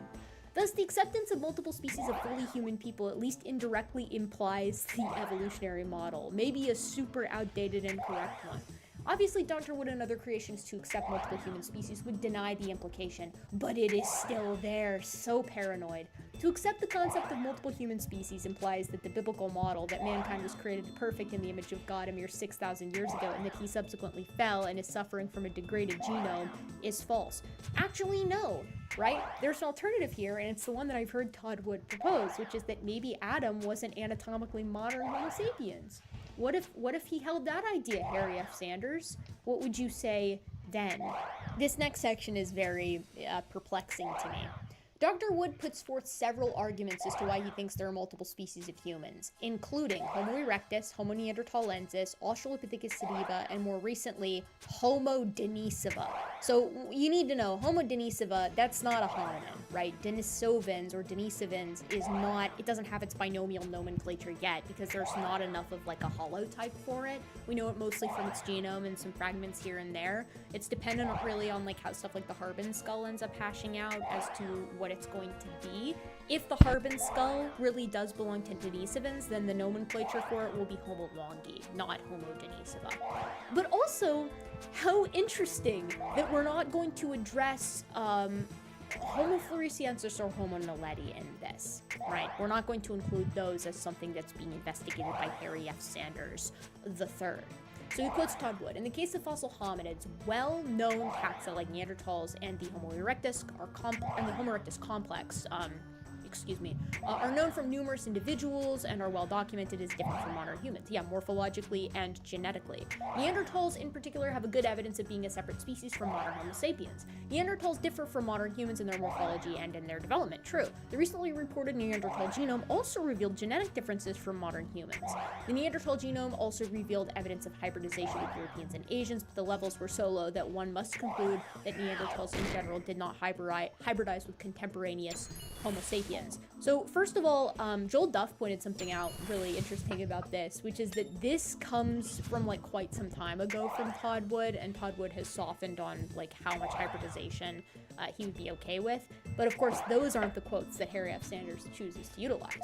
He says, based on population numbers, a 5% hybridization still showing up after 4,000 years of massive human population growth, mutation, and dilution of Neanderthal genetics, as well as the degraded quality of the Neanderthal genome in particular, is actually a huge amount. If Neanderthals were one group who left Babel, because that's what young Earth creationists suppose, that maybe Neanderthals were this separate group of like degraded Homo sapiens, and went to all these inhospitable places, why do we still have so much of their genome? Like, that's just, we'll get there. The same applies to Denisovans, and although very little fossil remains have been found, their DNA have also been found to make up nearly 5% of the genome of certain Filipinos and a noteworthy percentage in some Melanesians as well. Choosing classification characteristics. So this next section is going to be talking about like baraminology, which again, I'm not going to touch. I don't really care very much about baraminology unless it's in relation to discussing it specifically as like the conventional perspective versus statistical baraminology. I don't really care about the issues that Harry F. Sanders has with it. He basically just accuses him of having an evolutionary bias, which is kind of silly. But he does say down here, mainly because they are aware of two of the more defining physical characteristics of humanity when compared to apes. So this is something that Harry F. Sanders is going to talk about that has been used previously to separate humans. You can't just stand back there and shoot that scaly dragon from where he can't reach you. Not apes in the eyes of creation. Obviously, that doesn't work. We have all of the characteristics that define hominids. That's against the rules. We are definitively apes. Full stop. Although there are differences between us and some of the other great apes, there are also differences between different great apes, between like orangutans and pandas, for example. That doesn't mean that chimps are apes and orangutans aren't, right? We all have the characteristics that make a hominid and a hominid. That's what matters. These guys are so slow. So the two characteristics typically used, Dr. Menton has hammered home in many of his lectures: a sloped face and a lack of bony nose bridge demarcate an ape and not a human.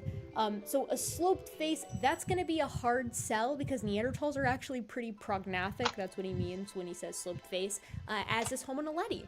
Right, so how are we going to, and many members of Homo erectus have quite a bit of prognathism. That's going to be problematic. The bony nose bridge is also going to be an issue because, like, Answers in Genesis thinks Homo floresiensis, the hobbit from Flores, which of course isn't mentioned in this article by Harry F. Sinners because he can't deal with it. Kill It doesn't have a 107 bony nose lizard bridge. men. The nasal bones are not projecting.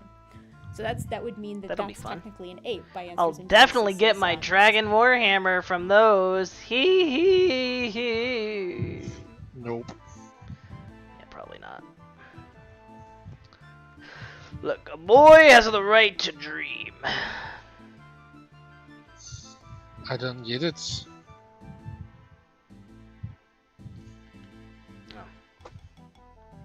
Let's go farming and then we'll go to bedding.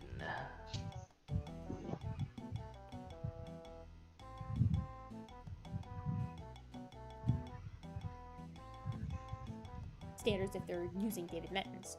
And DeWitt elaborated that human limbs have a definitive proportional aspect as well as low curvature of the hands, arms, and non-splayed legs with a non-opposable toe in contrast to most apes.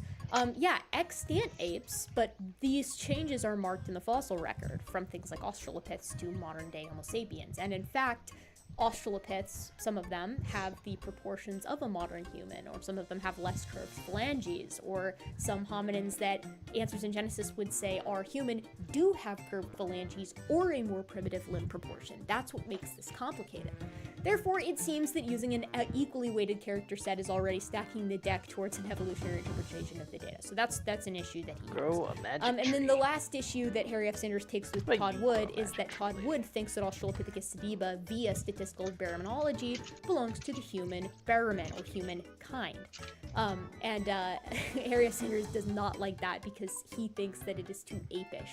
He says he's basing his I'll let you go positioning on fill up my water Australopithecus instead of sediba fighting within the this human lizard man. holobarabin by I'm not gonna comparing characteristics fight of which he tonight. claimed Australopithecus sediba The and heck? Homo erectus share 51 Slate. character states out of the Gotta kill 69 107 listed, lizardmen. while Australopithecus sediba and Australopithecus africanus share only 33 character states. While fight Australopithecus the lizard indigenus men right now. Australopithecus, Berger et al. 2010 state that 9 no. characteristics ought to be weighted as more significant in determining the generic classification of sediba, although they do not explain or justify their emphasis of these 9 characters. So actually, and I'll say this as sort of a side note for those of you who are curious, the reason Australopithecus sediba is in Australopithecus instead of Homo is because a lot of the characteristics that seem to clock it as more derived than other Australopiths and thus maybe closer to Homo were found in the juvenile specimen. And retained neoteny is like humans have a very neonatal face, like our faces don't change as much from when we're babies to when we're adults as chimpanzees do, right? Or other like more typical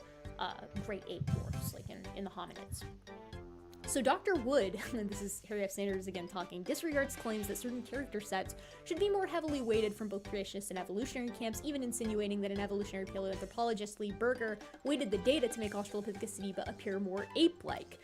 What's interesting about this is that Lee Berger actually initially wanted Australopithecus sediba to be in genus Homo, and then we get like a nice quote from Wood here, but really the main issue that our boy here, Harry F. Sanders III, has with this is that he thinks that Australopithecus sediba was not bipedal, which is an indefensible position. The late Dr. Menton, along with Dr. Andrew Snelling and Elizabeth Mitchell, examined all the ape-like qualities of Australopithecus sediba and concluded that it could not walk upright and had the anatomy of an arboreal living ape. Anybody who would come to that conclusion should not be trusted to do anything with regard to like complex biomechanics or morphology, because everything that Australopithecus can be clocked on, like every element that could either tell you is it bipedal or not, screams that it's bipedal. So we'll do our normal spiel here. We'll look at Australopithecus sediba. Australopithecus sediba. And we'll take a little look-see here. Ediba. Oops. Okay, I can't type with one hand very well. So Australopithecus sediba, we'll use this picture here Hopefully you guys can all see that well enough. I'll pull it over here. So Australopithecus sediba has the pelvis of a biped. It has sagittally oriented ilia. The ilia is short, and so is the ischium. The ilia are short, excuse me, so are the ischia. So the ilium is the blade of the pelvis, and the ischium is the lower portion. The pubic symphysis also looks modern. It has a valgus knee. It has the proximal femoral morphology of a biped. It has an inline big toe with 3 arches in the foot. Lumbar lordosis, an S-shaped spine. It has an anterior foramen magnum. This thing biomechanically could not be a quadruped, like, full stop, period. It's just not going to work. It doesn't even map with Pannon's when you're using linear measurements and a statistical analysis. So, sorry, all of these people, you're wrong. Like, you're just brutally incorrect. Now, I don't think that Australopithecus belongs in genus Homo either, so I would sort of take that stance against Todd Wood, to be honest. Which is why we're not going to go through all of those quotes, because, like, me and Harry F. Sanders would agree that Australopithecus sediba shouldn't be in genus Homo, but their reasons are also really, like, Harry F. Sanders' reasons aren't all good. In fact, most of them are not. So he finishes by saying the fact that evolutionary biologists notice enough differences to not claim Australopithecus sediba as